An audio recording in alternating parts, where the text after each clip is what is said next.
Ladies and gentlemen, distinguished guests, good morning for those of you who are here in Hong Kong joining us live, and good morning, good afternoon, and good evening to our guests joining us online from around the world. Let me first introduce myself. My name's Desmond So, and I'm delighted to be your MC for today's conference. It is my great pleasure to welcome you to the 2022 Yidan Prize Summit, Teaching Matters, Supporting Educators Through a World of Change. 3 years into the pandemic, educators and learners from around the world have experienced enormous changes in the way they teach and learn. These changes make us increasingly aware of the pivotal role that educators play in shaping education quality and learning outcomes. In this year's summit, we're shining a spotlight on teacher development. We're going to explore such topics as reshaping teacher preparation in light of the pandemic, technological innovations that transform STEM education, what it means to be a teacher, and models of partnership that support teaching for well-being. Today's summit gathers policymakers, educational practitioners, and innovators from around the world to address solutions to these challenges. Now, before we begin, I'd like to just go over a few housekeeping matters. Please keep your mask on at all times except when you're eating and drinking. As you'll see, there are also sanitizing wipes and mask covers on your tables for your use. And if you do post photos online, which we hope you do today on social media, please be sure to keep your masks on. Now, I mentioned social media. Please feel free to use the hashtag Yidan Prize Summit. Once again, that's hashtag Yidan Prize Summit, and tag us on Facebook, Twitter, LinkedIn, Instagram, as well as WeChat. Last but not least, of course, we would like you to enjoy the event today. We're delighted to welcome speakers from around the world. And due to time differences, some of the panels have been pre-recorded, but we'll still have a chance for some live Q&A with some of the speakers. Several of our speakers have joined us here in Hong Kong. They've flown great distances to be with us, so a special thank you to all of them. Let's give them a round of applause. Thank you. Of course, we encourage you to ask questions. Please share your questions via the QR code on your screen for those of you who are joining online. For our in-person guests, the QR code is also on the back of your pamphlet. So please scan that QR code to ask questions. We hope that you'll have a wonderful time today. In 2016, Dr. Charles Chen Yidan established the Yidan Prize with a mission to create a better world through education. Now in its 6th year, the Yidan Prize continues to champion innovators and change makers in education.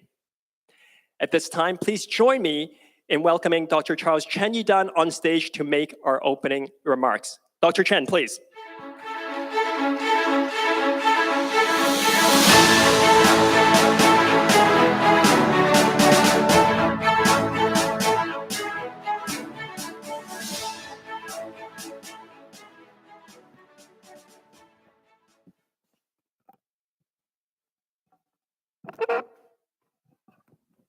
Distinguished guests, ladies and gentlemen, good morning. A very warm welcome to our guests joining us online around the world, and to everyone joining us here in person in Hong Kong. I am delighted we can be together. Today, we bring together the brightest minds from the fields of psychology, sciences, economics, and social ventures. And we champion their innovative ideas and practices to inspire change in education for the future. And the summit has a special role to play as we convene a broad cross-sector of experts on their international stage for impactful education philanthropy. Our summit focused on teaching this year because our Yidan Prize laureates not only place learners at the heart of education, they also ensure that educators are well prepared and well supported to deliver quality education for all learners. Professor Yongxin Zhu, our 2022 laureate for education development, will talk about the importance of building a strong professional identity as a teacher and the power of peer connection. Dr. Linda Darling-Hammond, our 2022 laureate for education research, will discuss how teacher preparation has changed in light of the pandemic. Professor Carl Wyman, our 2020 laureate for education research, will challenge us to think like scientists, to share powerful STEM learning tools for the classroom.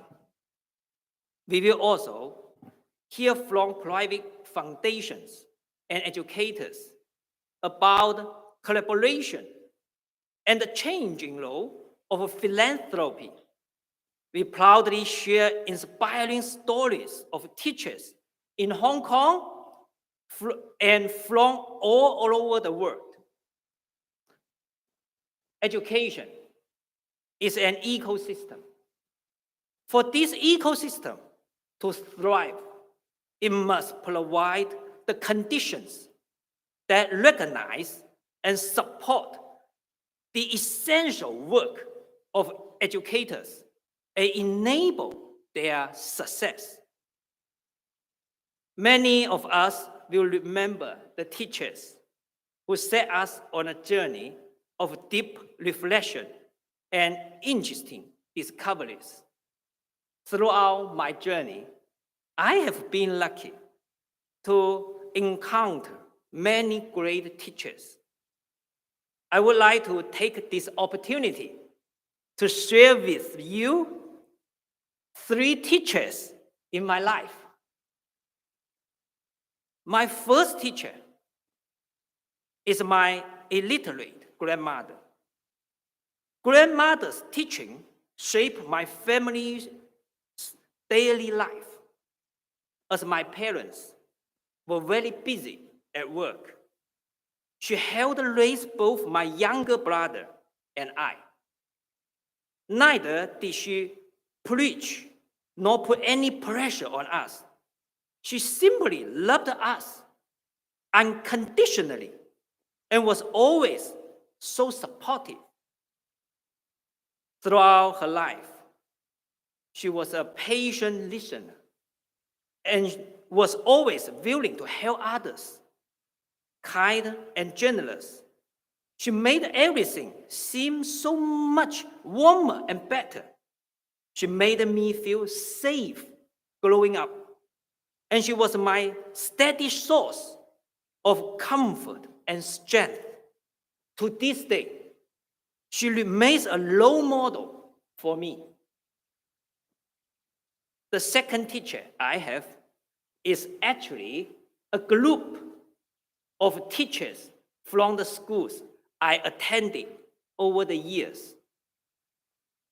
In addition to teaching us subject knowledge, they also managed class affairs and took care of us all. I remember most vividly the head teachers in my first year of primary school, the first year of secondary school, and the first year of transfer to another school. They were the ones who helped students settle into a brand new environment, the ones who led us to navigate change.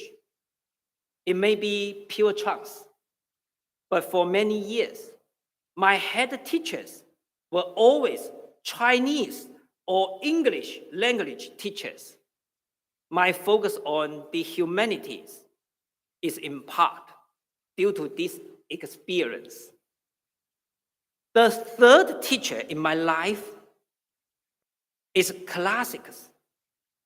As we grow into adults, we need to improve ourselves and embrace lifelong learning by reading and drawing wisdom from the classics.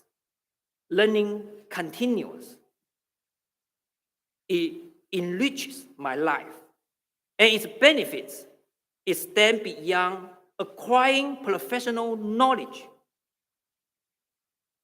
I am profoundly influenced by traditional Chinese culture in all of the teachings of Confucianism, Buddhism, and Taoism.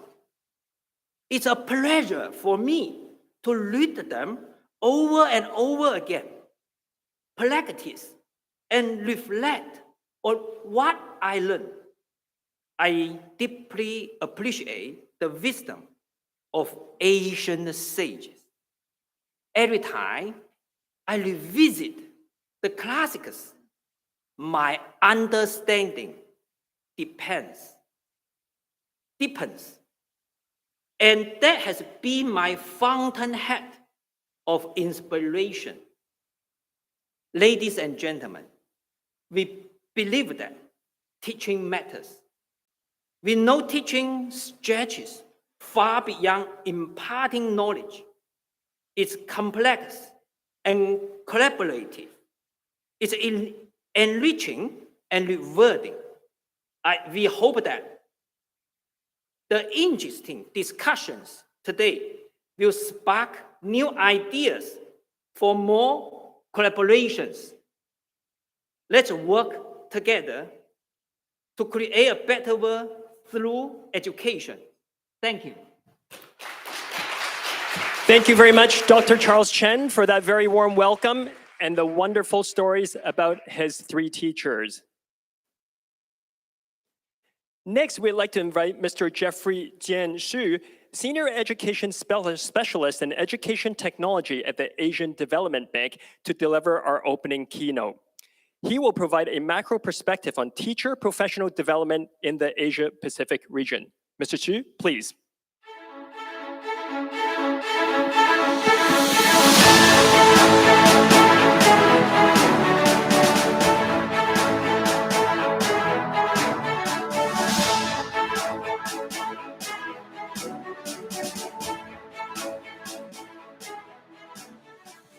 Okay, good morning. Thank you very much for Charles and the Yidan Prize Foundation for inviting Asian Development Bank to this year's summit. We're really privileged to be here with all the talent education practitioners together. In Charles' speech just now, talk about 3 teachers. I'm really touched about that. I grew up in the hometown of Confucius. As you probably know, there's one famous saying that Confucius has really touched a lot of people. 三人行，必有我师焉, right? So when there are 3 people working together, there must be 2 of them you can learn from. And that's exactly what we're doing today and also in this year's summit. Asian Development Bank has 68 members. Out of that, 49 members are in Asia Pacific. So we're really targeting the learning, making sure no one is left behind, especially in the low and medium income countries. Okay, so first, I think we want to say the concept of learnability. ADB recently published a book called Empowering a Learning Society in the Age of Disruption. And as you can see, Picasso, in the span of 90 years, has reinvented himself several times. Well, the question is, for our education system, can we reinvent ourselves in the midst of all the challenges and the crises that we're facing today? What are the opportunities that we could have to support our countries, especially in the lower of the pyramids? So we look at, so globally, the learning crisis has impacted the most, the most poorest countries, right? 7 out of 10 countries were, 7 out of the 10 children will not be able to learn basic primary skills. And that's the challenge we are facing. And we're also facing the dropout of the 84 million children will drop out of school. So this is the challenge we're facing in Asia Pacific.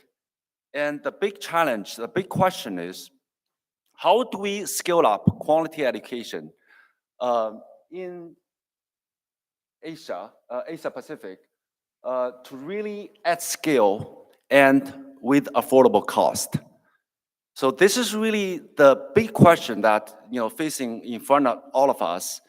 And we have seen a lot of great research with really high quality interventions. But how those interventions can be applied at scale to really benefit the countries that are struggling with affordability and a sustainable cost. And here's what we're trying to do and try to analyze, that aside from the crisis, we also have the mega trends with what we just happened, COVID, the learning loss, and also the digitization and climate change. It's all impacting our learning systems. And if we look at the learning systems, we have the teaching and learning, we have the governance, and we have the resource and the funding part. So how do we reinvent our systems to really support our education ecosystem? And so today's session will focus a bit more on teaching and learning, especially in teachers. So I've personally been to 6 different countries in the past 6 months. And the reality I'm seeing in a lot of the countries are quite disturbing. So the reality, we summarize in one sentence is we are trying to teach our 21st century students, but with 19th century classroom and 20th century teachers. And if you see the picture, our classroom really hasn't changed that much. Our modality of teaching really haven't changed that much from 19th century. And how do we really getting our teachers up to speed? And in the range of a teacher development, we know it's also an ecosystem, starting from the initial teacher training, getting into the teacher recruitment, teacher deployment, teacher progression, and also the teacher professional development. And if you look at the 4 countries that we studied, starting from actually Pakistan, Uzbekistan, Singapore, and Finland.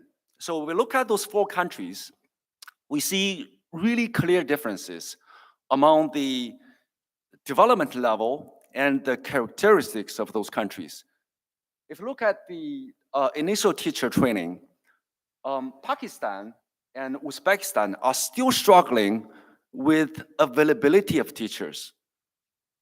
And really the scarcity of teacher education institutions and the quality of instruction content and materials are now there. But if you look at Singapore, and what you can see is there has really been very effective practicums and mentorship programs already start to be applied. And in Singapore, there's a very famous reform going on in the past 10 years called teaching less, learning more. And for those of have studied Singapore, this is a really important initiative that's been going on. The concept is really compact curriculums, but really to be student-centered and getting the students learning more from the complex curriculum. And if you look at, again, Finland, the pre-service training of Finland is really research-oriented. So they put the critical thinking and pedagogical practices is one of the key focus in the pre-service training. But again, if we go to the next topic around the recruitment and progression. So if you look at again, from Pakistan to Uzbekistan, starting from really lack of standards for teacher recruitment, all the way to the performance assessment is not really linked to teachers' remuneration and progression. And then we got to Singapore. The talented graduates at least minimum university graduation level, and then they have a very famous saying called tight, loose, tight. And the tight, loose, tight is very tight standard and policy support and recruitment practices, but fairly loose on teachers and schools in their teaching modality, but really again tight on the assessment evaluation of the teachers. But if you go look at Finland, they have much higher recruitment standards, probably the highest of all. They have master graduates is the minimum standard. And then they give a lot of freedom for their teachers and are very self-autonomous. If you look at the teacher professional development, again, very poor quality of teacher training for Pakistan and Uzbekistan. But if you look at Singapore, they start to establish very strong links between in-service training and pre-service training. And in Finland, you see the strong focus on professional development, as well as the really professional learning communities and school leadership support. And so what do we get out of this analysis from the country case analysis?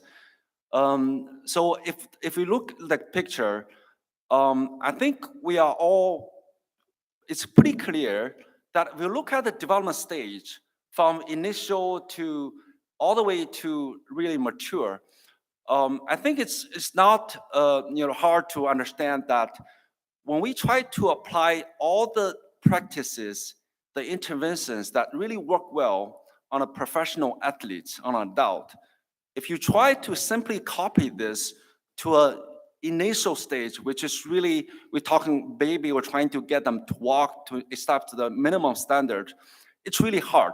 But what we're seeing is quite a few of our developing countries, they're trying to copy, for example, the practice from Finland directly, starting from copying the curriculum to actually the textbooks, and then the curriculum, and then a lot of the teacher practices and the training materials, and then when they found out how we can copy all the teachers with master degree graduates, very research oriented and very self-autonomous. So this is one of the important concept we're trying to support our developing member countries. And the second piece is holistic development versus siloed development. If we look at the ecosystem, look at the teachers, students, the government policy support, and the infrastructure. So look at all the dimensions and the 5 key pillars in the education ecosystem. We really want the balanced development versus a very siloed development. When you heavily invest just on one pillars, that really cannot get you the return on investment when you are missing out the other key pieces in the ecosystem. And this is actually putting everything together.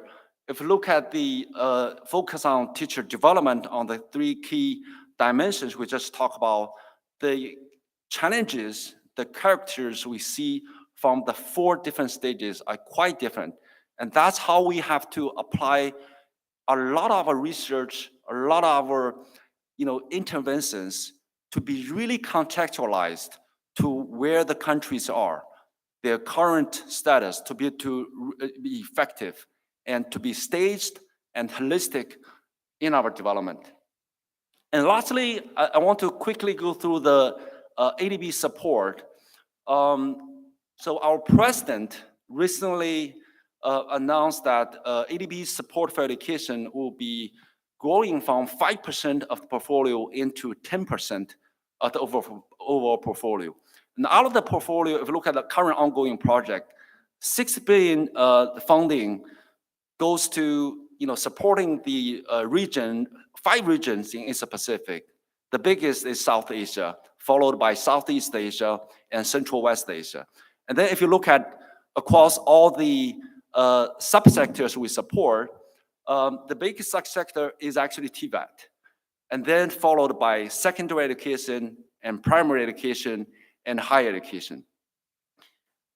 And so again, with all the support, with all I think that really the talented community that Yidan Prize Foundation has really helped us to set up, hopefully we can really work together to really transform and rethink the way we help our countries and developing member countries in Asia Pacific to rethink the way to really grow from a staged, from a holistic development to ensure learning for all and no one left behind. And that's the end of my presentation. And there's quite a bit of case studies and research that we have on our website. You can take a look at it when you get a chance.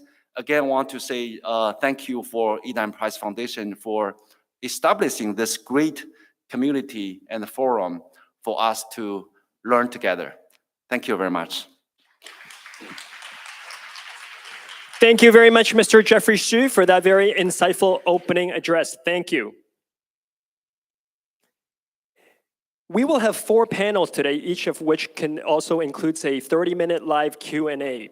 If you'd like to join the conversation, of course, I remind you once again that there's a QR code on the back of your pamphlets. Just scan it in order to ask questions, and they'll be fed up here to our moderator. And remember, you can ask questions at any time during the panel. Our first panel will focus on the systems of teacher preparation around the world and how this has changed in light of the pandemic. Let me introduce our speakers for this pre-recorded session. Dr. Linda Darling-Hammond is the president and CEO of the Learning Policy Institute. She is also the Charles E. Ducommun Professor of Education Emerita at Stanford University. She's internationally recognized for her research on educator preparation, school redesign, and educational equity, and for bringing research into the policy arena. Dr. Darling-Hammond is our 2022 Yidan Prize for Education Research Laureate.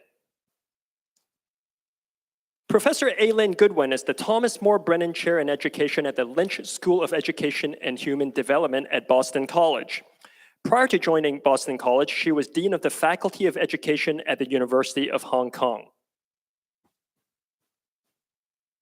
Professor Lo Yiling is Dean, Academic and Faculty Affairs at National Institute of Education, Nanyang Technological University in Singapore. She's an internationally renowned expert in teacher education and world Englishes. Professor Mistalina Sato is the Professor of Education at the University of Canterbury in Christchurch, New Zealand. Currently, she also serves as the head of the School of Teacher Education. Our moderator for this panel is Dr. Maria Heiler. Dr. Heiler serves as the director of the Learning Policy Institute's Washington, D.C. office. She also directs the Educator Preparation Laboratory, EdPrep Lab, in partnership with Bank Street Graduate School of Education. At this time, I'll turn the floor over to Dr. Heiler.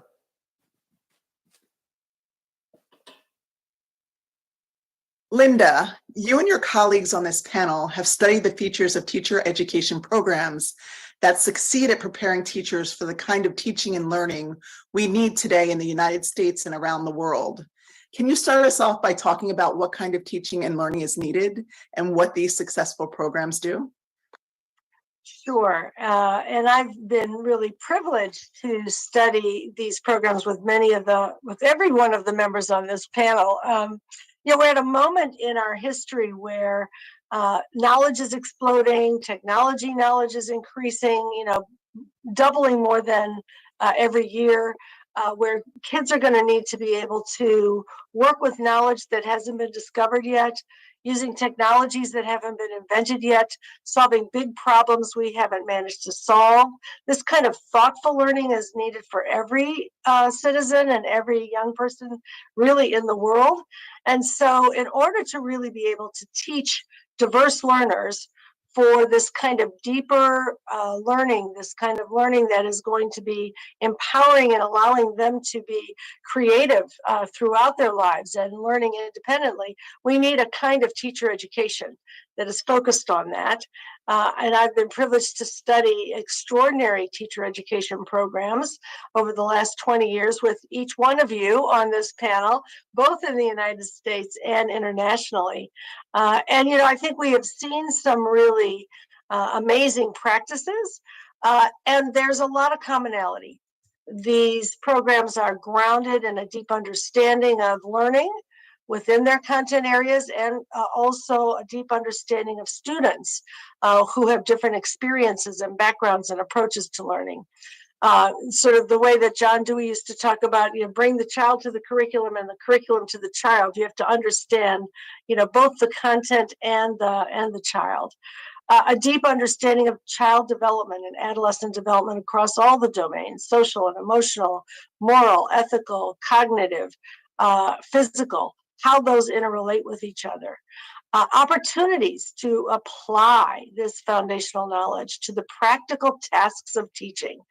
planning lessons, developing curriculum units, creating rich tasks for students that reflect the disciplinary inquiries that they're trying to develop. They're scaffolded so that students can make clear progress in their learning, creating a community in the classroom that allows students to both be members of the community, to feel a sense of belonging, but also to be able to collaborate with their peers, which is another source of teaching. Assessing learning in ways that allow students to get useful feedback and revise their work so they improve in ways that support their confidence as well as their competence. Turns out to be a very important set of practices, very different from the old, give a chapter, give a test, give a grade, but really iterating around learning to improve learning.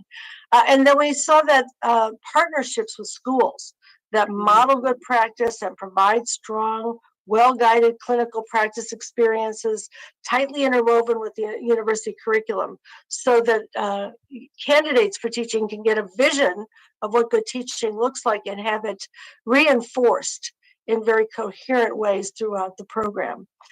And then in the context of the international work that we've been able to do, we were able to study how states and countries can create the policies and the systems that enable and support that kind of learning in schools and educator learning and high quality teaching in more reliable ways in every school. A lot of educational research looks at exemplary programs and practices of various kinds, but they exist on the margins of the system and they're not available to everyone. And so looking at these systems and how they structure supports for this kind of preparation has been a very important part of the research process. Thank you, Linda. We appreciate you setting the stage and really helping us to understand what this looks like. And so we want to dive a little deeper, because the current reality for all of us is a focus on teaching and learning as we come out of a global pandemic. From each of your perspectives, what lessons have been learned about teacher preparation and learning, and what challenges and opportunities have arisen as a result of the disruptions to students' lives and learning that have occurred? Can you start us off, Lynn? I think that one thing that we've learned, I think there's several lessons that we've learned, and one that is key is that we can actually pivot and adapt and change and experiment very, very quickly.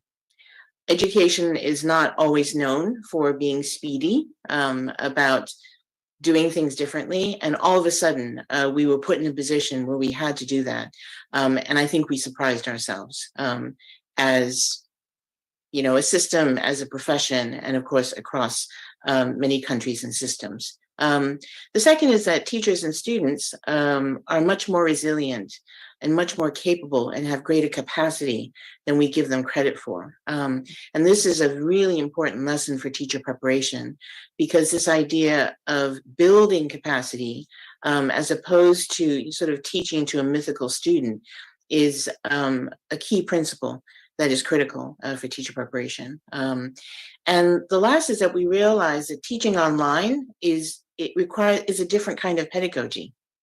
And so this idea of multiple pedagogies that depend on the context in which you're working it's not something that was new to us, but it was something that was reiterated and made sort of really palpable as a result of the pandemic. A couple of challenges, and I'm sure that my colleagues will speak to these as well. Of course, a great challenge was equitable access to resources, and those resources were human resources, excellent teachers, pedagogies that were interesting and didn't simply replicate what was going on in sort of the regular drill and kill classroom and just putting it online, and access to physical resources such as digital devices. And so each challenge, of course, comes with an opportunity. We have an opportunity to get it right. We have an opportunity to make a difference in this regard. We saw a lot of sort of galvanization around ensuring that students and teachers had the right resources. Lots of things were available for no cost or low cost. So there are ways in which we quickly pivoted in order to respond to the equity challenge. I'll stop there because I know my colleagues have a lot to say. I reflected very deeply that the role of all educators in pandemic times and beyond is really to keep learning going no matter what, no matter when, and no matter how.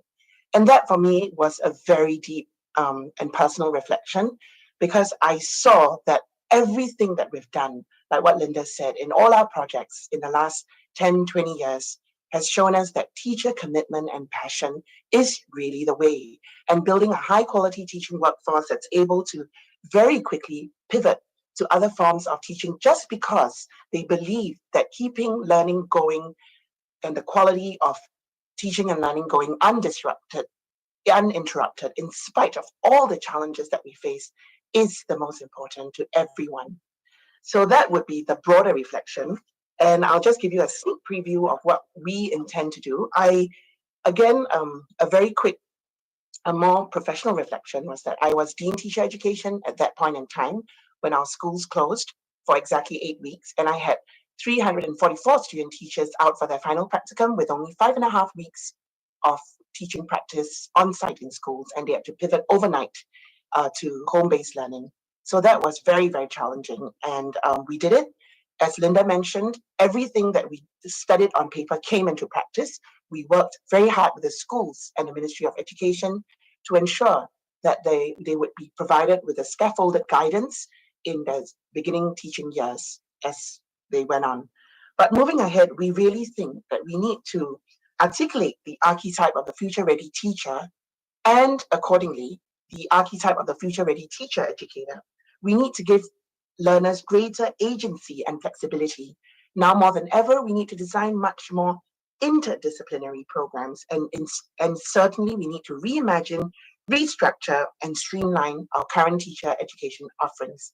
So I would like to pass the time to others, as I know this is a very interesting topic. I might echo just what Lynn and Yiling have said and pick up on two themes. One is the accessibility theme. And I think sometimes the conversation is focused on accessibility for the students or pupils who our teachers are teaching, but accessibility for our students, for our teacher education students, was a real highlight for what we came through the pandemic understanding. And is the technology accessibility, but it's also looking at our students' lives. And regardless of the pandemic, our students' lives are very complex and have shifted over time. And we're working with a different generation of students today than was in teacher education, maybe even 10 years ago, certainly 20 years ago. They're working more, they're more digitally savvy, their lives are on the go, they have access to technology no matter where they are. And for us to be thinking about the role of making our programs accessible to students in different ways is something that is from the pandemic, but also to be thinking about the generation of students who we are now teaching to become the future teachers. And the other theme is flexibility. Yiling spoke to this in how we as teacher educators had to shift and had to pivot and had to be more flexible in the way that we started to deliver teacher education. And certainly in our university environment here in New Zealand, we shifted to hybrid, we shifted to online learning very quickly, but those hybrid engagement activities still stay in our programs. So when students are still coming to campus and learning and going into schools and doing their practicum, we are carrying forward those hybrid learning experiences and the practice-oriented features that we put into online learning are now valuable to our students, even when they're in campus-based learning classrooms. So I think we've carried forward some of that flexibility into our future program design, and that's, I think, important for this generation of students. Linda, do you want to wrap us up and give us your reflections as well? Well, I'll plus one to all the comments, and I think that, the technology examples that really push us forward, both, 3 years ago, many teachers and many students did not even have access to technology, much less know how to use it in a variety of flexible ways with tools and synchronous and asynchronous strategies. So we have that now, and, the fact that people are really using that is really important. The other thing I would say that came to the fore, in addition to the attention to equity, the inequalities became so very obvious. And so we've had around the world people leaning in on equitable access to resources for both students and for schools, and an awareness too that social, emotional, and academic wellness go together. And I think we're seeing much more appreciation for the fact that, as the science of learning and development tells us, these things are tightly interrelated, that we need to attend to the whole person, the whole teacher, and the whole child in order to be able to really enable academic success. So I hope we can build on all those epiphanies in the years to come. Agreed. And thank you for pointing out the connection between the social, emotional, and academic. I think that's so important when we think about the trauma that both students and teachers have undergone through the time of the pandemic. And even now, as we're coming out, there's always things that are affecting our teachers and students and the lives that they live. Like you said, Misty, it's a different type of student and a different type of world. So we've been talking a little bit broadly, and I was wondering if we could just dig a little bit deeper. And can you think about an innovative practice you've seen implemented that you think is critically important to preparing teachers to support equitable and empowering education, like we were just talking about? Do you want to start us off, Misty? Thanks, Maria. I'm going to take the question a little broadly because I think there's still, even in this day and age, a lot of public speculation about the ongoing debate about the role of theory and practice in teacher education. And when we're talking about deeper learning and understanding deep concepts of what learning means and how we understand learning, that is a theoretical way of understanding what the work of teaching looks like. But the policy response is often to just add more days of practicum or to build more school-based teacher education programs because they value practice so much in that theory-practice equation. And so I think it's really important for us to think about how we support our students' learning in teacher education because the theory does matter, and we have to figure out ways to continue to support the integration of theory and practice. So the innovations that I would name relate to how we demonstrate to our students that integration of these big concepts of learning and development and cultural responsiveness and cultural empowerment and theories of curriculum that are so important for teaching, but do sit in that conceptual realm, and then how do they integrate that into their practice? So things like taking video of yourself in teaching, using a teacher performance assessment with video analysis, where you look at yourself teaching and you understand it through some theoretical or conceptual lenses. Using case study analysis, and this is not new or innovation. This is a practice of pedagogy that's been with us for about 30 years in teacher education. But case studies are so practice rich, but you have to understand them through those theoretical or conceptual lenses. And we've started here in Aotearoa, New Zealand, to start using artifacts of practice, because you want that cultural element of the classroom in the school to be present in our programs and to see those artifacts and images and be able to understand them through some culturally empowering lenses and ways of understanding our indigenous worlds. So I think that integration of theory empowers teachers to develop an understanding of why teaching practices work or don't work. And these innovations would speak to how we better integrate those elements in our teacher education programs. Well, I have to say, Misty, I couldn't agree with you more. This idea of, as you said, sort of divorcing, we always have this debate about the separation between theory and practice, when in reality, you can't practice without ideas about how things ought to happen or directions that you ought to take. And when I think about powerful teacher preparation for deep learning, for me, theory and practice always have to go hand in hand, where the field work happens alongside the so-called academic or theoretical work, because simply to practice without a foundation of deep thinking doesn't get us anywhere, and just becomes sort of superficial, short-term, and very thin sort of learning. So this idea of innovation, I thought about this a lot. And in Hong Kong, I think, one innovation that I would point to wouldn't be recognized as an innovation per se, but it was a change in how folks thought about, particularly our pre-service students, how they thought about themselves and how the experienced teachers or mentor teachers thought about them. The sort of redefinition of roles that occurred as a result of this new context in which folks were working. So typically in a student teaching circumstance, the mentor teacher is the expert and the student teacher is the neophyte, and the knowledge is supposed to go, sort of in one direction from the expert, to the novice. But what happened in the pandemic was that because, as Misty said, our students are different and the world is different and they come with different sort of skills and capacities, they were able to support and teach their mentor teachers in ways that perhaps they never would have been able to under ordinary circumstances. So, for instance, they were creating all kinds of teaching materials for mentor teachers, partly to sort of ease the burden, but partly because they understood technology so well.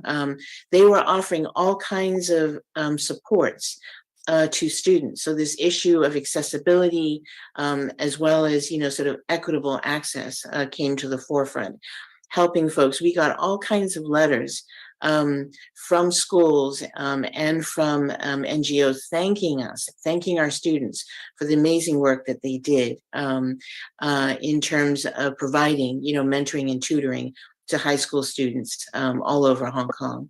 They helped teachers and all of us to think differently about doing things that normally you only think of in really concrete ways.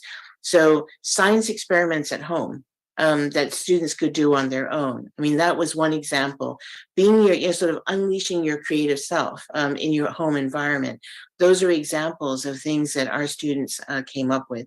So the whole notion of who is a teacher and who is a learner became sort of different, and also partnerships deepened between schools and universities as a result. Speaking to Linda's very early point about what we've learned from the pandemic is the importance of the teacher. And here we are really taking teacher wellness and well-being very seriously, because we feel that if we take care of the teacher, we've taken care of the student. And we have primary, secondary, and tertiary interventions for well-being. At the primary level, I think, to me, this is an innovation in the way that Lynn has just defined it, which is rethinking rather than sort of innovating. The rethinking itself is an innovation. And, we've rethought what it means about homeschool partnerships, because we realize that if a lot of the learning is going to be taking place in a home-based learning environment in the future, we need to work very carefully on that. We are also very careful now about protecting the vacation time of our teachers. All this speaks to a lot of the work that Linda, Lynn, myself, and John Snyder have done on the Singapore system setting teachers' time. We're also looking at strictly protecting the 5-day work week, not allowing parents to WhatsApp their teachers of their children. Flexible work arrangements was really frowned upon in a way, but it's now widely accepted.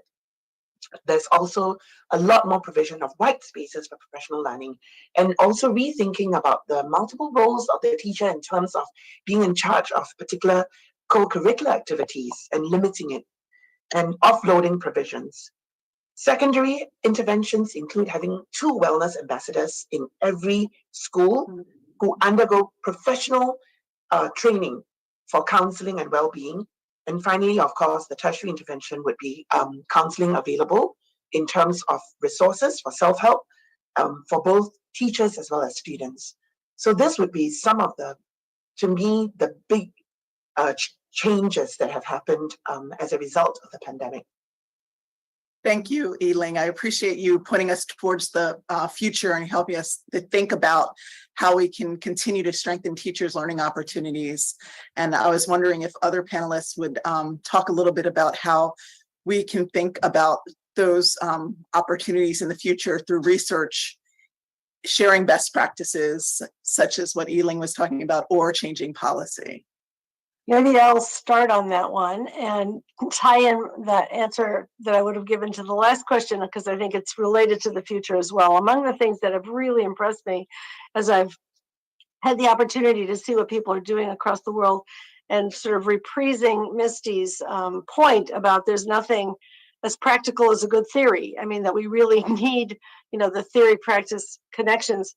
Places that have been able to lean in with their with school and university partners, such that the school is supported and enabled to be a theoretical place for learning, where it represents the theoretical frame of the kind of learning and development processes that we care about, as well as putting those into action. And universities become more practical in embodying the theories in their work. Where you get that coherence, it is a really powerful learning opportunity for teachers. So I think that is part of the future that we need to develop. I think some universities have really developed the equivalent of what medicine has in the teaching hospital, which is a place that exemplifies the research, the theory, the practice, and ongoing improvement. And we need both the policy structures to invest in those contexts and the capacity for programs to do that. At Stanford, when we were redesigning the program, we literally helped start some schools, and we helped others redesign so that we could create equitable places for novice teachers and veteran teachers to learn together with teacher educators how to put this set of practices in operation. The other piece that was referred to already are the teacher performance assessments, where teachers learn to bring all of those things together, videotapes of their practices in colleagueship with others.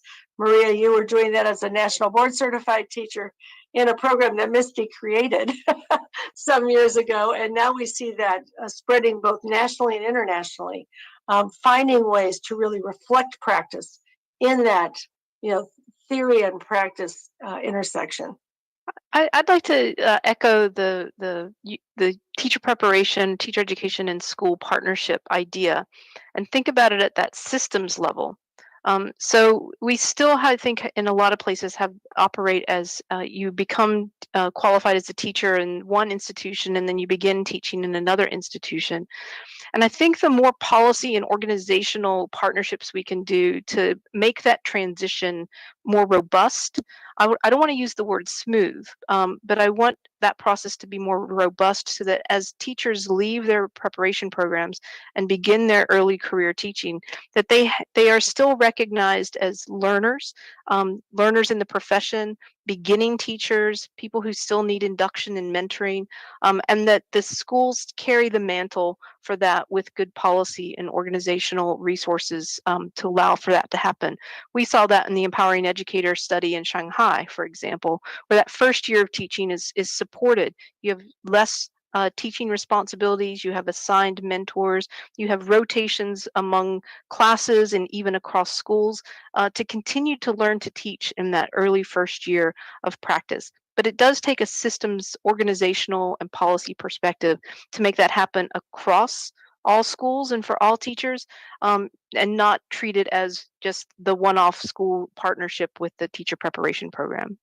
I think, to echo what Yiling was saying earlier, that, instead of thinking about innovation, which quite often focuses on a particular thing or intervention or creation of something, that a whole rethinking of what constitutes teachers' work is necessary.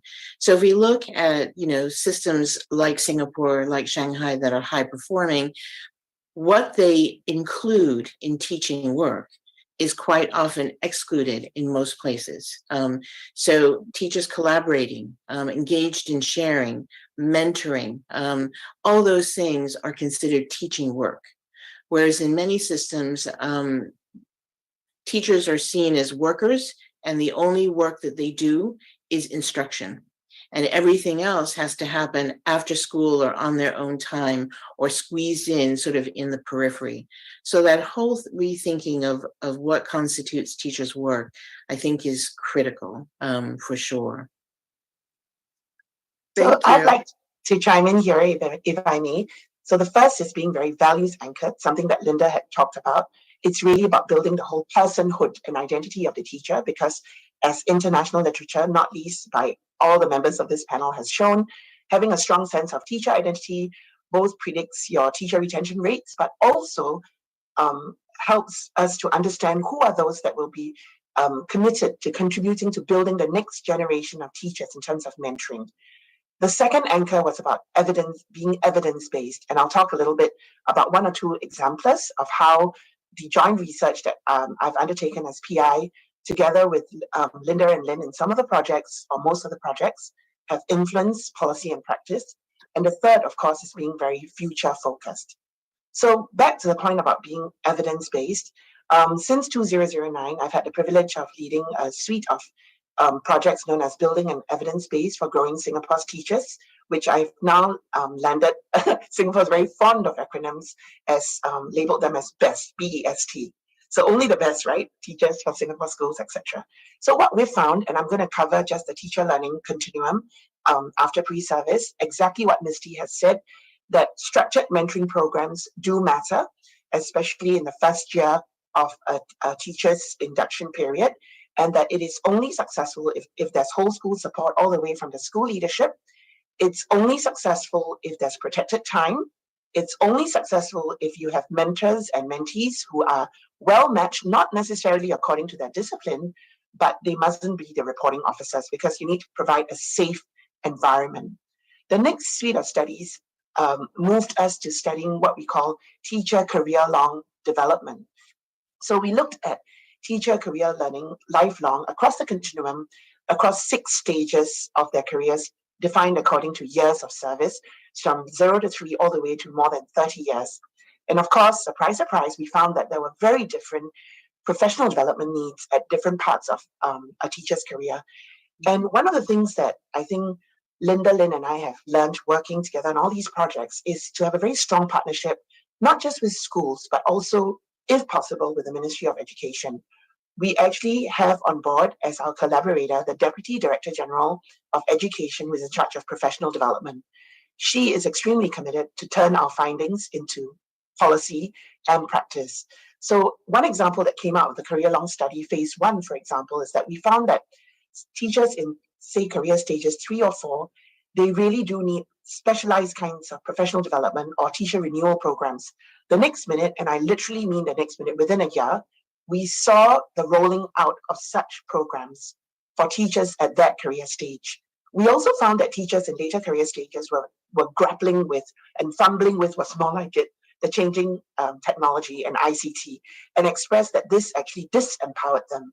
Again, we saw practically within 6 months courses that were designed for this category of teachers. So that, I think, has taught us that it is important to call on board the key stakeholders around the table so that our research can be seamlessly turned into practice.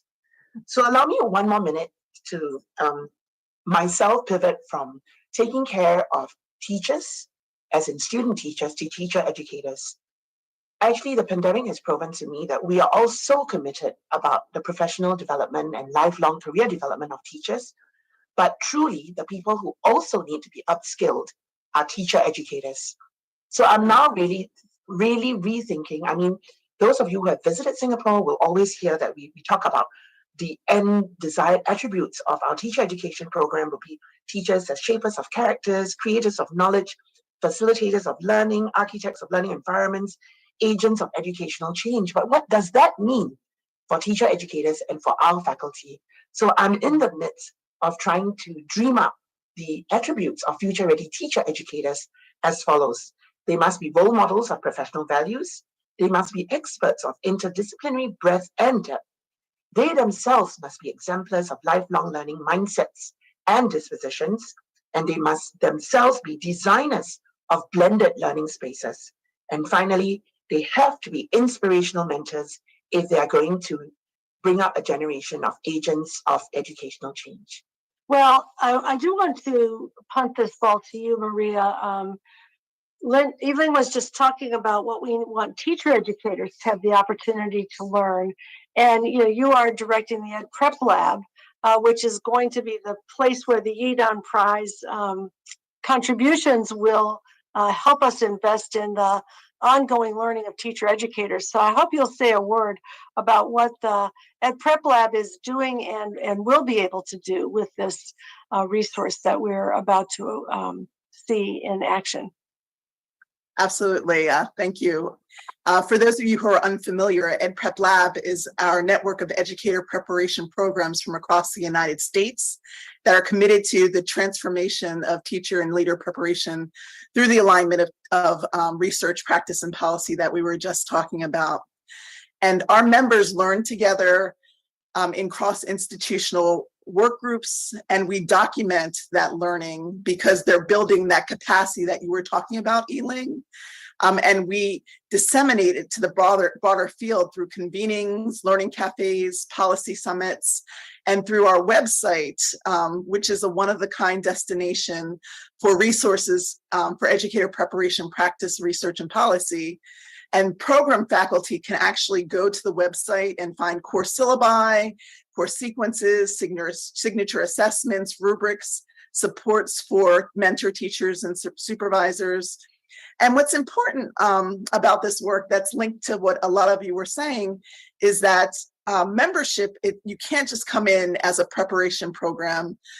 You have to come in with a PK-12 partner that you've identified as being a close partner in this work. We definitely see that cohesion across the PK-12 and the preparation programs is vital to be able to make these connections between theory and practice. And so the Yidan Prize is going to help us to be able to lift up and expand this network and disseminate this work more widely so that more programs can see the work that's being done, as well as policymakers and policy partners can understand what types of policies are needed to be able to support these types of best practices in educator preparation.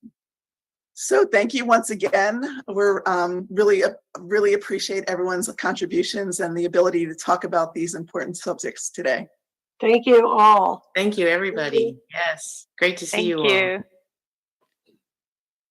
Thank you very much to all our panelists and of course, Dr. Heiler for leading the moderation. It is now time for our live Q&A. Please join me in welcoming Professor Aileen Goodwin and Mr. Edward Ma, Secretary General of the Yidan Prize Foundation, on stage in conversation with Dr. Linda Darling-Hammond and other panelists. And of course, a kind reminder to all of you, if you have questions, please submit them by scanning the QR code on the event program. We will try to get through as many of them as possible. I will now turn the time over to Mr. Ma to lead us on the Q&A. Thank you, Edward. Thank you, Desmond. And Eileen, thank you for joining us in person. And hi, our speakers, we have Linda, I see on screen, joining us on live stream, Misty, and then Yiling, and then Dr. Heiler. Yes, hi. Can all hear us? Okay. A lot of questions have come in, actually. So I'll try to go through all of them, but I don't think we have time for today. But let's start. There's a question for all. So how can we compensate for the loss of school days during pandemic? For example, in addition to catching up with the curriculum, how can teachers help students equip themselves with social emotional learning and self-care skills? Can I start with you, Linda, please? Certainly, it's great to see you and great to be with you again. I think that the best way to be equipping students with those social emotional skills is infusing them right into the classroom work that teachers do. I think it's really important at this time for teachers to understand that part of the practice that they're engaged in is helping students feel membership in the classroom, feeling a part of the classroom, learning how to both identify their feelings and work to express those and collaborate with other students. And as they engage with academics, to understand that it's very important for students to know that they're going to be able to be supported to make progress from where they are. Diagnostic assessments can be very helpful in that process. And that they will be able to gain confidence as well as competence as they're scaffolded towards the next moment in their learning progression, rather than kind of coming back into this experience of education by labeling students as, above or below standard and putting them back into a standardized progression of work where they're just being graded on whether they undertake each task, as opposed to being able to personalize the ways in which they're able to see themselves as making progress.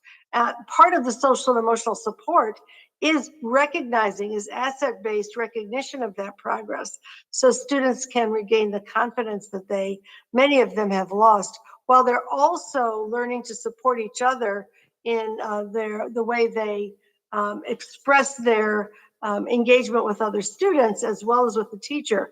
It's got to be the team, all growing and learning together in that very safe and trusting space. And what we see is that when that's the case, academic progress accelerates considerably.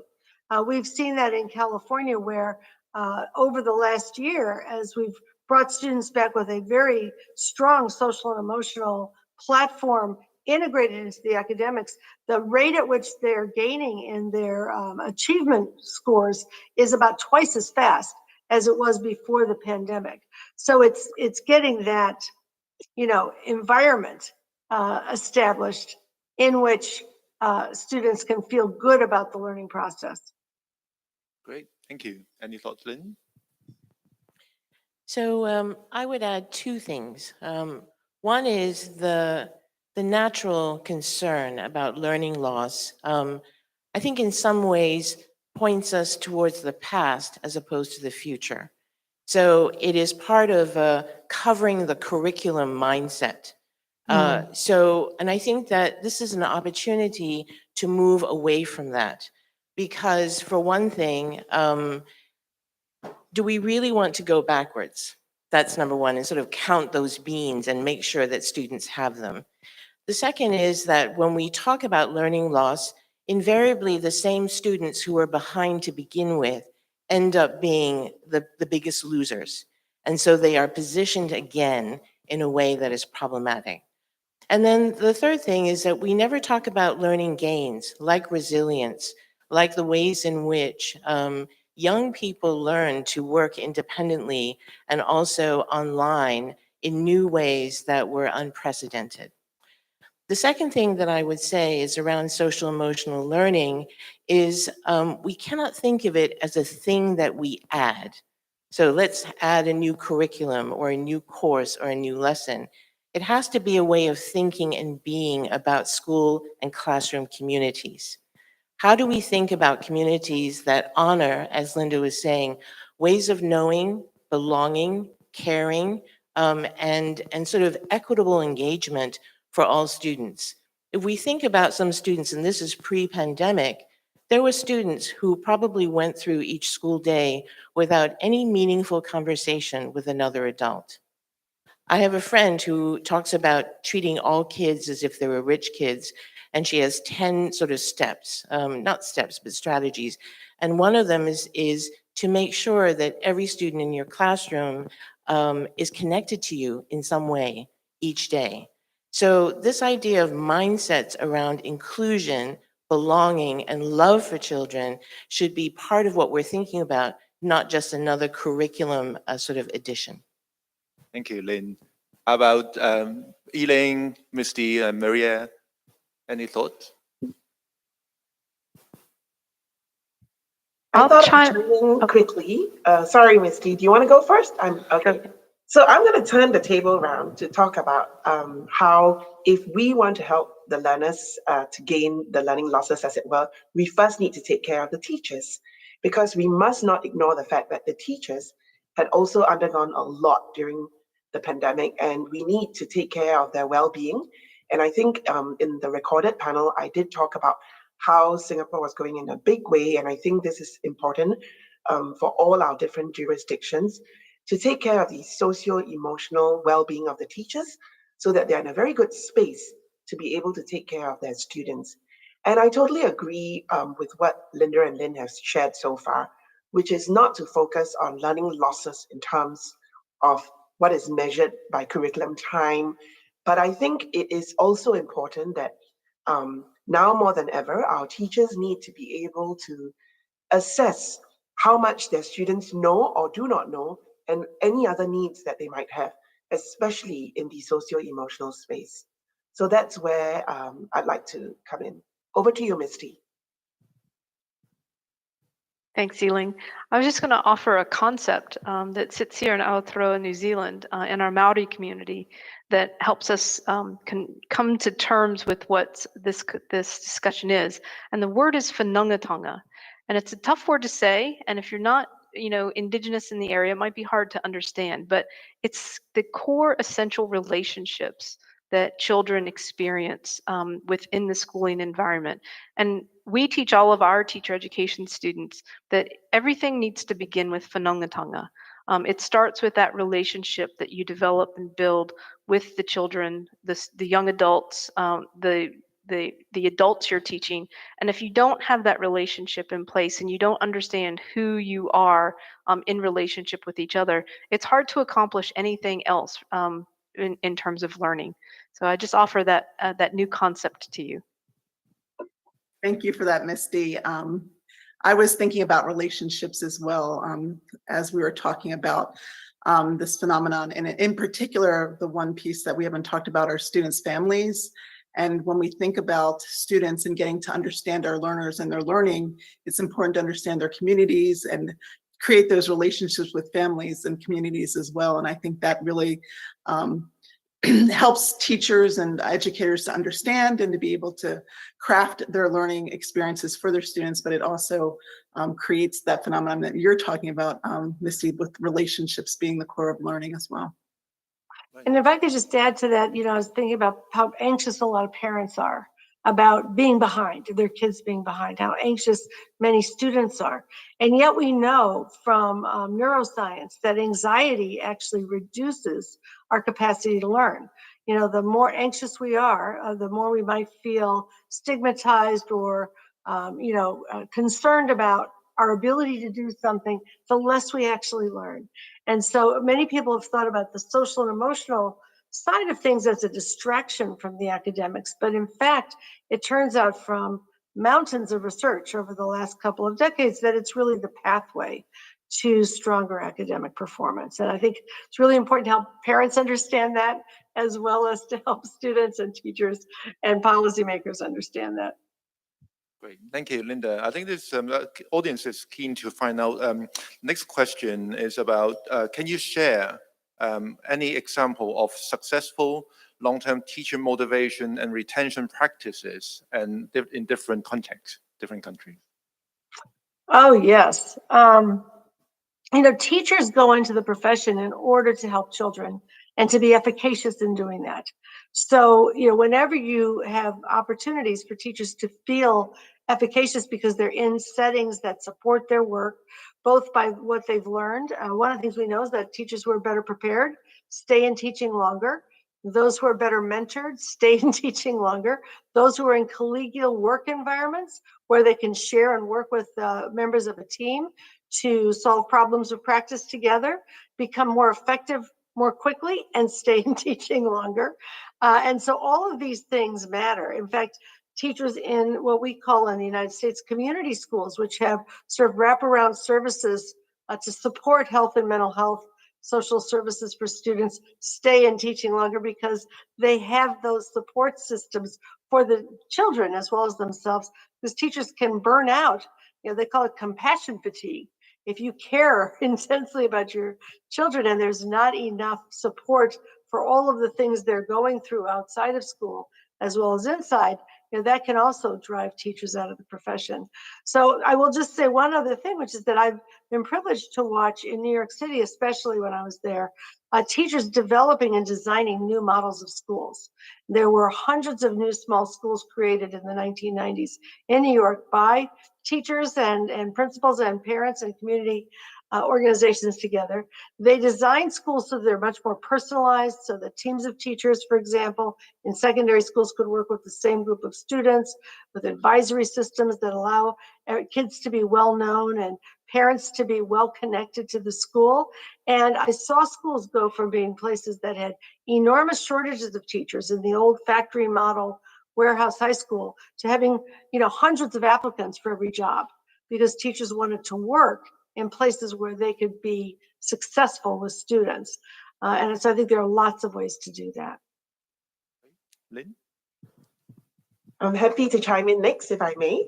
So I had shared in the recorded panel about a teacher career long commitment study. So some of the things that I'd like to share again, because it pertains to this particular question on keeping teachers motivated and committed career long. For one, I think the society's deep respect for teachers is very important. And it is the case in Singapore, for example, that since the time we were founded, basically, or since post-independent days in 1965, we've always likened the role of teachers to nation builders. So really giving deep respect to teachers does increase their sense of teacher identity, a strong sense of teacher identity and pride. And I think a lot of the research that Linda has done has shown us that teachers who have a very strong sense of teacher identity and pride are likely to A, stay longer in the profession, and B, contribute back to growing the next generation of teachers. So that's one thing, deep respect. Secondly, I think in the actual study that we did, a sense of professional dignity and pride was important to teachers, even within the school context. And we found that it was the school leaders that set this context, and it was extremely important. Going a level further, apart from the school leaders setting the tone, the immediate hygiene factors of the teachers in terms of who they were socializing with, especially their immediate peers and reporting officers, that also needed to be very tight in order for a teacher to feel a sense of professional dignity. There was also the emergence of something called a sense of a balanced workload.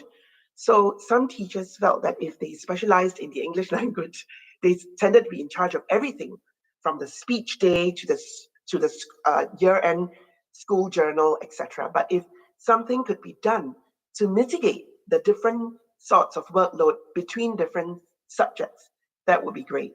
And then the point that I had earlier spoken about, it is extremely important to take care of teachers' professional development needs as they walk through their careers. And they're not the same for a beginning teacher compared to somebody who's in their mid-career and at the late career stages. So all of these together help us to keep teachers motivated in the long run. Thank you. Thank you. Anything to add, Lynn? So I'll just build on what Yiling said. Couldn't agree with you more, Yiling. So in 2009, while I was still at Teachers College, Columbia University, I received federal funding to start a teacher residency program. And 13 years later, that program is still going very strong, and our retention rates are incredibly high, much higher than the typical retention rates that you read about in research, particularly for teachers working in high needs, challenging urban schools. And the residency program focuses specifically and particularly on those kinds of very difficult environments. One thing that we've learned, and we were very fortunate at Columbia to attract really bright, very committed, incredibly interesting and creative and inventive people. So why do they stay in teaching? And this program had a 3-year service commitment. And after that, they were free to not teach, go to a wealthy suburban school, but invariably they continued to teach and to teach in the same kinds of challenging high need schools in New York City or other major urban areas in the US. They stayed in teaching because they were doing interesting work. So I think it's important to kind of build on what Yiling was saying, that professional development should not only be tailored according to the person and stage of career, but should engage teachers in creative, inventive, collaborative, and just plain interesting work. Teachers go into teaching because they want to make a difference, but it's also because they love learning and they love schools. So if you're going to hire teachers and have them be talking textbooks, why would anyone want to stay with that for a career? The second is this notion of moving beyond mentoring. We provided 2 years of tailored induction and mentoring to our new graduates. And what we found was after the 2 years, they said, what's next? We still want to be involved. We don't need that kind of sort of introductory mentoring anymore, but we want to move on. And so they became involved in curriculum design, in research, in mentoring other teachers, in offering professional development and becoming co-instructors with us. So the motivation to always be growing and learning and to be challenged in your career so that you can remain a classroom teacher at the same time that you're not doing the same thing year after year goes a long way in retaining folks in the profession. Thank you. It's really interesting. I wish we have more time for the Q&A. We are running out of time and I have tons of questions coming in, so I'm having trouble selecting. So I'm going to ask 2 questions you can choose to answer and just go another round before we close this session. So one of that is about questions about the workload of educators. So about the characteristics of an ideal teacher, educator, and how do we sort of continue the new knowledge on education practices, how do we ask teachers to master even more skills and take on even more roles? The other stream of questions is about online learning. So what are sort of teachers' professional development programs at universities moving forward to incorporating the online teaching pedagogy, and to what extent you think they'll be describing the asynchronous video lessons to be more widely used for teachers in post-pandemic days? So two very different style of questions, but I just like to go around. Which one you would like to take first, Linda? I'll start with the question about the workload of teachers and asking them to master all of these other kinds of things. I'd like to connect part of that to the point that Lynn was making a minute ago, which is that when teachers are given a structure for the time that they use that allows them to take on more leadership roles and responsibilities, that can be very exciting and engaging. And we saw that in our international study in Shanghai and Singapore, where teachers actually have career ladders where they are taking on a variety of different roles, but they also have the time. The time is part of the way teaching is scheduled is to allow for time for those different roles and responsibilities, and that's very different across the world. If you look at the TALIS surveys that are done by the OECD, you'll see that, for example, in Shanghai, teachers are working directly with children for maybe about 15 hours out of the week in the primary school. In places like the United States or Chile, they're working for closer to 27, 28, 30 hours a week with children directly, without the time to collaborate with others, to do action research, to engage in leadership and mentorship, which then brings people along. So part of the challenge of creating 21st century schools in some countries is creating the way in which we use time and talent in ways that read down to the benefit of teachers in their own learning and collegial work, as well as to the benefit of students. And to just link that to the technology question, we learned during the pandemic that there are ways to structure learning with asynchronous and synchronous opportunities to learn with technology that also freed up time for teachers. There were a lot of places in the United States that had a full day of professional development time and professional planning time for teachers during the week because of the way they were structuring online learning for students. So we don't want to lose the possibilities for that flexibility, well supported, of course, for students and for teachers, because then they could get opportunities to learn with each other online across, many, without having to get in their car and, go drive to the university and, spend hours on the road, et cetera. And using those periods of time, both for students and for teachers, in ways that allow for a lot more productive learning. Can I go to Misty next? Yeah, I support what Linda has just said about the idea of the asynchronous video lessons. I think we've seen that in the past. We've seen flipped classrooms. We have had those debates about how to use technology and if it advances learning. And it always comes back to you use the technology to support what you understand good learning to look like. And we go back to our understanding of engagement and learning needs and learning development to then design for learning.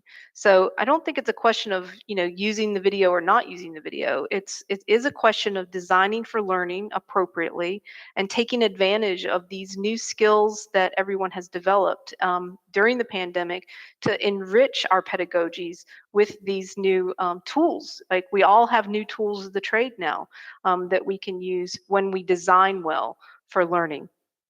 Great, thank you. Yiling? Thank you.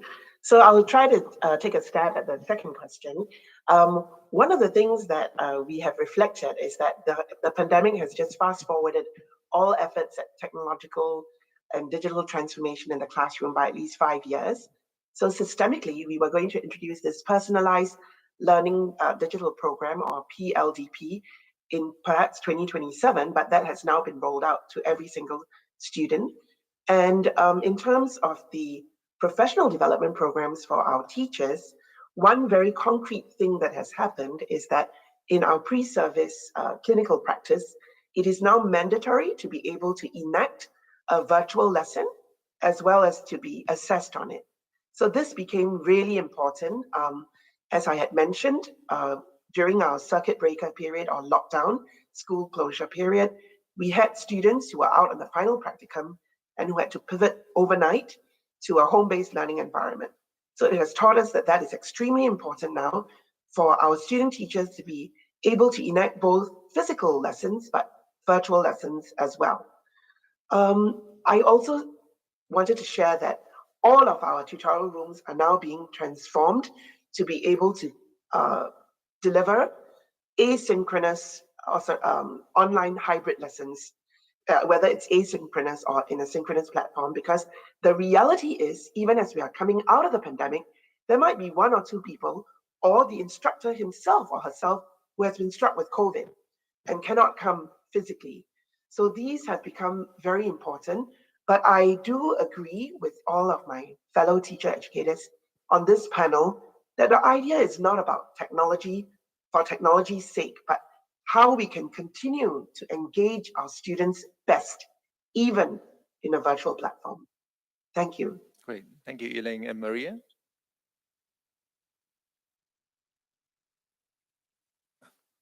Right. Okay, maybe we'll go to Lynn. So I'll just add a couple of comments. One is, and maybe sort of connect the two questions. So one is a phenomenon that I think we all saw and experienced during the pandemic, that events actually increased in audience size. So that tells us that folks want to learn, want to engage, want to participate, but sometimes just the challenges of traffic and commuting and all those kinds of things get in the way. So I am just so thrilled that we are now thinking in sort of differentiated and hybrid ways about learning and teaching systems and making use of technology to create spaces that are more convenient and accessible to wider and larger audiences. The second is, and Yiling has talked about this a little bit, is whatever we think about in terms of teacher preparation, if we are not doing it ourselves as teacher educators, then we are just kind of in the same old path of do as I say, not as I do. So if we are not changing what is happening in teacher preparation, if we are continuing to offer preparation in siloed content-based courses, if we are not engaged in partnership with schools ourselves, but then we are saying to our graduates, go out and do these things. They don't have good role models ahead of them, and so we are placing the burden of translation on them. Second, we come across as inauthentic because we remain sort of stuck in a place that is counterproductive and cannot move us forward. And the last thing I'll say is something that I said in the panel discussion earlier. We need to rethink what it means to be a teacher. What does a teacher do? What does teachers' work entail? If we simply continue to think about teachers being, as I said, talking textbooks who deliver content, then again, we will remain sort of stuck in place. Teaching work involves so much more, as all my colleagues have talked about: mentoring, research, sharing, learning, creating. Those are things that quite often we do not allow for in a teacher's life. And that is, we do that at our own peril. Thank you very much, Lynn. I really wish that we have more time, but we have to wrap up our session now. So thank you for joining us, Linda, Maria, Misty, and Yiling, and thank you for joining us. Thank you so much. Thank you. Pleasure. Thank you very much, Professor Goodwin and Mr. Ma here in Hong Kong. And of course, thank you, Dr. Darling Hammond, Professor Loh, Professor Sato, and Dr. Hyla for joining us for the Q&A. And of course, thank you to the audience, both here in Hong Kong and online, for your wonderful questions. Let's take a 15-minute break now. I looked at my watch, it's about 10:40, so please be back here at 10:55. Give you guys a chance to grab a coffee and stretch your legs. Thank you. We'll see you again shortly.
Ladies and gentlemen, we'll be starting our panel 2 shortly, so at this time we would invite you to take your seats, please. Ladies and gentlemen, please take your seats as we are about to start our second panel. Thank you.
Hello, ladies and gentlemen, welcome back. We hope you are refreshed and ready for our second panel. Our second panel this morning challenges us to think like scientists, and we'll talk about how to transform STEM teaching and learning. Let me first introduce our panel. Professor Carl Wyman is the founder of PhET Interactive Simulations and a professor of physics and education at Stanford University. He's the recipient of the 2020 Yidan Prize in Education Research, as well as the Nobel Prize in Physics in 2001. Dr. Kathy Perkins, whom I had the great pleasure of meeting at the coffee bar just now, directs PhET Interactive Simulations at University of Colorado Boulder and is a professor of physics education research in the Department of Physics. Dr. Ji Peng Tan is a senior consultant to the World Bank's Education Global Practice, following her retirement from the bank as education advisor. Her recent work covers skills for growth, innovations in mathematics and science education, teacher development, and capacity building.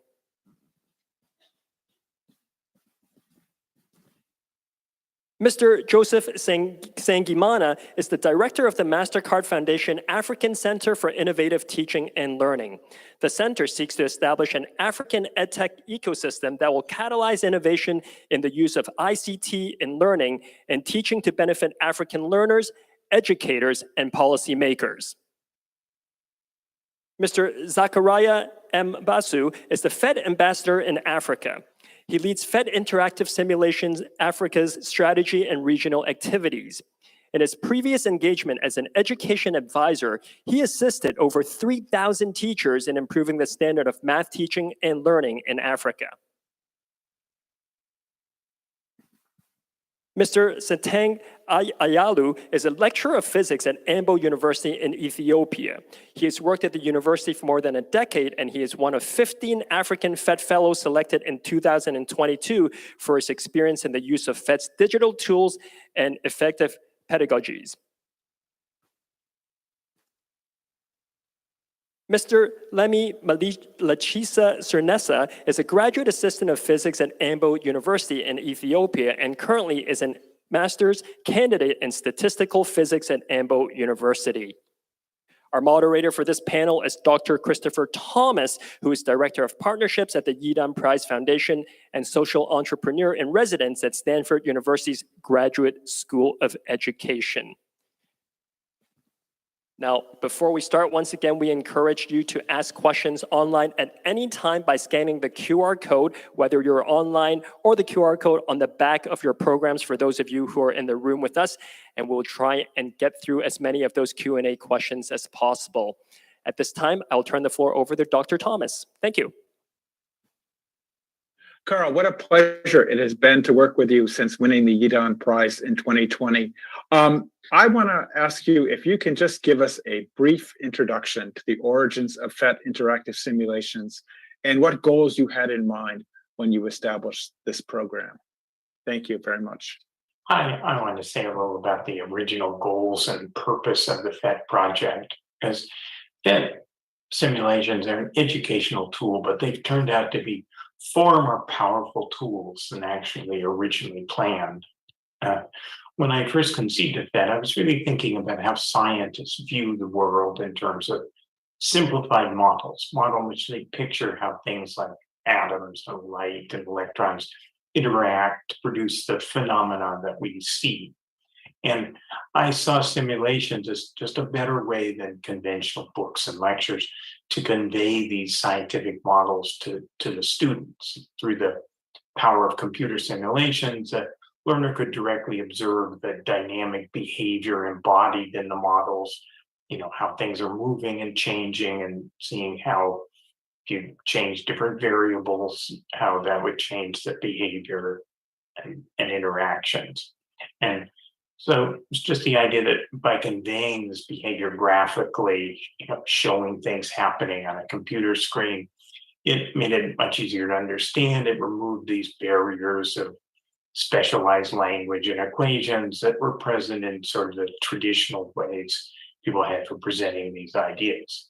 So that original goal was all true, and we found that they worked, and that teachers embrace using FET-SIMs in a variety of ways to provide instruction based on these ideas. But what I did not originally appreciate was how the tool of the interactive simulations could actually transform the learning process itself in new ways. But this quickly became apparent to us once we started working with students as they were interacting with the simulations and seeing how they were interacting and exploring, taking on a much more active role in the learning process than happened in the normal conditions.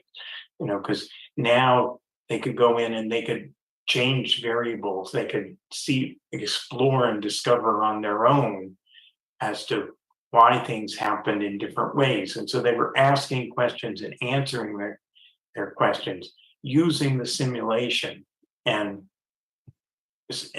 by changing quantities, seeing what happened. So in many ways, exploring the phenomenon much the same way scientists do when they're trying to understand some new phenomena in the world.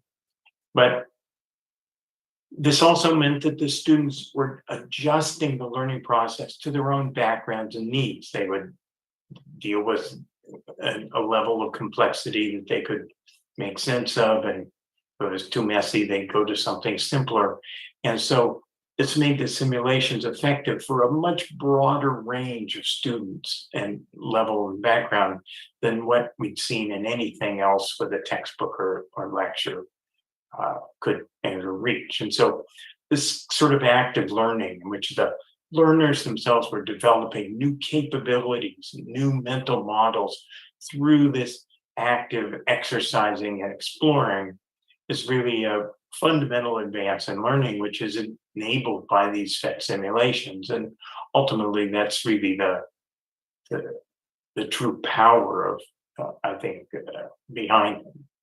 And these kinds of sort of new mental capabilities, models you apply in new situations, are just what's needed in the modern workforce to tackle and solve today's problems. So while the FET simulations were really intended to be an educational tool to make it easier for students to learn scientific concepts, they've really gone beyond that by enabling this powerful new form of actual learning by students. And of course, the virtue of the digital technology has made this now accessible to very large numbers. Kathy, we just heard from Carl about the origin and the purposes of FET. Can you help us visualize what FET looks like in practice? Yeah, I would love to take a few moments to show FET and really bring Carl's words to life. So I'm going to share my screen. The only way to understand FET is to really see a FET simulation in action. So here we're at the FET website. You can start exploring by just clicking on Explore Your Simulations, filter. I'm going to do alphabetical. You can see that we have over 100 simulations here at our website. I'm going to begin by demonstrating build an atom. So in this simulation, atoms were one of the things Carl mentioned. In this simulation, it opens with this exploratory space that invites students in to make changes and discover how atoms work. So they can just pull in a proton into the atom shell, neutrons, and as they're doing this interaction, they really can discover for themselves a lot of the fundamental ideas around atoms. So for instance, they can see that only protons change the element name.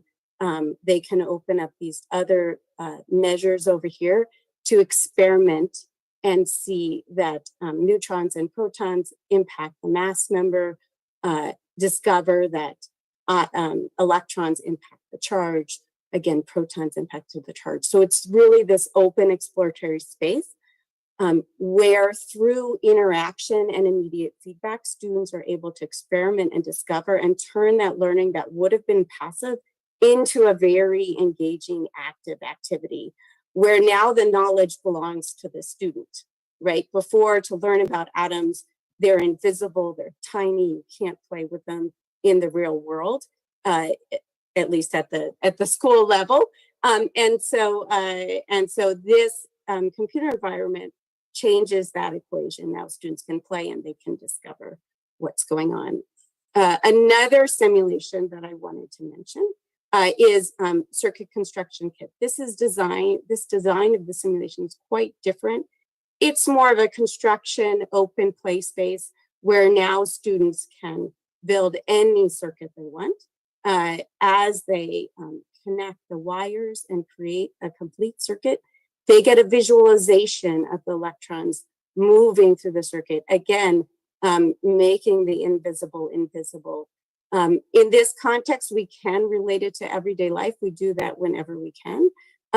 And this is really a good example of a simulation that that serves that goal that Carl was saying, where simulations are just such unique tools because they can address learning goals across so many different grade levels. This simulation is used very often with elementary students.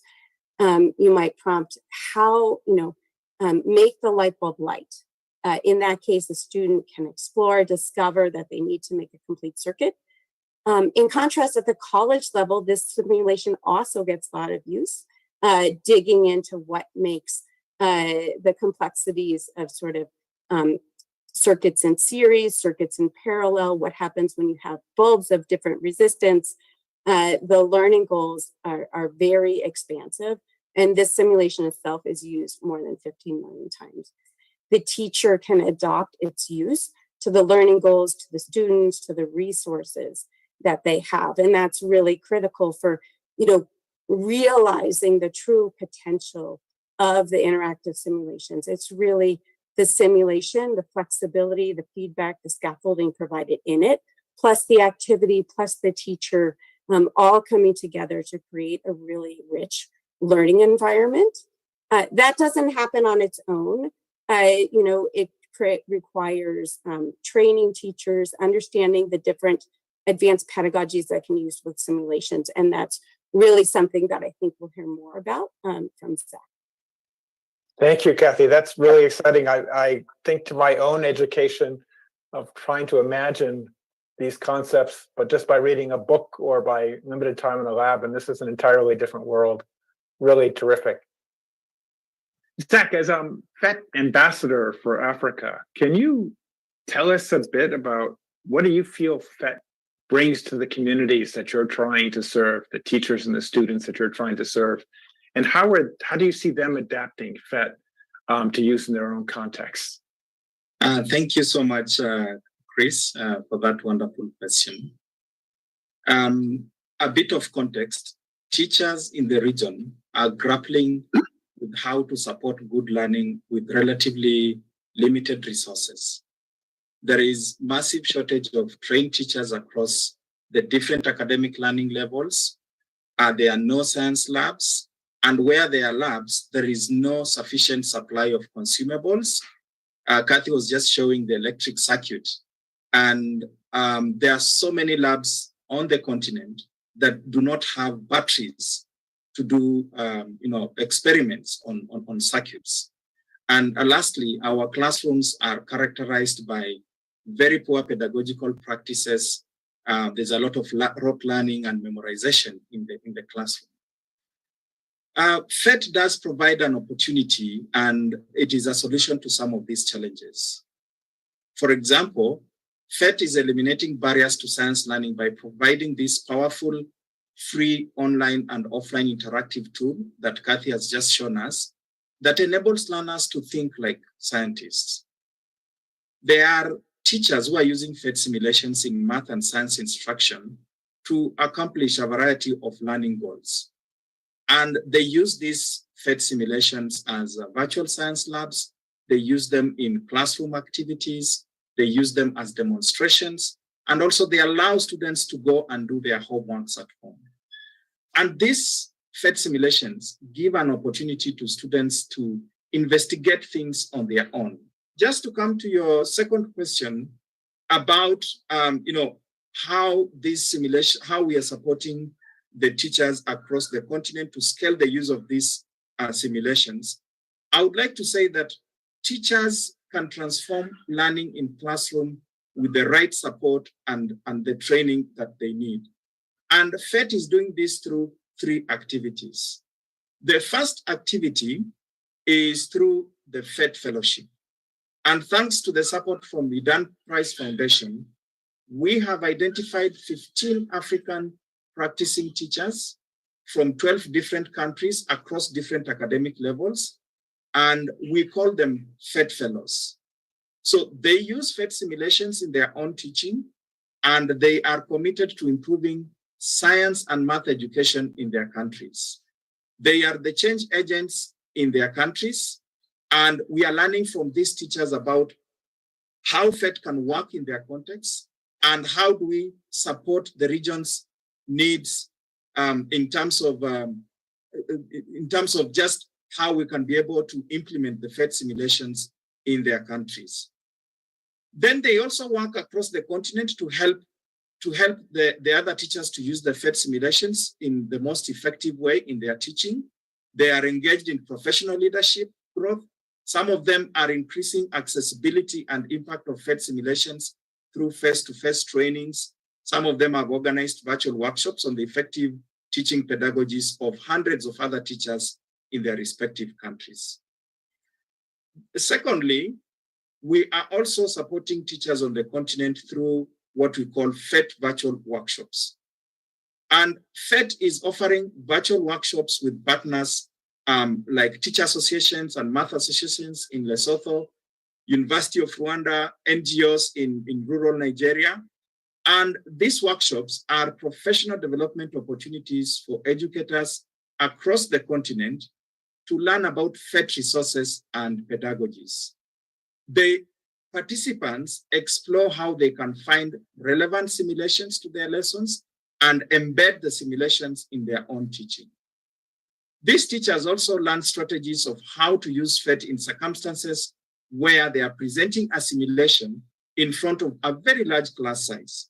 It is very typical in Africa to find a teacher standing in front of students, and then this teacher has got 80, 100 students in front of them.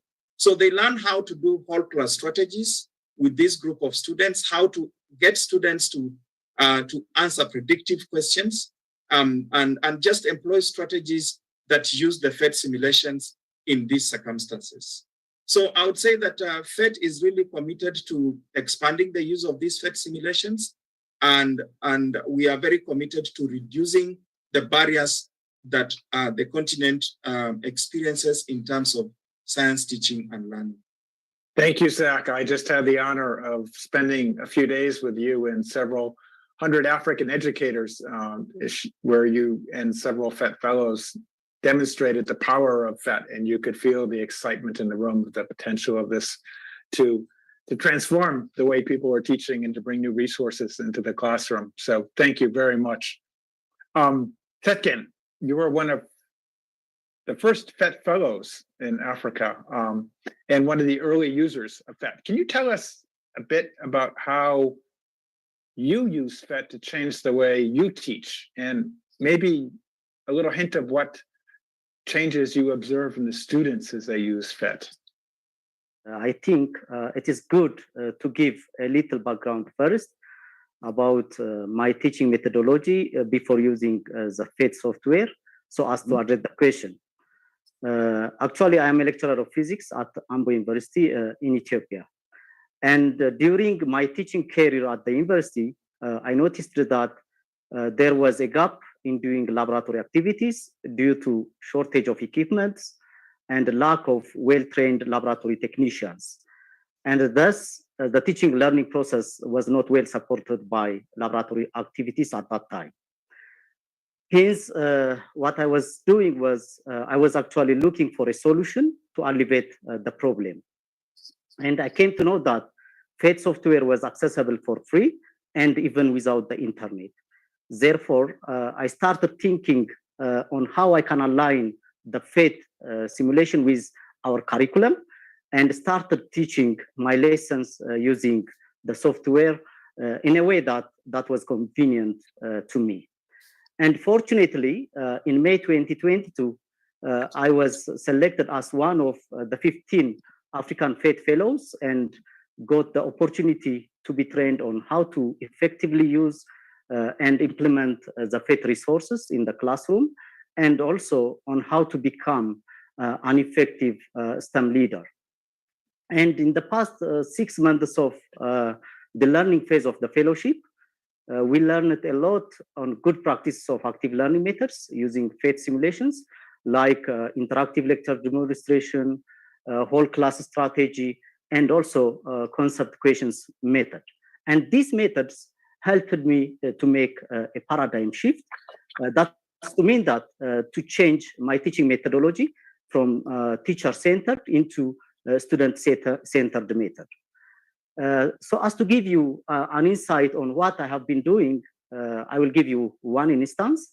For example, while I was teaching projectile motion to undergraduate first-year students, what I do was I initially ask questions to the students, and I allow the students to make predictions on the question.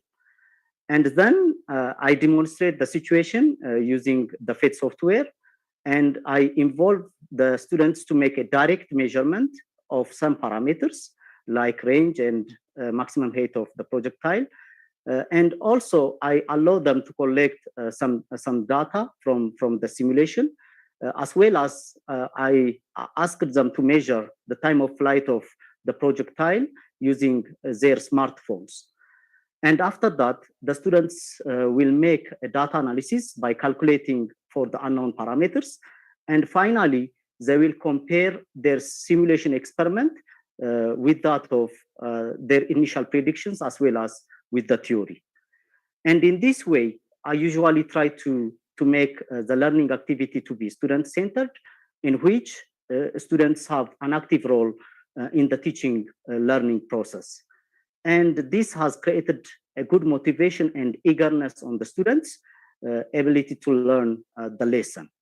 And as a teacher, I also benefited a lot from the contents of the teaching materials, like the teacher tips, which are available on the FATE software.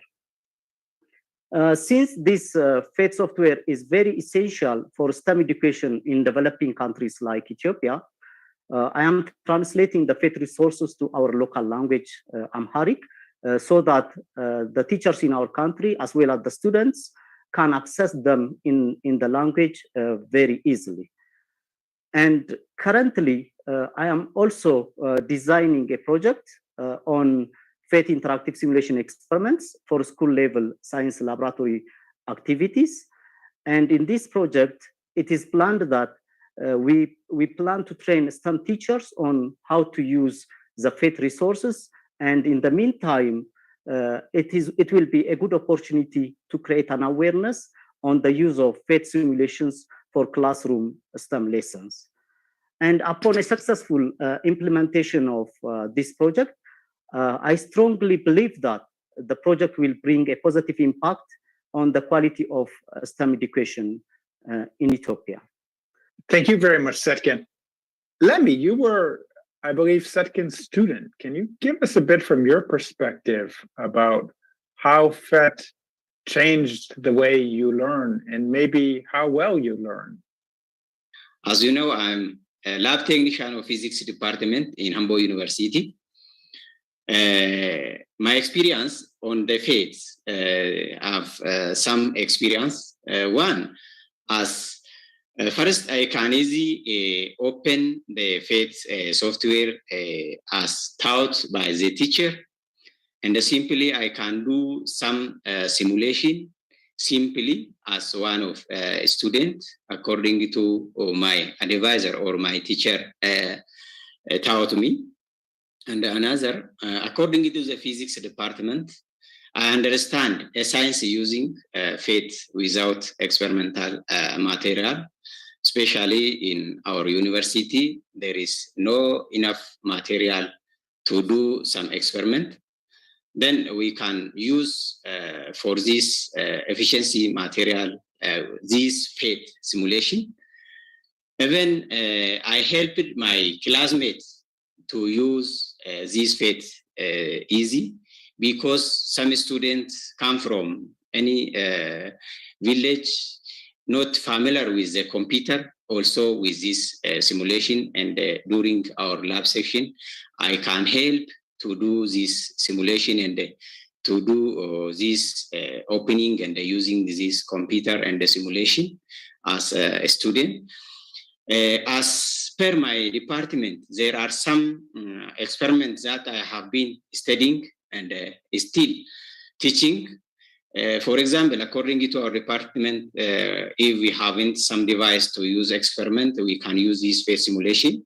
Example for mechanics, projectile motion, as my teacher Satan mentioned, and also from electricity and magnetism, series circuits, parallel circuits, and also from within the optics, magnification of convex lens, and from mechanics, simple pendulum, Hooke's law.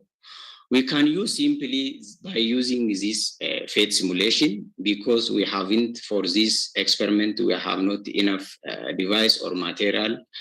And we can also use for another experiment.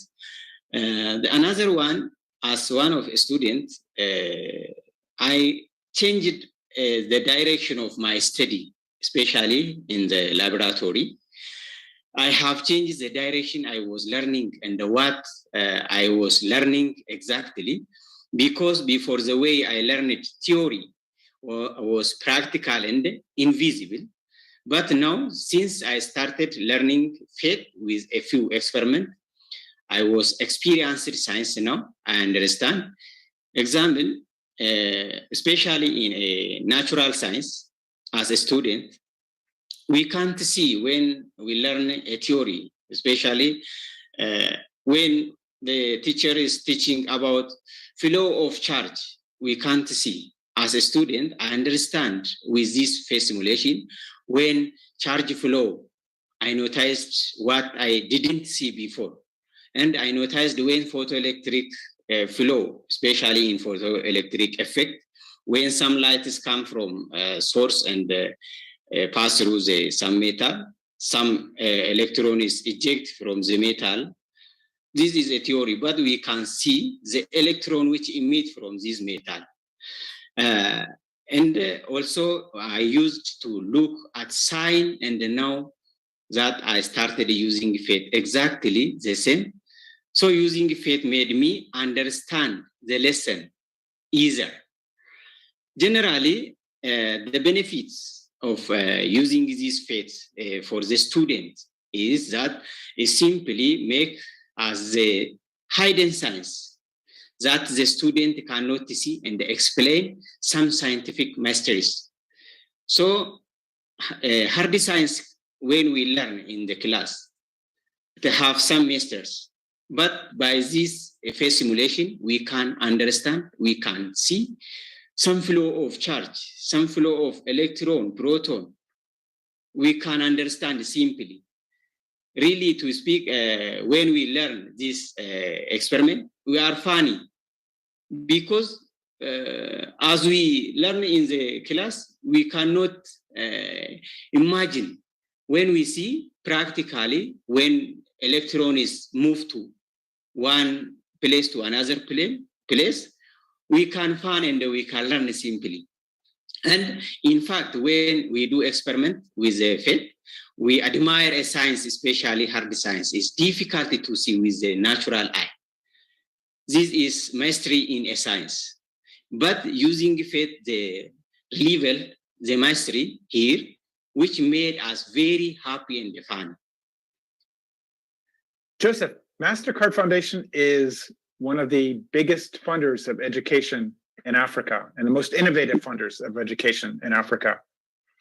Can you give us a little insight into your strategy for developing education in the region, and tell us a bit about what interests you about FET?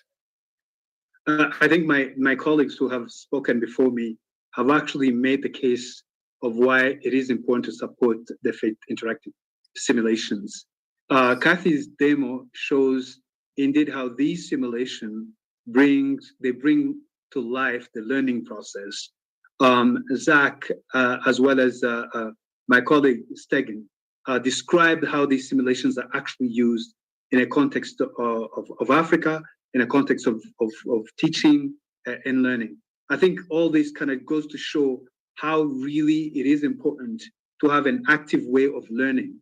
And I think it's very crucial in strengthening education on the continent. So our support to the education really goes to our very own mission. We believe that every person deserves an opportunity to learn and prosper. Everyone, no matter their starting point in life, deserve an opportunity to succeed. And it is our belief that access to education, as well as to other resources such as skill development, would actually provide that chance. So that's why we invest heavily in education. The foundation, through its scholars program, has actually supported to date about 40,000 young people in completing their studies and transitioning into work. And it's planned that by the year 2030, that support would have extended to about 100,000. And so we believe really that the foundation is the foundation upon which even our Young Africa strategy is built. For those who are not familiar with our Young Africa Work Strategy, it is a strategy that has for objective to enable 30 million young Africans to obtain dignified and fulfilling work by the year 2030. And this is going to focus on all young Africans, but particularly on young women. And we believe that for that to happen, we need to build a strong education background to support this work. And so we seek opportunity to find organization or programs that are actually really improving the learning outcomes and invest in those programs. That's how we came about the FED simulations, and that's why we support the FED simulations.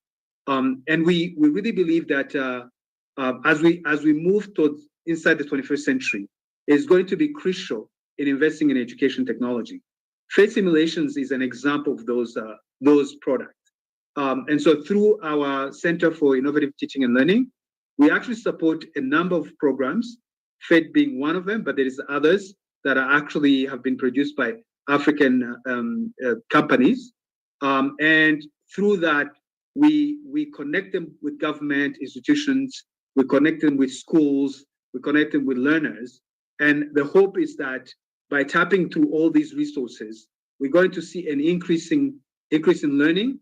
We're going to see an increase in access to the quality and relevant education. And overall, we will see increased employment in young people. So this is why we support the FED simulations and other products that we have listed above. I love the goal of, or starting from the point where we believe everyone has the right or deserves the right to learn and prosper and succeed. Ji-Peng, can you give us a little bit of insight into how STEM comes into the policy discussions and why you believe it is so important for the future of young people? Thank you very much, Chris. Let me start to answer your question by recalling Richard Easterlin's 1981 article on why isn't the whole world developed. He concluded that science and modern education separated faster growing countries from the rest.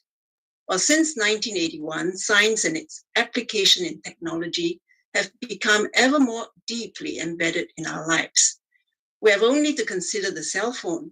It is now a basic tool for billions of people. Yet not too long ago, its computing power used to reside in machines the size of a large room.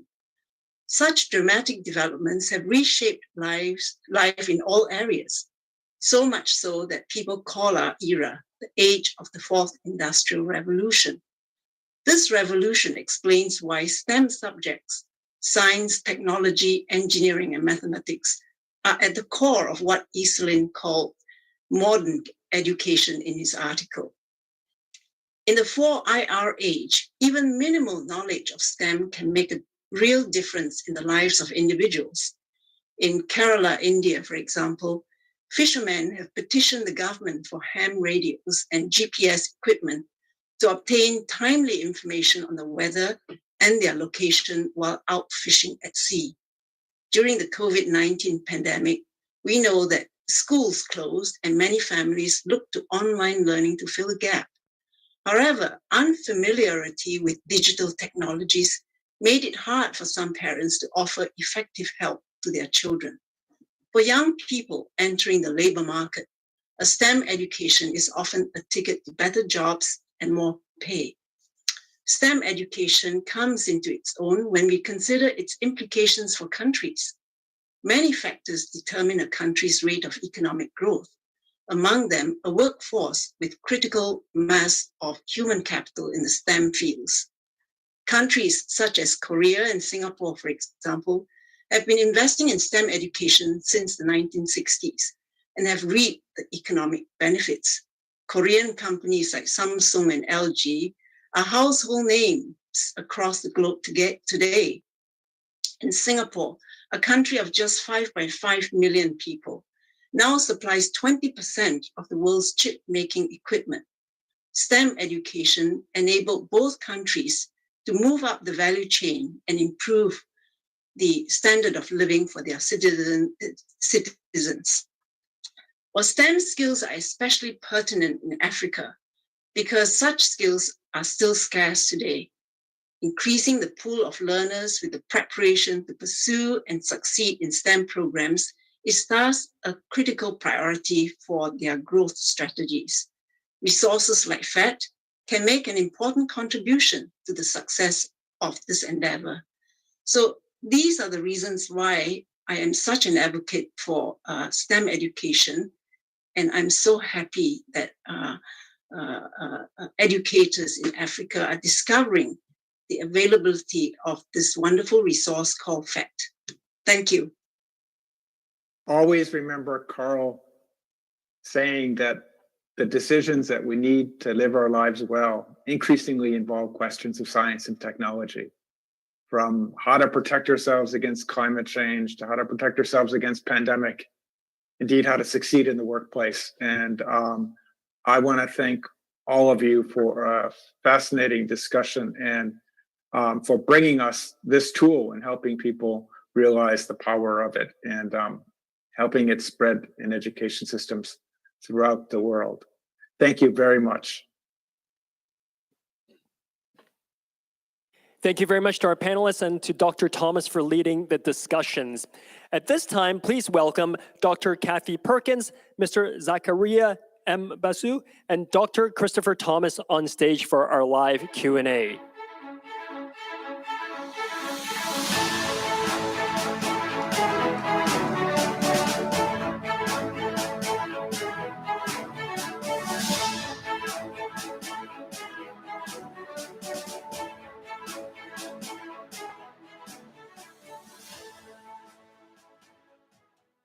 So thank you very much. And thank you for all of you who have submitted questions. It's a real pleasure to be here. Let me just start off with Kathy.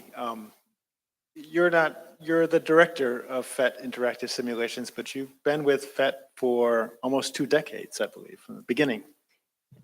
January will be 2 decades. Yeah, congratulations, and thank you.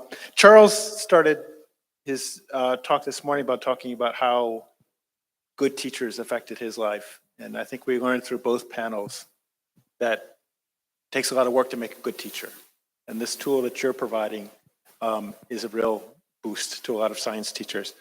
Can you tell us a little bit about what goes into FET, what goes into all that work that goes into making a FET simulation? And very specifically, I have a question from the audience about how you incorporate sort of learning from experimental errors and limitations on equipment into the design of FET. All right, well, that's a very interesting question. Thanks for whoever submitted it. So I'll start with just the basics of creating a simulation, and then I'll dive deeper into how we can address issues of uncertainty in experimental design. So we start the design of a simulation with articulating the learning goals. And here we really also look to the education research that's being done in the specific disciplines. So we look at what are student learning difficulties at a particular educational level in a particular topic. There's quite a bit of disciplinary-based education research happening right now. And so we look for those spaces where students are having challenges and also where the tool of an interactive simulation, the affordances of that tool can really benefit students' learning. So spaces where you can make the invisible visible, as Lemmy was talking about, spaces where dynamic feedback makes a big difference, where as the students interact with a particular content space, they see an immediate response from the simulation that can help them build their understanding of the relationships and in that way discover the concepts for themselves and bring that learning back into their discussion with students or with classroom. And secondly, when we actually go to design and develop a simulation, it really takes expertise across a interdisciplinary group of people. So we bring in education researchers, we bring in specialists that focus on the pedagogy, teachers who are in the classroom, and then we have experts in simulation design, and of course our software engineers. We kind of, after we have a working prototype, of course we want to see how students interact with the simulation. So we go deep into bringing the simulation in front of a student, having them do an individual interview with us where we look at how they interact with the simulation. We know a simulation is working when we see them sort of lean into the computer, engage with what's on the screen. It's a think aloud interview, so we ask them to say what's in their head. So if we see them asking questions, we see them making those connections. When that happens, we know that the simulation is ready to bring into the classroom to support inquiry-based learning. I will now turn to the question of adding uncertainty and how a simulation can address ideas of uncertainty in experimental design. We recently actually received a new grant to explore that space. And one of our simulations, the projectile motion simulation, we're adding uncertainty into the projectile. So now you can actually play around with what happens when you change, when you add different levels of uncertainty to, say, the launch angle. And it's just making the simulation even richer. So while historically the simulations have been a very accurate version of what happens, we're exploring ideas about how you can better teach experimental uncertainty through the use of simulations as well. I think it makes it richer, but it makes it more fun too. Yes. Zach, if I can turn to you, as you're PhET ambassador, but you're also a longtime science educator.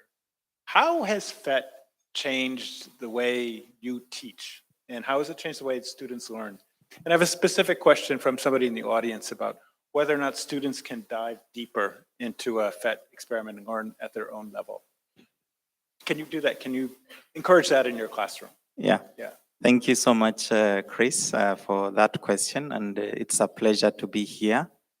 I'll give you a story about 2012 when I was teaching physics at high school, and I was teaching a very specific concept on Hooke's law, where you sort of put masses on a spring and then they see how the spring changes. So 70 students in front of me, and I would go to a class.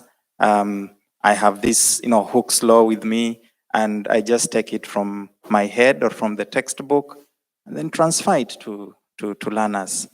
And then after the lesson, I had this student who came to me, and he was like, what you're saying about proportionality, I don't see how it relates with my fishing hook and my fishing rod, because when I go to fishing, it doesn't matter whether I fish a big fish or a small fish. The length of the string is the same.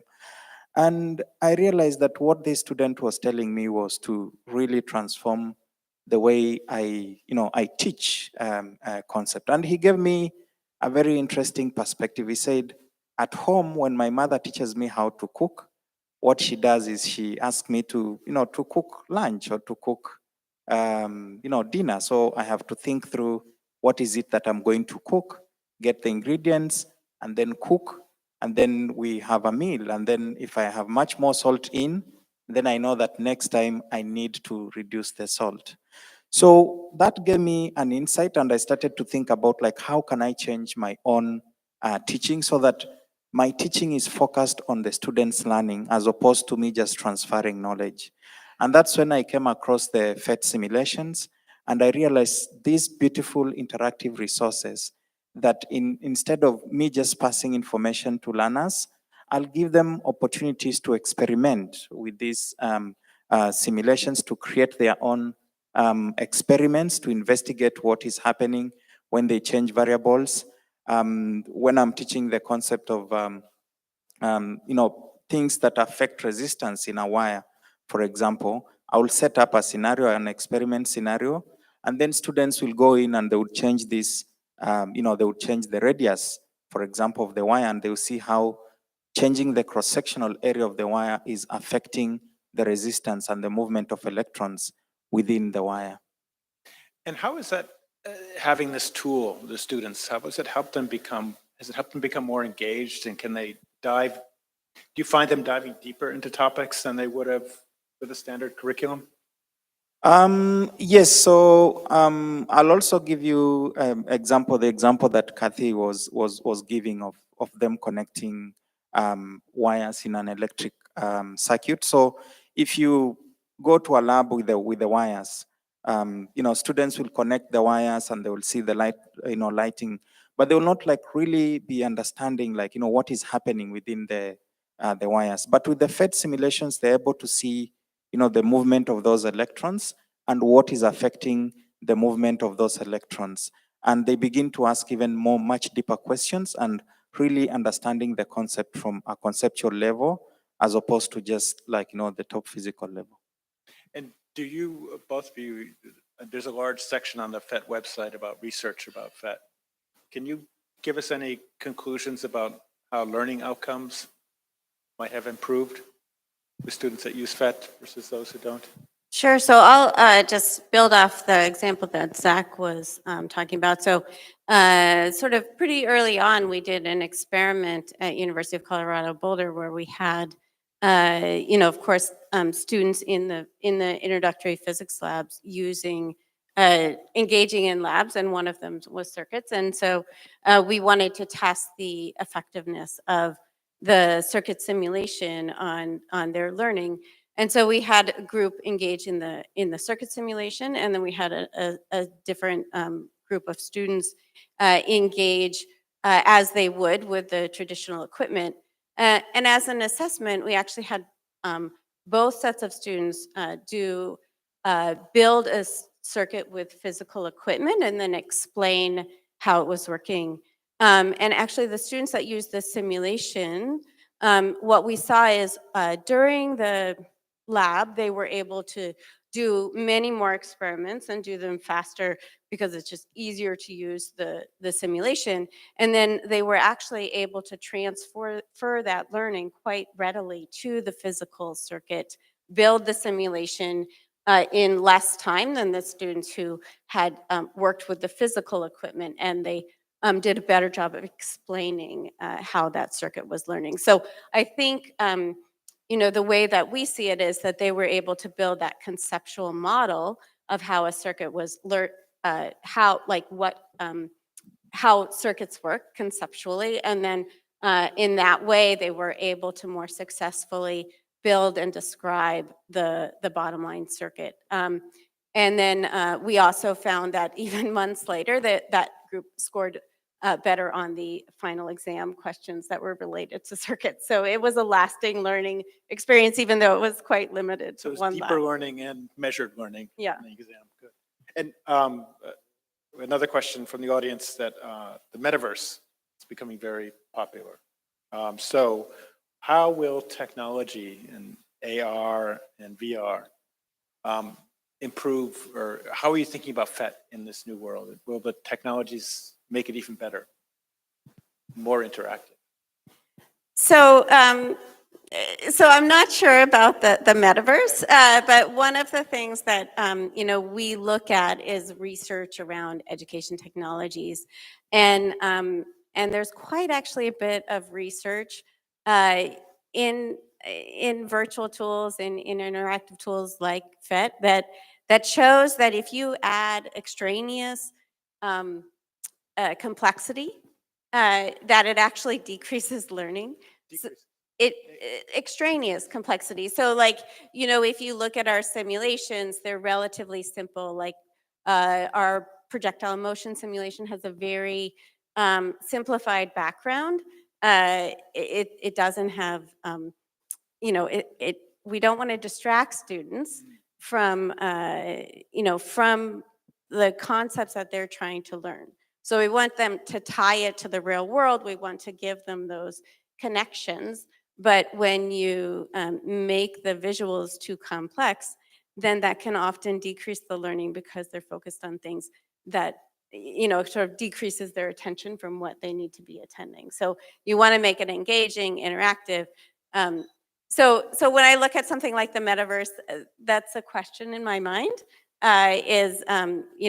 we go 3D when we need to go 3D for the pedagogy, but we don't go 3D for everything because it's not needed for student learning. And maybe, Zach, you're working with a lot of big institutions and governments to try to introduce PhET at scale. What are the sort of first steps that you talk about with institutions about adopting PhET, about what are the key decisions they need to make up front, and how do you get this working at a large scale in a school system?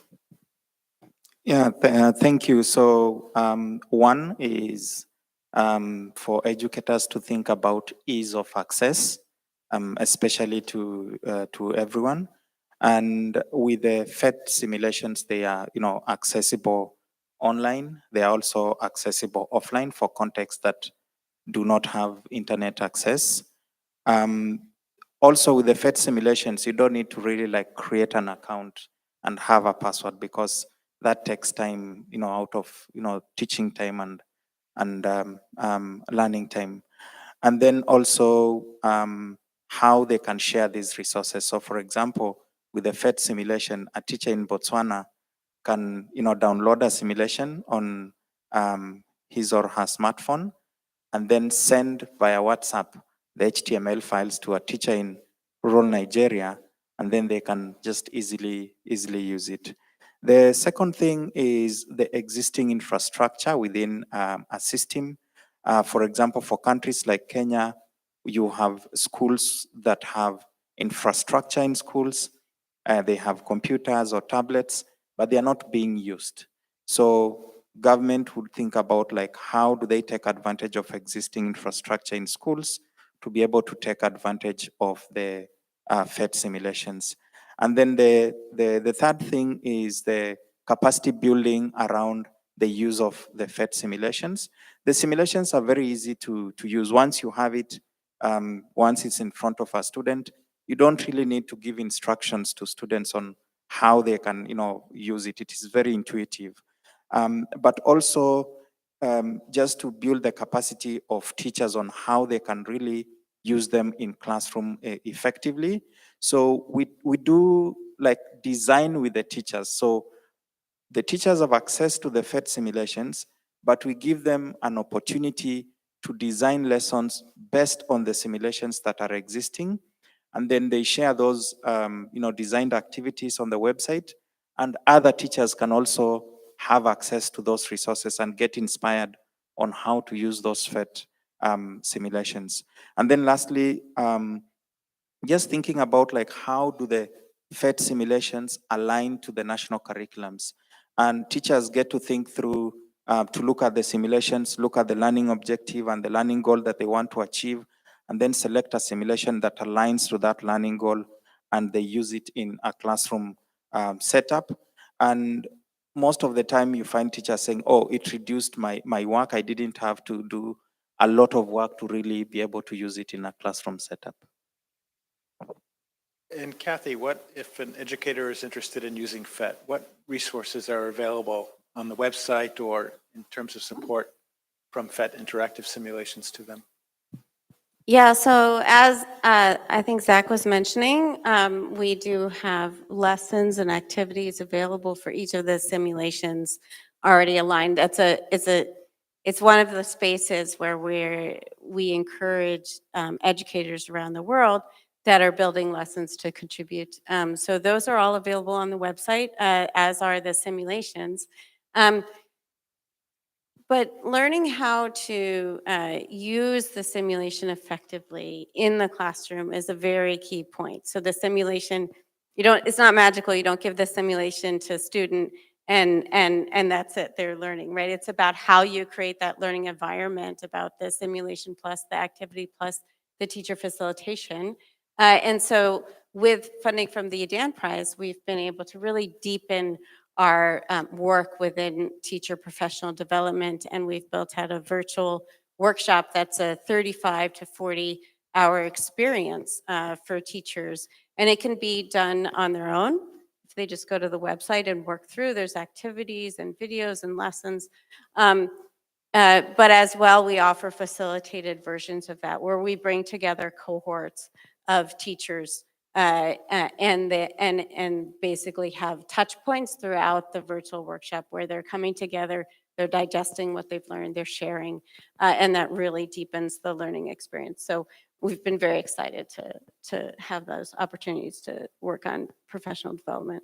That's terrific. I've been lucky to sit in a few sessions and they've been really both incredibly informative and entertaining too. So I think it's something that people pick up naturally with you, and you've done a great job. And thank you very much. And thank you to the audience for all of your questions. And thank you. That's it, yeah. It's been great. Thank you. Thank you very much, Dr. Perkins, Mr. Mbasu, and Dr. Thomas for leading the discussions, and of course to our audience, both online and here in the room, for your questions. Now, we've heard a lot about PhET interactive simulations, and we've heard many times today, practice and theory go together. So now it is time for all of you to give it a try. We've set up stations outside. You might have noticed it outside. We now invite you for a 15-minute breakout session in the foyer to experience and explore PhET simulations for yourself. You'll be able to talk with the PhET team as well as Hong Kong teachers and educators who are avid users of PhET. They will explain everything to you. So please, in a second, move out to the foyer to take part in this wonderful simulation. After the breakout session, we'll break for lunch. When lunch is ready, we will have ushers who will ring the bell, and you can just follow them. Lunch will be served outside the doors to your right. It's in fact in the ballroom just behind the wall here, but our ushers will guide you there. A reminder that our third and fourth panels this afternoon, the third panel will be conducted in Putonghua, and the fourth will be conducted in Cantonese. So if you would like simultaneous interpretation into English or Putonghua, please register for a headset before lunch today. And for our online audience, we'll continue with the third panel, 1 p.m. Hong Kong time. So please keep an eye on your time. We'll see you back here at 1 o'clock Hong Kong time. Have great fun, everybody, and have a good lunch. We'll see you again this afternoon.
对，那个没有啊，如果有要求我就打个领带，没要求我就这样，这样。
Good afternoon, ladies and gentlemen. Welcome to the afternoon session of the Yidan Prize Summit.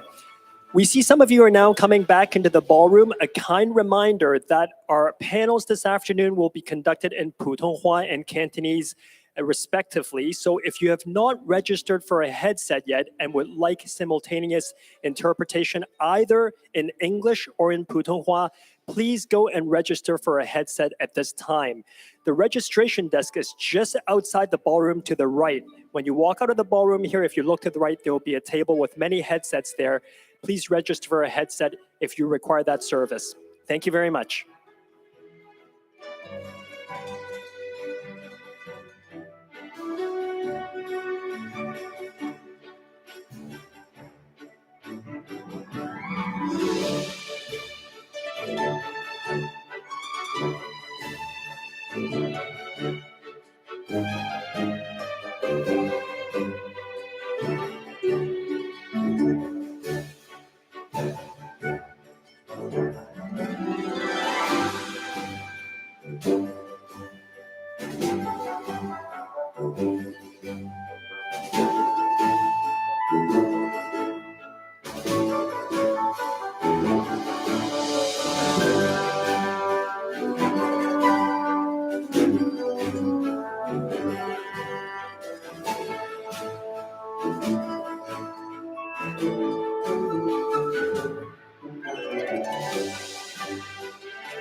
Good afternoon, ladies and gentlemen.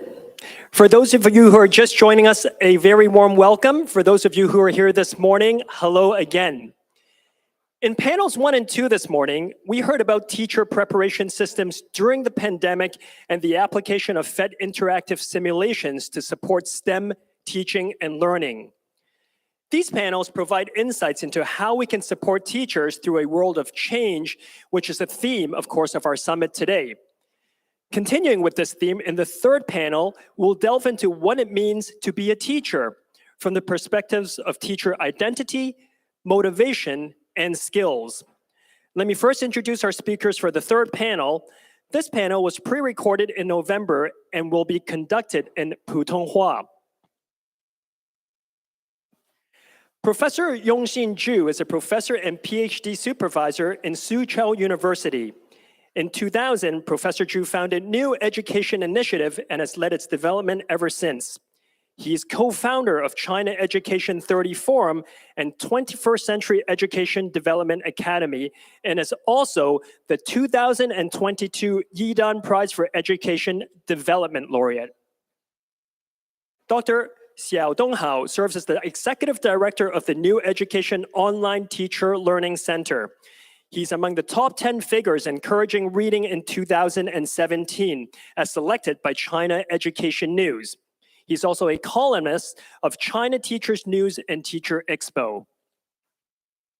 Professor John Chi-Kin Lee is Provost and Chair Professor of Curriculum and Instruction at Education University of Hong Kong. He's also the UNESCO Chair in Regional Education Development and Lifelong Learning. Ms. Hui Fan Zhuang is a certified senior teacher and the general principal of Xinghe Experimental Primary School Group, Zhangzhou City, Jiangsu Province. She supports education in rural areas for a number of NEI programs. Our moderator for this panel is Professor Kaiming Cheng. Professor Cheng is Emeritus Professor at the University of Hong Kong. He's also the convener of the Yidan Prize Advisory Committee. Now, before we start, once again, I remind you to submit your questions. For those of you online, there is a QR code. For those of you here in the room, the QR code is on the back of your pamphlets. You can ask questions at any time. Professor Cheng, I turn the floor over to you. Thank you. 各位，欢迎来到一单奖的峰会。这一节呢是请朱永生老师他也是这一次的得奖者，他会开始讲一讲他的新教育实验，然后呢，有几位朋友呢会对今天的主题就是教师加以他们的这个深化跟这个展开。我们先请这个朱老师讲一讲，我简单的提些问题，也许是要向大家介绍一下你这个新教育实验是大概是怎么样的一个运动，或者是在这个主题底下，你觉得你是怎么样把教师定位的？朱老师。谢谢陈教授。新教育实验啊，这个是在中国大陆从2000年开始发起和推动的一项民间的教育改革运动。那么这个新教育实验主要是以教师的成长为逻辑的起点，以营造书香校园、师生共写随笔、聆听常为声音、培养作业口才等10大行动为路径，帮助教师和学生过一种幸福完整的教育生活的这样一个教育探索。那么新教育实验呢，应该说它是前面陈教授也提到了，它最大的一个特点之一就是它特别的看重教师，把教师作为这个逻辑起点。那为什么我们这么考虑呢？因为我一直认为教师啊是立教之本，也是新教之源。中国的教育问题应该说错综复杂，解决教育问题的关键在哪里呢？我觉得就是教师。谁站在讲台前，谁就决定着教育的品质，谁就决定着孩子们的命运。所以教育的品质在很大程度上取决于教师的专业水平、投入的热情和投入的精力。所以在一定程度上，教师的问题解决了，教育的问题也就解决了。所以这是我们把教师啊作为逻辑起点的一个很重要的原因。那我们知道一线的老师啊，往往容易缺乏成长的内驱力，专业的素养不够，而且呢理论和实践呢脱节的情况也比较严重。所以针对这个特定的问题，我们就设计了通过教师的专业这个成长和职业认同双向发力，是吧？帮助教师能够有这个比较好的成长，帮助他们赋能。所以我们在教育内容上，我们呢完成了以教师的专业阅读地图，我们做了中国大陆的第一个教师的系统的阅读书目，帮助教师和学生提供教科书以外的优质的教育资源，帮助他们拓展了学习和生活的空间。那么在教育的方法上呢，我们通过教师的生命叙事来进行教育反思的模式，并且提供了他们成长的平台和榜样的示范。所以这个在很大程度上解决了教师成长的内驱力不足和专业素养不足的问题，也在理论和一线教师的实践之间架起了一个桥梁。那么在组织的形式上呢，我们通过建立网络师范学院、教师成长学院和种子教师等计划呢，大规模的培养优秀教师，应该说建立了一个中国教师自我成长的自组织。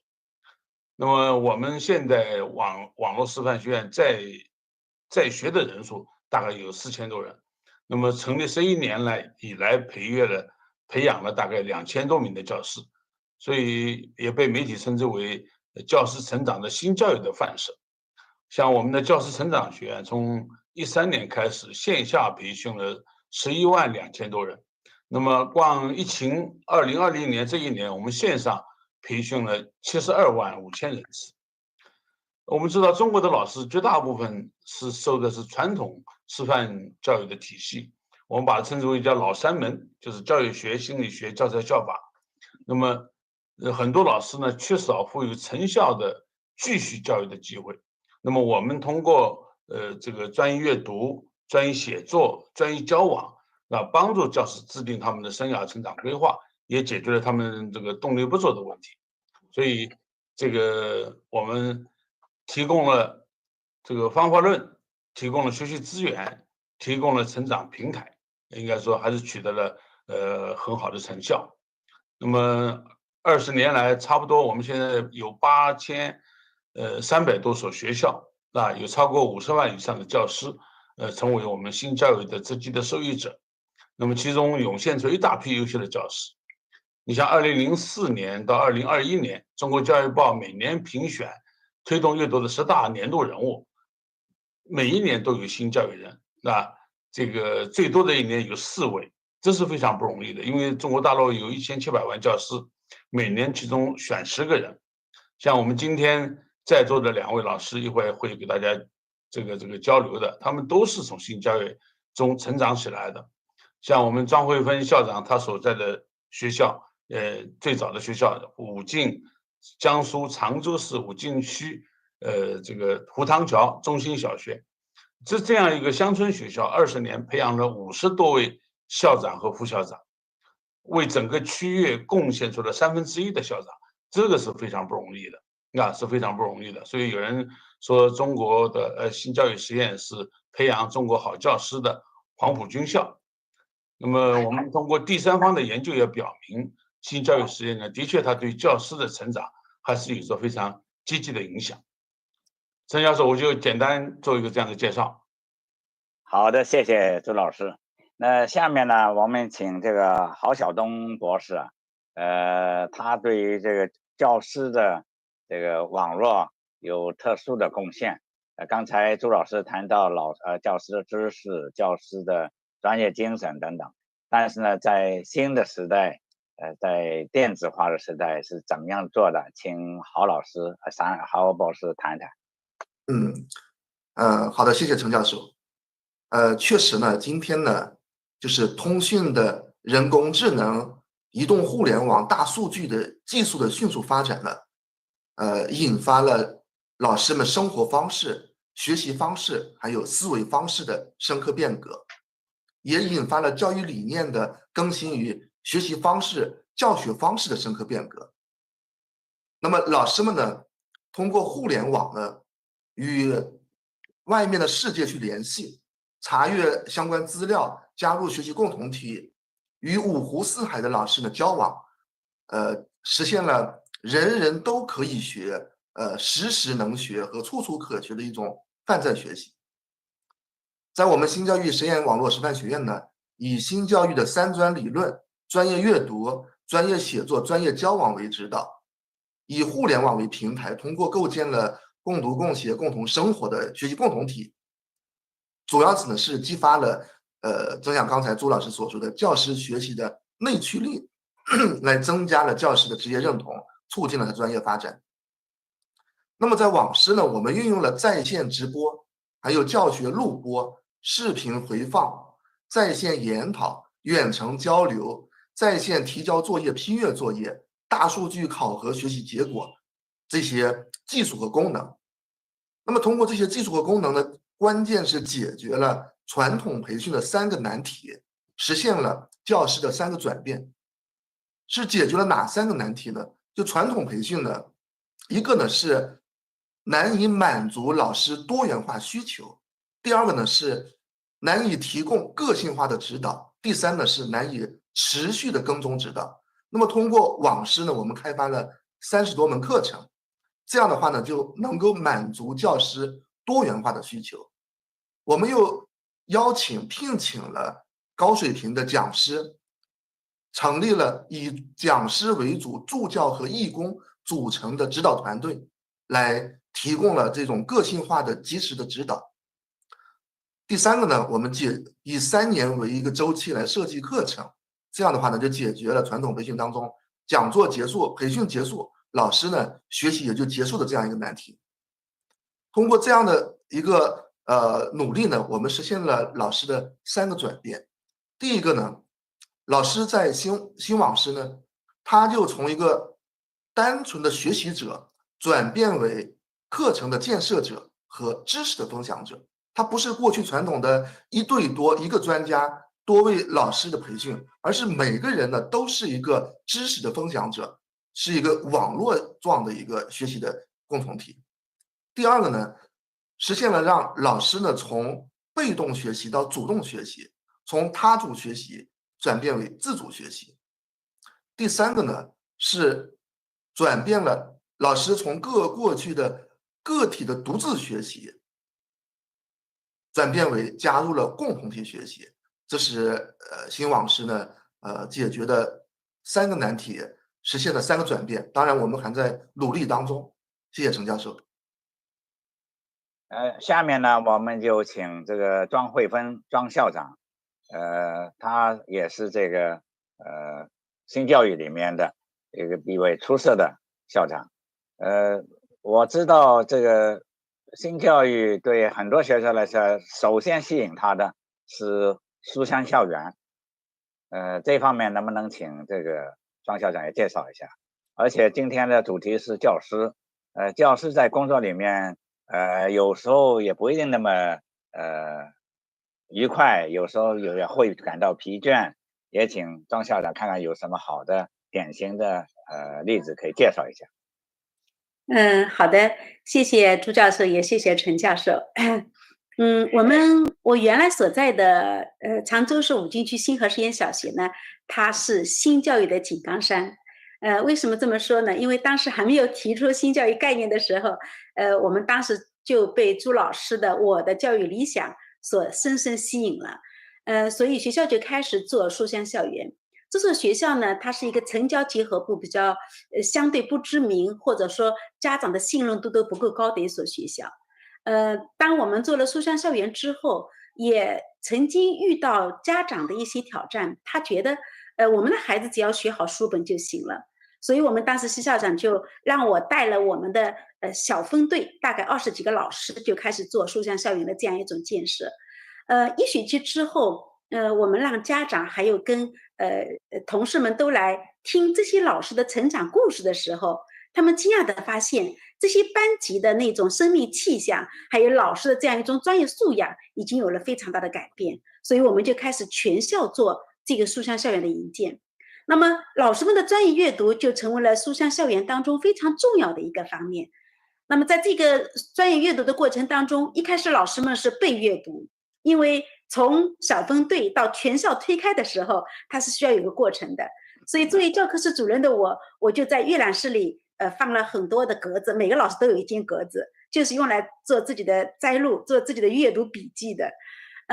从老师们一开始背阅读到开始想阅读，因为他发现阅读之后自己的课堂发生改变了，自己跟师生之间的关系建立，还有育人的水平也发生改变了，所以他就有想阅读的这样一种冲动。那么这个时候我觉得非常好的就是新教育它提供了一个阅读地图，就是想阅读到底阅读什么呢，是吧？所以它构筑合一的大脑，让你知道去如何阅读，包括从我们案例型的到经验类的到结构化的，再到我们原理性和我们的这样一种哲学类的，它有一个地图。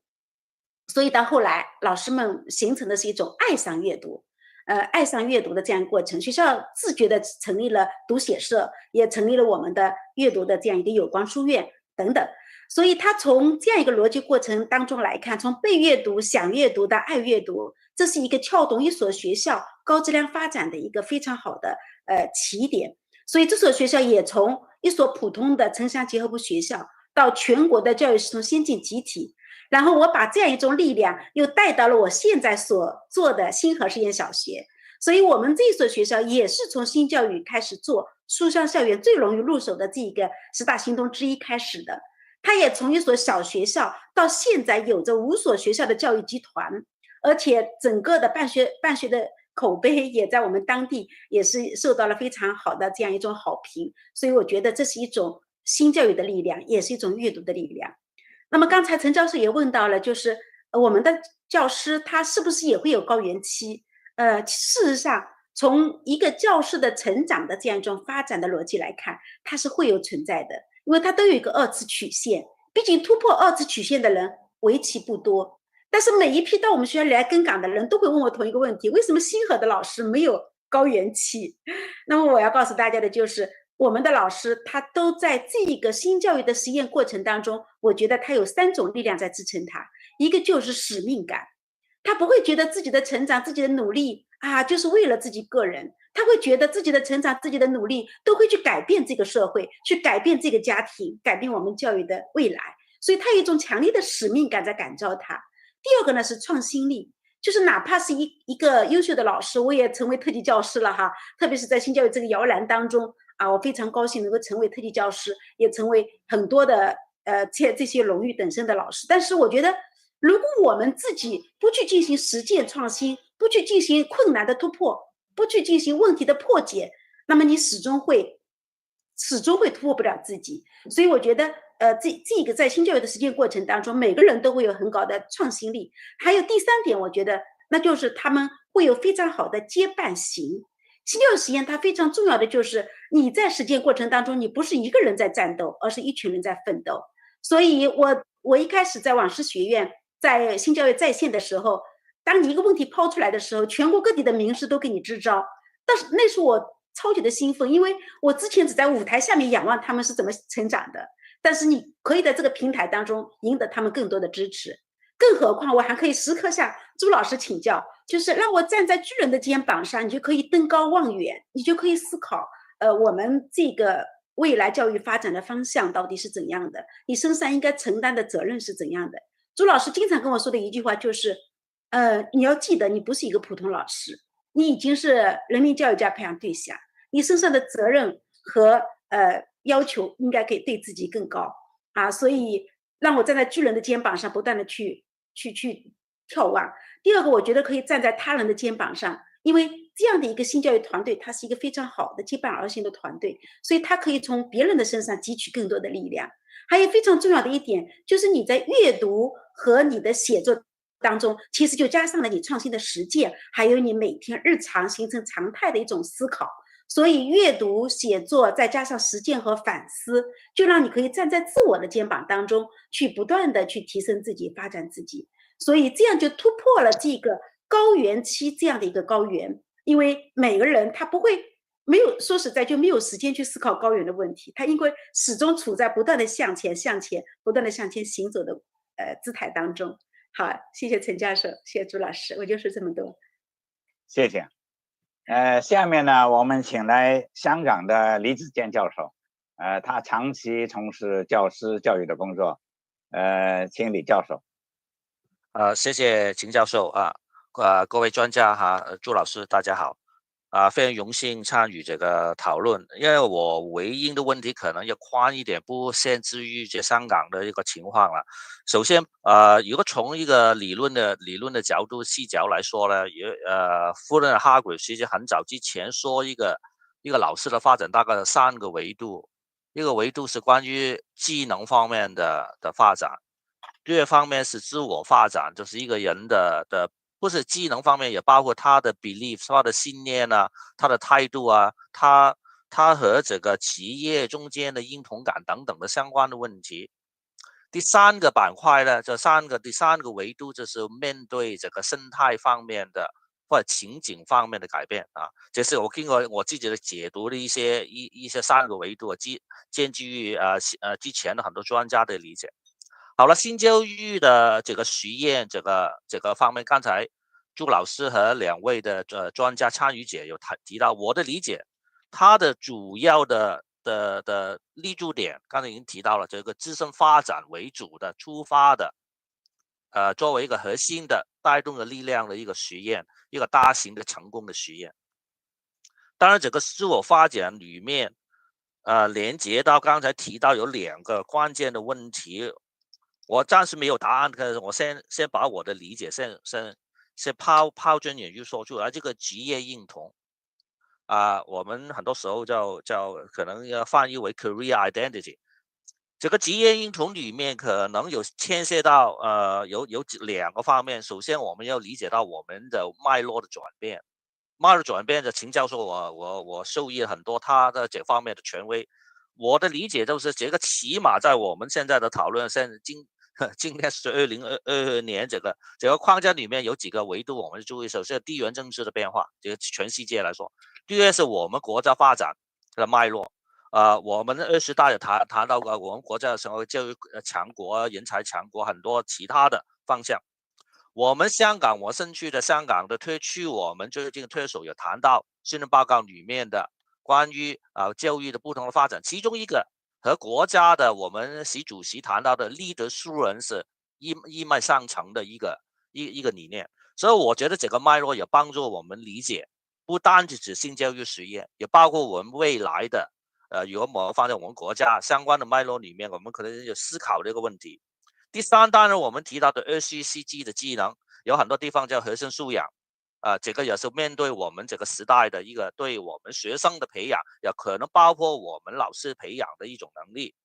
最后当然还有很多，最后我们经常谈到就科技、人工智能现在发展，所以围绕这个脉络的转变里面，可能我们就要探索一个问题：我们希望我们的老师放在一个新教育实验里面，也包括超越这个新教育的实验里面，我们希望我们的老师的成长也好，他的职业认同也好，自身发展也好，其实是什么的内涵性的问题。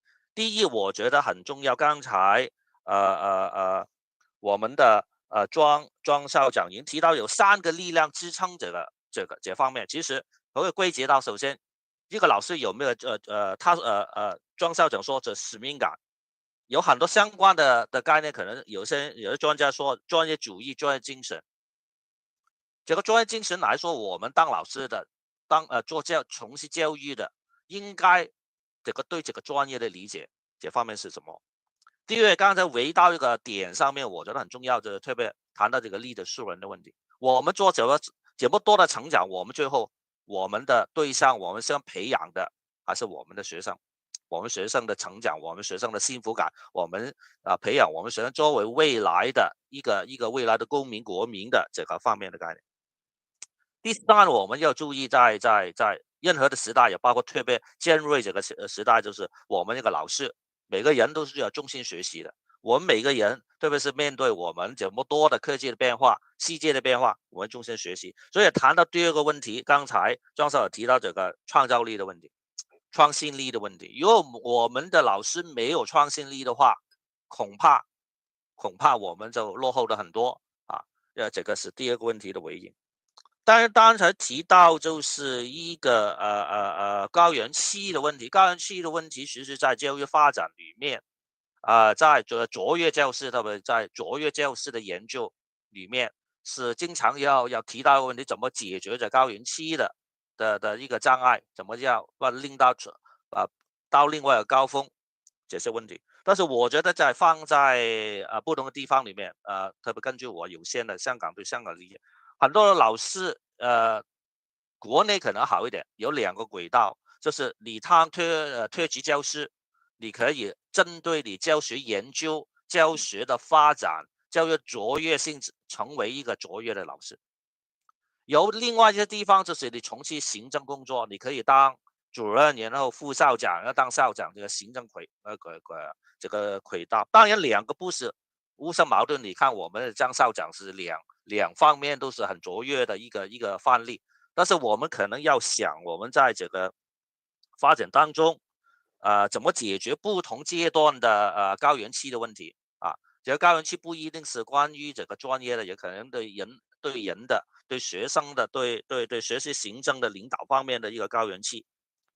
第3方面的力量呢，刚才庄少有提到这个共利的问题共利的这个不同的翻译，反正这来自一个共同体的概念。这个共同体的概念就是我们要怎么样透过不同的平台，特别是我非常欣赏这个网式的模式怎么样结合，对不对？我们国家这么大的地方，怎么联合不同的力量，做一个有镜面的平台，推动这个教师发展。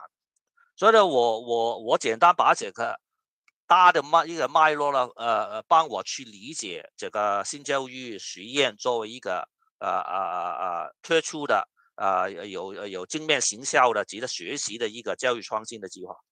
我最后一个先停在这里了。我最后觉得这个网师模式呢，是值得我们进一步探讨，因为这个是配合我们20世纪，配合现在特别是我们经过这个 COVID-19 经过这个新冠疫情之后，大家都比较接受了一个比较网络性的交往这个模式，怎么样利用这个模式作为一个专业发展的一个模式吧。最后一个点就是我有个人非常欣赏，就是从阅读到写作到交流这个模式，作为新教育实验一个很突出的一个模式。但是在香港，我陈教授也是很理解，香港的老师比较忙怎么样令到特别是有一些地方相对一个教师工作量比较强比较高的老师能有一些时间进行阅读、进行反思、进行交流，我觉得就很值得我们以后的探索。在这里我停下来抛砖引玉谢谢大家。谢谢李教授。各位，很感谢刚才大家比较有深度的，也很有启发性的发言。我们在结束之前呢，我们先请这个大家用一句话，讲一讲你在这个时刻你希望讲的事，或者是总结，或者是这个有些问题都可以。还是朱老师吧。好。谢谢陈老师，这一句话还是很有挑战性的啊。如果要说一句话的话，我觉得就是叫享受教师职业的幸福。因为这句话为什么很重要？因为一个教师啊，刚刚讲的高元气也好，职业倦怠也好，他的这个工作压力也好，其实都和他能不能享受教师职业的幸福有关。我们新教育的老师啊，为什么很多人告诉我，他说你们的老师跟其他老师不一样，他们的眼睛里都是有光的，他们的脸上都是有笑容的。为什么你们的老师负担应该比其他老师负担要重？为什么呢？因为我要求我们的老师要写作，要阅读，对吧？还要参加各种各样的这个community。那么就是说，他怎么能够做到幸福，对吧？我觉得这就是说，我们新教育的职业认同，帮助他去寻找这个职业生活的榜样，或者说生命原型。就是在新教育团队里面，这个我们有很多在这个新教育里面成长起来的优秀教师，同时我们也为什么要让老师去读那些这个教师成长的传记，优秀教育家的这个成长的传记，其实就是帮助他们去寻找他人生中的生活榜样。那你说忙，你比如说李珍惜博士也是我的一个博士，对吧？他写那么多的著作，但是他做班主任做得非常出色，做校长也做得非常好。那么就是说，我一直认为重要的事情一定就会有时间的，这样他就能够懂得怎么样以这个寻找生命的榜样。我觉得这一点还是很重要。另外就是说，怎么面对生活中的困难，因为新教育不断的去告诉老师，就是说遭遇往往就是机遇，就是说每个老师在成长过程中都会遇到困难。那我跟他们讲，其实困难往往是人成长的最大的机遇，就是你面对你的困难，那么很多老师，一般的老师面对困难他就退却了，他就萎缩了，那么他就沉沦了。但是新教育老师，我们告诉他，其实困难是考验，同时也是机会。正是因为大部分人面对不了这个困难，所以你挑战这个困难，你就成长了，你就会比别人有更大的机会。那所以在这一认同上，包括这个寻找生命的语言，都是在我们这一认同上下的一些功夫。另外呢，就是3专模式，就是专一阅读、专一写作和专一交往。专一阅读为什么很重要？因为我们觉得一个老师他的专一能力如果靠自己在实践中就不断的尝试错误去摸索的话，他会成长得很慢。就是说，有的人可能忙了一辈子，那都没有忙出名堂出来。但是他如果一开始就专一阅读很有品质，那么他就能够找到适合他的教育方式。那因为他在教室里面对的事情，在其他的教室里早就面对过，对吧？所以他就不用那么去摸索了，对吧？所以阅读是帮助教师成长最有力的武器，这也是我们新教育我觉得做的最有成效的一个方面。另外写作，很多人都知道我开过一个朱永新成功保险公司，对吧？就是我对老师们要求他们每天写1000字，每天写1000字，我为了鼓励他们，我自己坚持写，所以20年来我自己每天写都不止1000字。你说你忙，我跟老师们说你不会比我更忙，我都能做得到，你也能做得到，对吧？所以这些老师们实际上写作并不是为了写作，写作我觉得它有2个很重要的功能。第一个就是说它帮助人反思，就是教师的反思一定是从写作开始的，而且反思是帮助他提升这个教育水平的最重要的利器，对吧？所以写作不仅仅是写作，它是思考，所以这一点非常非常的关键和重要。而我们新教育的老师，像郝晓东啊，像庄慧芬，他们都是写作中成长起来的，对吧？而且写作会提升他的知名度，会让他有一个成就感，因为尤其是伴随着写作的一些发表，就是大家都知道他们这样他会更努力，更兴奋，对吧？这成长也更有动力。然后就是交往，交往也很重要。我们很多老师往往就在一个学校里，他的交往的圈。那么新教育的老师不这样，我们网络师范学院来自全国各地的，就是说高手过招，他往往他就不会，一个就是他不会满足自己。你看，还有比我强的很多的人。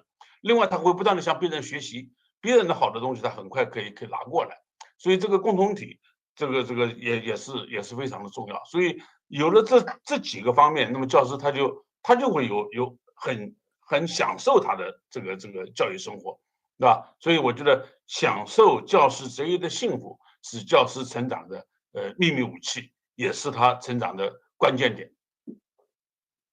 谢谢。谢谢。郝老师，期待我们未来的教师呢，能够通过网络的形式加入专业学习共同体这样一个大的团队当中，从经验型的教师向专业型的教师转变，使我们的教育教学呢有更多的创造性，有更多的意义感。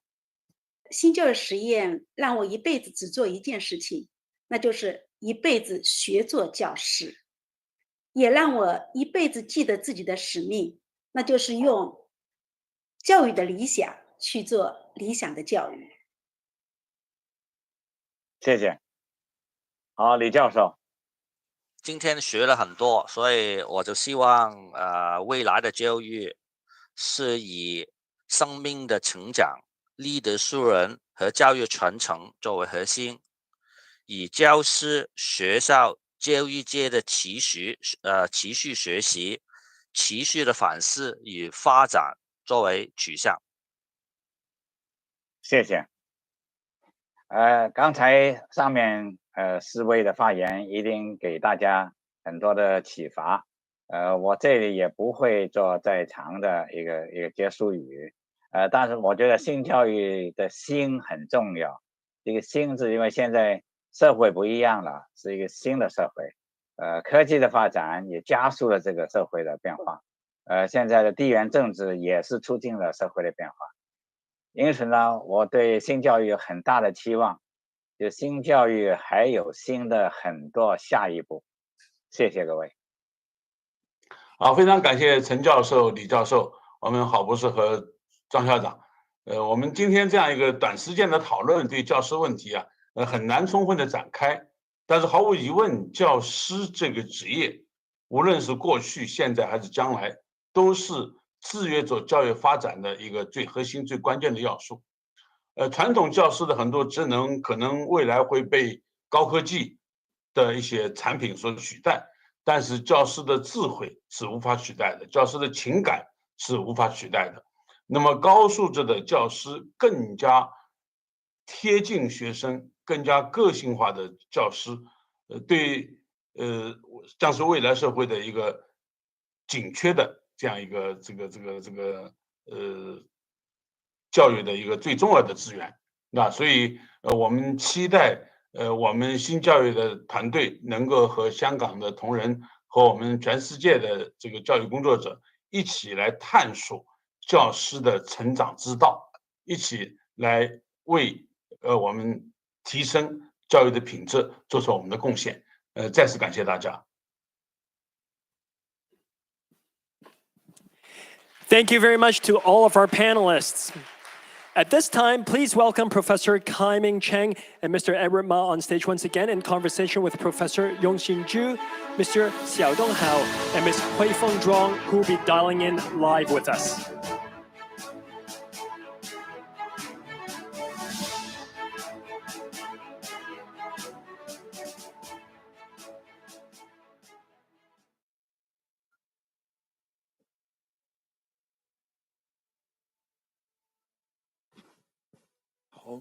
Hey, 我们看到朱老师了，朱老师你好。哎，大家好。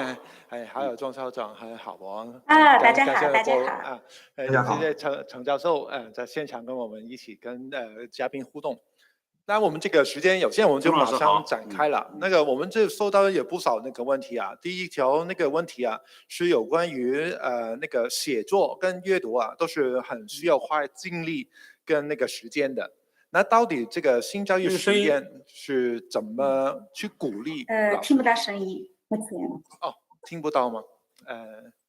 我们要看看，等一下，现在能听到吗？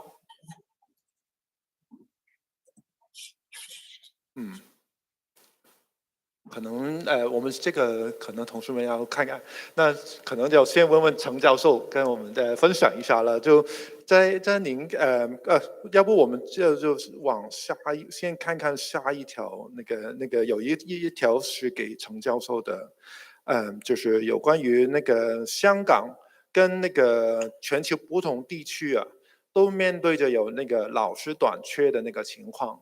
那在您看来，实际上我们应该要怎么去提升这个教育质量呢？有这个情况底下。对，我也愿意回答一下你刚才那个问题。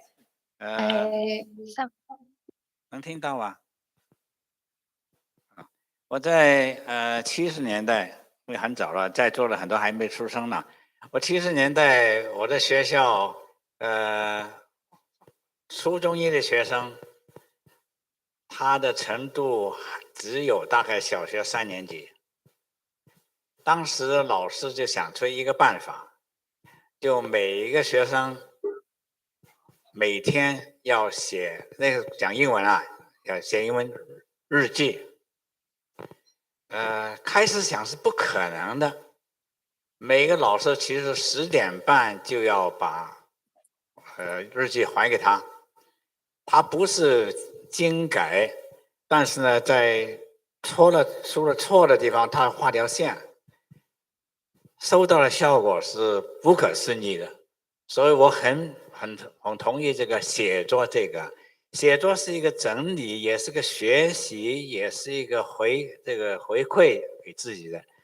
后来我们的老师觉得，当时我们的老师不像现在老师这么受过长期的培训。老师也觉得自己要写，所以全校的老师都是1对1的，我写给你看，你写给我看。我也开始写，作为校长我也写。我的对口的是我们在这个办公室的一位职员，他写给我，我写给他，非常感受。所以我觉得呢，这个我不是详细说了，但是实际上写作学语文也好，思路也好，写作是一个很重要的一个入手点。谢谢陈教授。现在应该能看到了吗？朱老师。好，我重复一下刚才那个问题啊，就是说有嘉宾觉得那个写作跟阅读啊，都是很需要花精力和时间的。那到底新教育实验是怎么去鼓励这些老师去起步的呢？那朱老师，我先问问您。好的。因为首先就是我们要让老师们知道写作和阅读本身的意义。那么当然讲道理是不够的，那我们就是找榜样，就是我们通过新教育写作和阅读成长起来的教师榜样非常之多，我们就让他们自己来言说自己的故事。那么在学校里面，我们最简单的办法叫榜样加底线。所谓叫榜样加底线，就是我们新教育的学校有底线，比如说我们很多校长就要求你每个老师你至少1个星期你写一篇，或者说10天你写一篇，就是从这个最底线开始。然后呢，把那些做得好的榜样教师他每天写的，但是他写了以后他的确就不一样。我们的确发现，只要你用心阅读了，用心写作了，他进步就很快。他进步很快以后，再让他来言说自己的故事，言说自己的榜样，这写作和阅读，那么他就很有说服力。所以我觉得这是2条最有用的办法。一个就是底线，我要求你这个1个月或者说每周要读这个哪些东西，读多少东西。要写哪些东西，写多少东西，这是一个底线。底线是每个人都可以做得到的，都必须要做到的。那榜样呢，他就不一定了。所以有了榜样以后呢，他就会激励更多的人，所以就会有更多的榜样，他就会带动整个的这样一个生态。所以我觉得这是我们用来鼓励这个写作和阅读的一个基本办法。当然，这个庄校长也可以介绍他作为校长在学校里他怎么做的。好的，我就接着朱老师的话来说一下哈。26岁那年我遇到朱老师的时候，我问他说你的梦想是什么？我说我想做一个孩子们喜欢的老师。他说你不想成为一个特级教师吗？然后我就问他特级教师是怎样的模样。朱老师当时说了一句话，我不知道他是否记得啊。他说你如果发表了60几篇文章，你就跟特级教师接近了。我当时不理解这句话啊。当我真的去写作，我开始去进行专业写作的时候，我发现其实它带来的不仅仅是阅读和写作本身，更多的带来的是自己的课堂气象的改变。因为你在阅读当中会去学习，会去实践，会去研究，会去反思，然后就会优化自己的课堂，然后就会发生新的化学反应。那么我们学校呢，一开始也是从强制性阅读，怎么强制呢？每个老师都有阅读任务，我是当时是教科室主任，然后我就有一面墙，每个格子里都放这个阅读的要求嘛。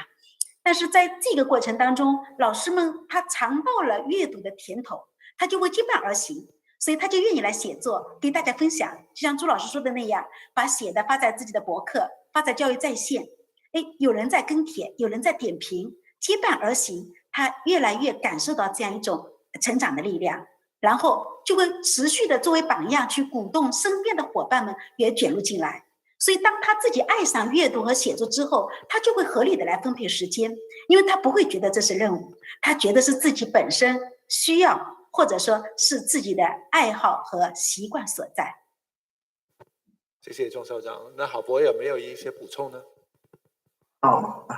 我补充2点呢，就是第一个呢，围绕问题来阅读，而不仅仅是为阅读而阅读，为解决问题而阅读。这样的话呢，就把阅读就能够与实际工作结合在一起。我曾经在带大学生支教的时候呢，也去听他们的课。那么听完课之后，在评课的过程当中，我就会把苏霍姆林斯基给教师的建议相关的章节打开，说你听苏霍姆林斯基对这个问题是怎么理解的。那么这个时候呢，把书和实践生活呢就结合起来了，这是第一点。第二点呢，就是要加入一个共同体阅读，加入共同体。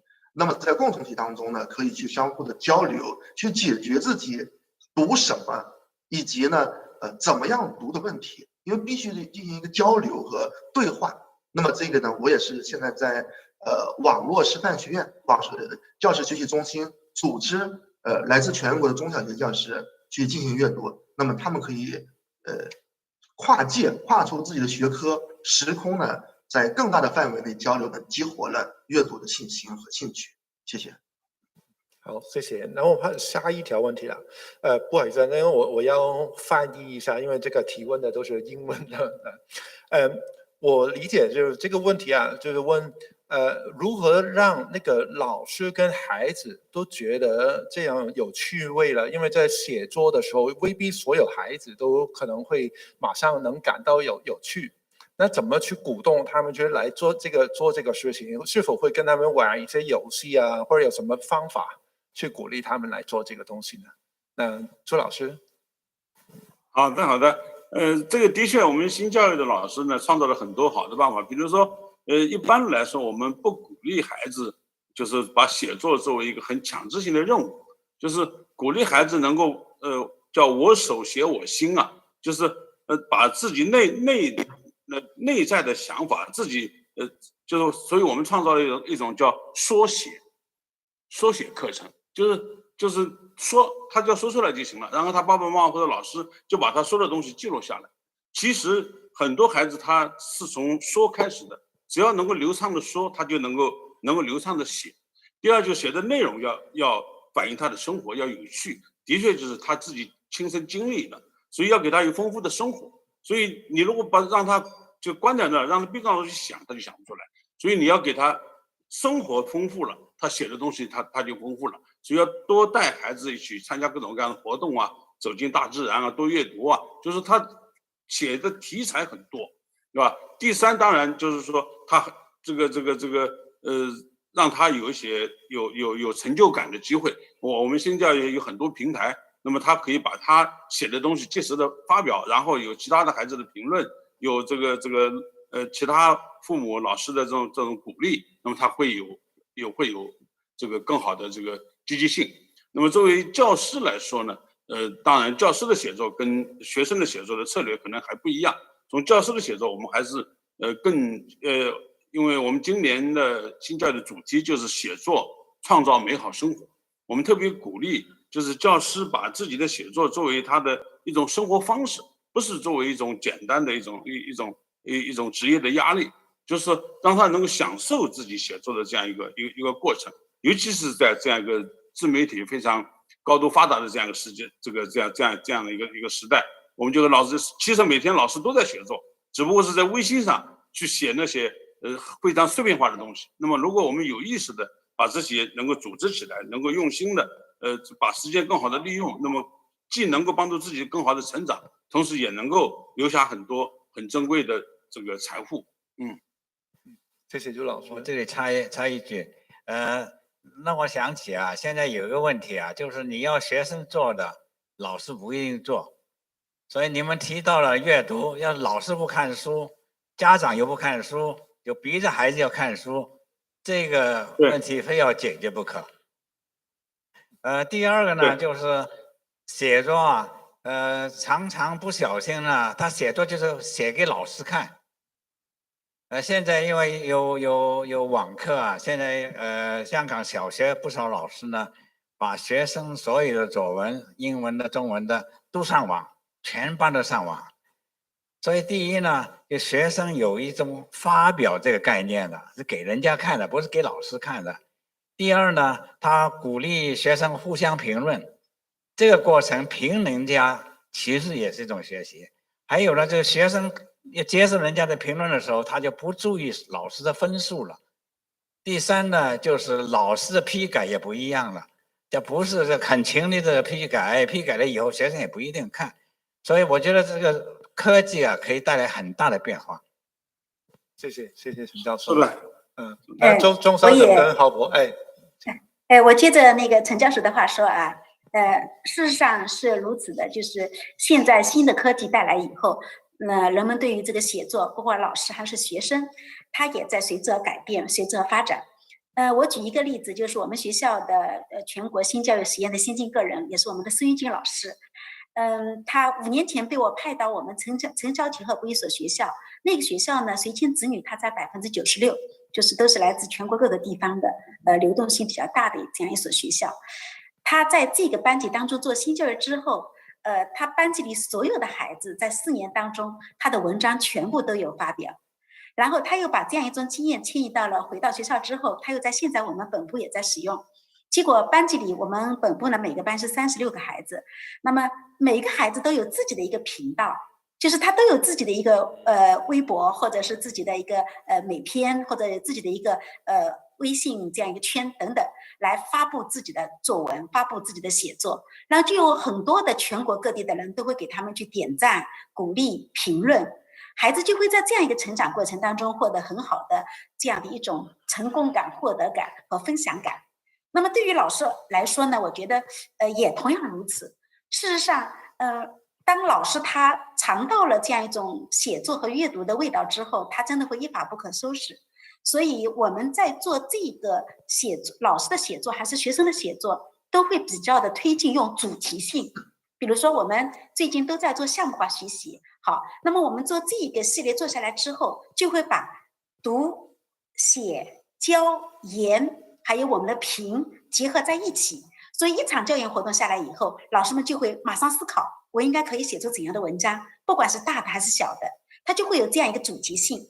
其次呢，我觉得还有一个节律感，因为新教育当中它非常提倡晨诵、五读、目行，所以晨诵不仅仅是诵诗歌，在这个过程当中还会改编，改编出更多的孩子们的创作，所以他每天都会在这样一个过程当中去获得一种创新和感受。那还有一个呢，我觉得非常重要的就是鼓励性，所以学校也会通过很多方式，比如说读书漂流屋，我们每一个学期结束的时候都会有这样一个读书漂流屋，老师们都会把自己的书籍来进行分享，写上推荐语。那么还有呢，学校也成立读写社，让一些爱阅读的人，他会来做一些很好的导读，然后大家就会卷入其中。然后我们还开一个直播间，就是每一本书阅读的时候，不仅跟自己学校老师去分享，他会面向全国去进行直播。所以通过这些策略和方式，让老师们乐在其中，也成长在其中。感谢。郝博有没有一些补充呢？好的关于儿童的写作呢，就是一个呢儿童会作文，但不一定会写作，因为我们把作文和写作呢经常给混淆起来。作文呢就是在学校里边去倡导儿童写一篇文章给老师看，但是作文会抑制学生的写作能力，所以我们认为写作呢应该还原到让儿童在童年时期呢，把它成为一种生活方式，成为一种学习方式，让自然而然的畅所欲言的，比如说写日记啊，比如说他要去竞选一个班干部的竞选稿呢，比如说与家长的交流呢，与老师的交流呢，或者说去参观了博物馆呢，回来可以包括写读书的笔记。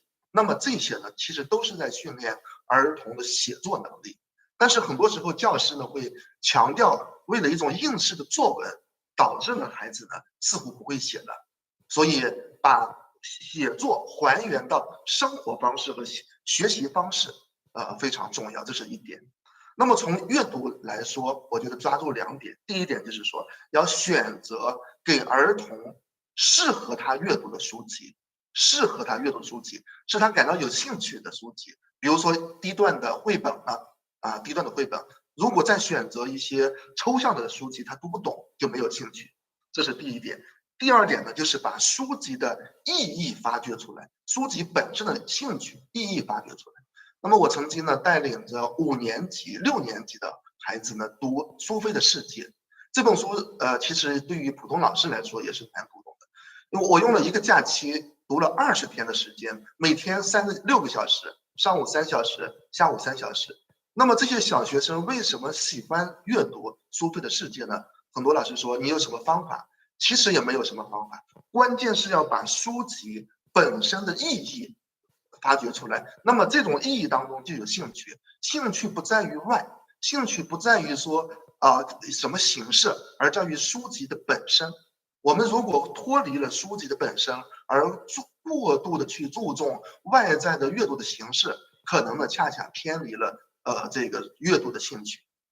我就补充这2点。谢谢不好意思，我们时间也差不多，所以我们就保留一个时间，就给朱老师这个问题啊。嘉宾很关心，就是说在国内做民办教学，肯定就很不容易。那个有什么感悟可以跟很简单的跟我们去分享一下的？好的，这个应该说民办教育呢，它是整个中国教育体系的一个非常重要的组成部分。我觉得它也是不可或缺的，因为包括这一次中共20大也特别提出要引导和规范民办教育的发展。因为从民办教育促进法这个颁布以来，民办教育的确是经历了一个坎坷的一个发展历程。那么其中呢，有一段时间民办教育的确方向是走偏了，因为教育的根本属性它应该是公益性的，但是呢，有不少民办教育是把它作为盈利的手段。那么资本的疯狂的进入，让整个民办教育呢，为利益所诱导，所以发生了很多的偏差。所以最近这几年来，通过一系列的这样一个这个强力的整治吧，应该说整个方向是把它扭过来了，就是国家在非常注重和强调民办教育的公益性。那民办教育的公益性，当然民办教育它未来我觉得它还是有很大的生长和发展空间，因为我们觉得一个国家它需要不同的教育探索，是需要也需要一些教育的鲶鱼去搅动，让教育更有活力，也需要一些，尤其是一些民间的小规模的这样一些探索，我觉得它会这个摸索出一些教育的新的路径、新的方法，提出一些新的理念。我觉得总体上对丰富我们的教育生态，去完善我们的教育环境，去推进我们的教育改革，是有益的，是有益的。所以我想，经过了这样一个发展之后，我相信民办教育还会迎来它的春天。那当然，民办教育的方向，尤其是公益性的方向，那不以盈利作为民办教育的目的的这样一个方向，今后会得到这个更好的贯彻。所以我对未来还是充满着信心。谢谢朱老师，我们都非常期待未来跟您一起跟我们的全世界的那个教育家去相互交流、交换经验。谢谢，非常感谢大家的时间。那我们这个场就结束了。谢谢。好，谢谢。Thank you very much to our panelists, and of course, thank you to Mr. Ma and Professor Cheng for being with us here in Hong Kong, and to the audience for all of your questions. Well, ladies and gentlemen, this brings us to our fourth and final panel of the afternoon, where we will hear from Hong Kong speakers on initiatives that help teachers to implement curricula focusing on values and positive education in the classroom. This session will be conducted in Cantonese. Therefore, if you require simultaneous interpreting, please reach out to one of our members holding the red trays. They are still handing out the headsets. Please choose channel 1 if you would like to listen in English, and channel 2 if you would like to listen in Putonghua. For those of you joining us online, you also have the option to choose either English or Putonghua. Let me first introduce our panel. Ms. Lillian Kiang is the Chief Executive Officer of Beishantang Foundation. She aspires to apply her experiences in investment and business development to generate social impact that will enable a more flourishing community for our next generation. Mr. Peter Poon is currently the Chief Program Officer of the D.H. Chen Foundation and the Adjunct Associate Professor for the Center for Health Education and Health Promotion, the Chinese University of Hong Kong. Ms. Stephanie To is the head of English and Religious Studies Department at HKSKH Bishop Hall Secondary School. She's also a Positive Education Fellow at Beishantang Foundation. Mr. Brian Wong has served as the Vice Principal of Lok Sin Tong Yu Kan Heng Secondary School since 2022. Since 2019, as director, he has been leading Aurora Academy of the school, an initiative which aims to equip students with knowledge, skills, and a good attitude, qualities which will allow them to become future pillars of our society. Our moderator for this fourth panel is Dr. Tong Choi Wai. After retiring from the Chinese University of Hong Kong, Dr. Tong serves as the Education Committee member of the Beishantang Foundation and the director of the D.H. Chen Foundation's Institute of Education Excellence. Before we start, I remind you once again that you can submit questions online for our speakers at any time by scanning the QR code at the back of your pamphlets, and we will try and get through as many of those questions as we can. So at this time, ladies and gentlemen, please join me in applause to welcome our panelists and our moderator to the stage.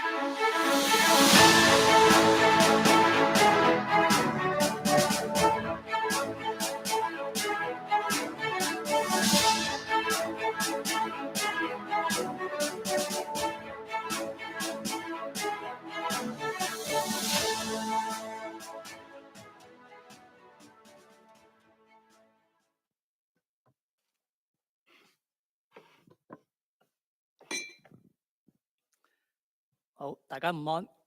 咁我哋可以翻嚟香港嘅現場嚇。咁咧就我先做一個開場白啦。我諗如果喺香港教育界，好似我咁，起碼做咗20-30年咧，你會好深刻有個好大嘅轉變。首先就係喺上世紀90年代開始，我哋做咗一連串嘅教育嘅改革。咁涉及嘅範圍除咗係課程、教學，甚至評估，甚至係管理都帶嚟咗好大嘅轉變所以到今日咧，我諗喺學校裏邊教緊書嘅老師，佢哋會好習慣乜嘢叫做教師專業發展日。大家會走埋去共同備課，甚至有官課、議課等等啊。呢啲咧，我諗翻，如果我即係20幾30歲嘅時候咧，係唔係呢種情況啊？咁呢個係第一種嘅轉變。第二種嘅轉變咧，就係而家我諗每一間學校咧，手頭上起碼都有幾個所謂計劃做緊嘅，無論係教學嘅計劃或者係學校改進嘅計劃。呢啲計劃背後嘅推手，當然有政府嘅參與，亦都有陣時係傳統嘅大學啊。但係咧，更加多嘅咧，就係今日在座大家會見到一啲慈善機構或者係基金佢哋嘅贊助啊。咁所以今日我哋好高興可以請到北山堂同埋陳定華基金啊，同埋佢哋帶嚟嘅2位老師，同我哋分享一下就係基金會喺香港教育上邊嗰個嘅參與啊，到底有乜嘢特別嘅意義啊？咁首先或者我先請身邊阿 Lilian 啦嚇，阿 Lilian， 我諗最初大家認識嘅北山堂咧，可能係做中國藝術嘅啊。咁你可唔可以同大家分享下，就係北山堂點樣從藝術走到去而家大家都好熟悉北山堂係做緊正向教育咧？多謝湯 Sir 你嘅問題。的確係好多人都比較認識我哋喺傳統中國藝術同埋弘揚中國文化呢方面嘅工作。咁但係其實我哋北山堂由2000年開始咧，一路都其實係嘗試喺唔同嘅方式去回饋翻香港嘅教育界，希望令到香港成個教育界可以行得更加遠、更加持續。其實我哋點解會揀咗所謂 well-being 呢個 topic 啦？咁其實係相信在座各位好似我哋一樣，都係好關心我哋年青人嘅未來嘅。咁喺我哋大家喺度所謂 rethink education， 一定係從學生嘅需要開始去睇啦。咁我哋自己北山堂睇到嗰陣，當時睇到個所謂嘅 pain point 啦，就係一路睇住歷年嚟嘅 PISA 嘅數據啦，見到香港嘅學生你話成績叻就不在話下啦。咁但係同樣嘅報告咧，會發現學生嘅生活滿意度咧，其實係遠低於世界好多國家。包括點解佢哋又好害怕失敗啦，抗疫嘅能力又相對比較低啦。咁呢個趨向其實係令到大家係好唔舒服嘅，講真。咁所以我哋亦都咁我哋自己即係北山堂好相信咧，其實學業成績啦，同埋呢個 well-being 咧係應該得到同樣嘅重視，甚至啱啱Dr. Hammond 甚至講到其實 social emotional learning 其實係 academic performance improvement 嘅一個 pathway 嚟嘅，所以兩者唔係所謂嘅 mutually exclusive。咁我哋亦都好深信每一個學生其實都可以活出一個豐盛嘅人生。咁所以我哋就致力就希望喺14年開始啦，我哋就好努力嘗試就推喺香港引入呢個正向教育嘅，呢個係我哋嘅初心啊。或者都好快講一講，其實我哋都好有幸嘅。我哋呢個即係揾 solution 嘅過程中好難，你即係唔需要由零開始嘅。咁當時我哋嘅 chairman 咧好有幸喺08年其實認識咗 Geelong Grammar School 澳洲嘅咁呢個係佢係全世界第一間用 whole school approach 嘅形式去推行或者去 implement 正向教育。咁我哋認識08年嘅 GGS 咧，其實嗰陣佢啱啱開啓佢哋嘅正向之旅，佢哋啱啱邀請咗UPenn 嘅 Professor Marty Seligman， 亦都好多人叫佢係正向心理學之父啦。咁佢哋成個團隊係好緊密咁樣花咗超過1年嘅時間咧，去喺學校度實踐。咁佢哋呢個喺6年嘅時間到啦，差唔多到13年，佢哋已經係完成咗佢哋所謂嗰個 journey 嘅，所謂嘅佢哋叫做 learn, live, teach and embed 嘅一個 journey。咁呢個成功案例咧，其實都俾到我哋一個好好大嘅激勵，當然亦都好羨慕。希望我哋可以將一種咁樣嘅學習嘅氛圍可以帶到香港，令到我哋香港嘅學生都有啲咁理想嘅條件，可以有一個better chance，right？ 即係唔使成日講咩輸在起跑線嘅，其實係 every stage in life 我哋都有呢個都可以有嘅個加能量嘅空間啦。咁於是咧佢哋翻到嚟香港嘅場景啦，如果再講得就係具體啲嘅，其實13、14年咧，大家可能記得香港啲學童嘅輕生嘅案例咧，係有個上升嘅趨向。咁呢個亦都令到我哋覺得哇，唔可以再等啦！好似朱老師朱老師也說，即係 take action，right？ 即係唔好再等啦。咁於是我哋就鼓起呢個勇氣，的起心肝咧，就揾咗 GGS 啦，揾咗香港2位大學啦嘅 professors 啦，同埋我哋第一間先導學校沙田惠里明才小學，就開始我哋嘗試將正向教育呢個鮮明嚟好似好 foreign 嘅一個 concept， 點樣可以喺香港嘗試落地生根。好，唔該晒 Lily。咁跟住遠處陳凌華基金嘅 Peter， 你哋又係點走過呢一條路嘅咧？好啊，多謝湯 Sir， 大家好。咁承接住Lily頭先個問題啦，Lily講正向教育，我諗即係去答湯 Sir 呢個問題嘅時候，我哋回顧基金會其實喺香港已經有50幾年歷史。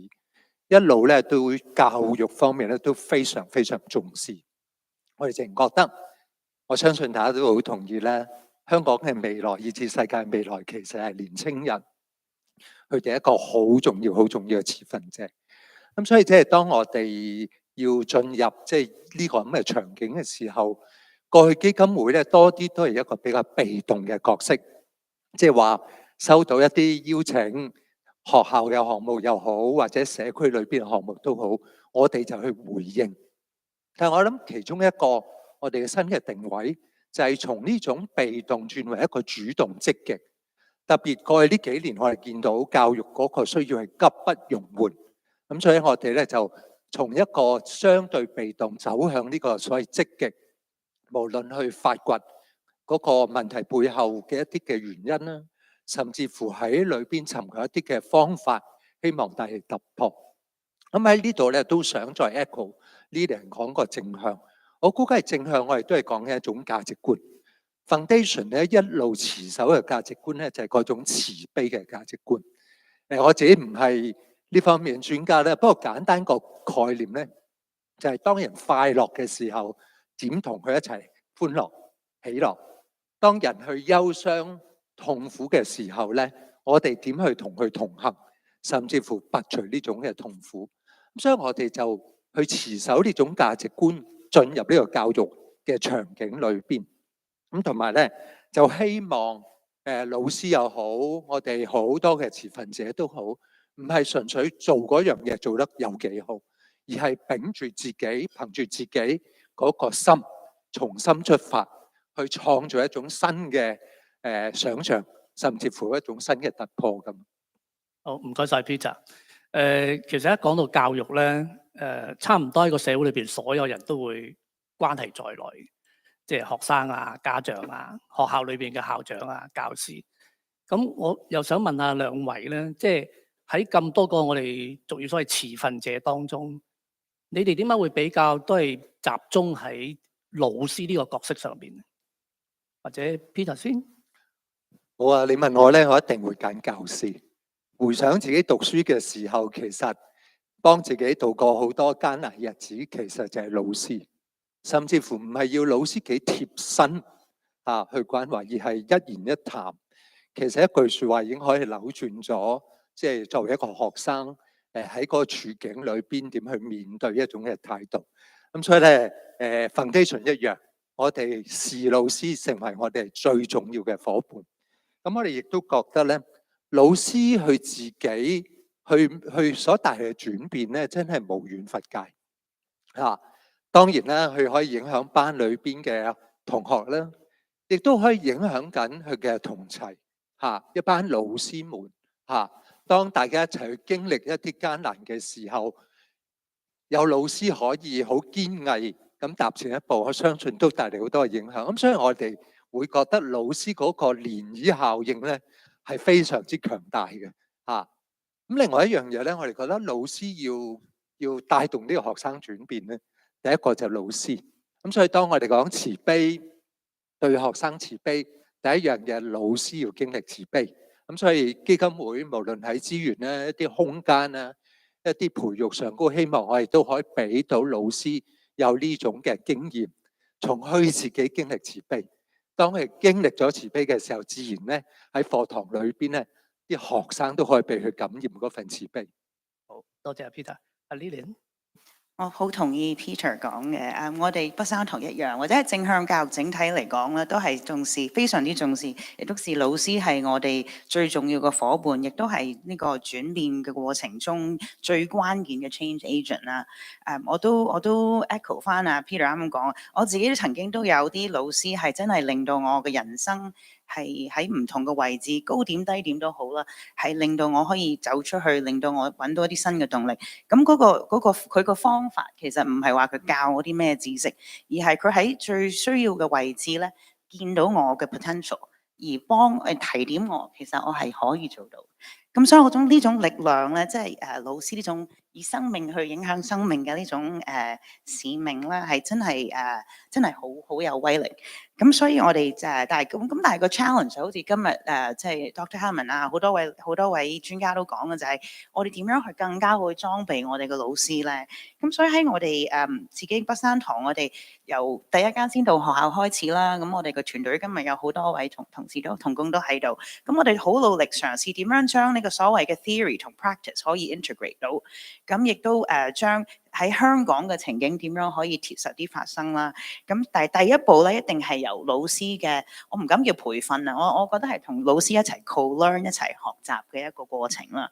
咁呢個第一步入邊除咗係將我哋所謂嘅 science of well-being 啊、知識啊、技術方面嘅可以同佢哋分享以外啦，更加緊要嘅係幫老師一齊揾翻教育嘅初心。即係由啱啱 Peter 講嘅從心而發，好多時我哋啲老師嚟上我哋所謂嘅培訓啦，真係好 embarrassing 嘅培訓。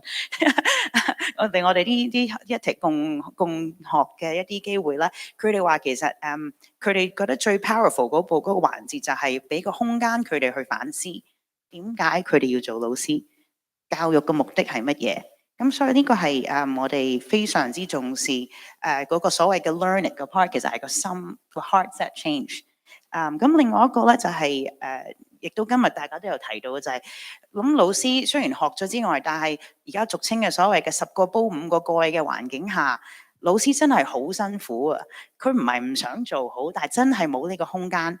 咁我哋點樣可以幫到佢哋？首先自己增能咧，所謂嘅 teachers well-being 點樣可以做好啲？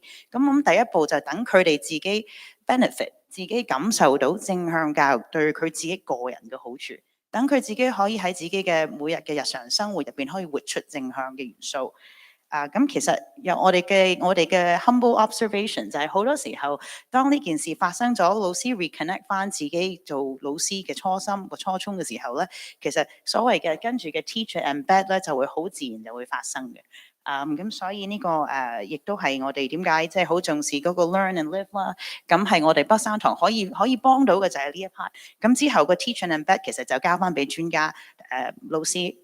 校長們，各位好有心、好有力嘅教育工作者去令到個 magic 去發生。好，唔該 Lilian。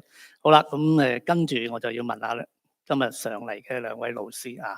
咁我知道阿 Stephanie 同阿 Brian 咧，都各自喺兩個基金裏邊參加咗個項目，都相當長嘅時間。咁我先問阿 Stephanie 啦。最初你係點樣接觸正向教育呢件事，同埋你同北山堂嘅同事，大家都工作咗一段日子啦。對正向教育對你嚟講有啲咩轉變嘅諗法咧？咁其實喺幾年前咧，我哋學校就有機會全級嘅中4同學一齊參加咗一個有正向教育元素嘅外展訓練計劃嘅。咁好記得咧，就係呢一班同學，其實佢哋不嬲咧，即係好似成日都覺得自己比唔上人哋咁樣啦。但係去完呢個外展訓練之後翻嚟咧，好似變咗另一批人咁樣喎，即係講嘢啊，或者係做嘢多咗份自信。咁我哋一班同事咧就覺得哇咁神奇嘅正向教育，咁然後就好想咧學多啲咁樣啦。但係當其時咧喺香港正向教育咧又唔係話好普遍，所以我哋咧都係周圍去揾下資源啦，然後睇下書啊咁樣。咁輾轉之下咧，終於就俾我哋遇上咗北山堂啦。咁我哋好彩啦，有幾位同事就可以參加北山堂嘅正向教育研習圈啦。另外之後咧就北山堂就邀請咗我去幫手去做一啲嘅支援。咁呢一個正向教育之旅就真係開始啦。所以你而家係 fellows 啦。係啦，冇錯。咁喺嗱，即係好多時你上嚟，你透過頭先我哋講培訓又好，或者大家一齊學習都好啦。咁你自己對正向教育裏邊有啲成長啦，咁但係呢一樣嘢點樣樣帶翻去你自己學校裏邊，影響更加多嘅人咧？我諗首先咧就係北山堂呢個團隊咧，俾咗好多反思我。佢哋同我同行嘅時候咧，我見到佢哋做嘢嗰份認真，係令到我咧深深感受到，原來正向教育咧唔係一件好簡單嘅事。而係一件好認真嘅事，因為咧佢係影響緊每一個孩子嘅生命。咁見到佢哋咧預備工作坊嘅時候咧，嗰啲 PowerPoint 每粒字咧都要睇得好清楚啦，諗過嗰啲活動咧要做啲乜嘢啦，係好仔細嘅，因為佢哋好想我哋咧學得好，學得準確，咁樣帶翻學校咧就會真係可以實行到啦咁樣。咁另外咧，佢哋好重視咧嗰個科學嘅理論啊，即係唔係就咁，我哋喺呢度抄啲，嗰度抄啲，然後將正向教育咧就係就咁用出嚟咁樣，唔係咁樣嘅。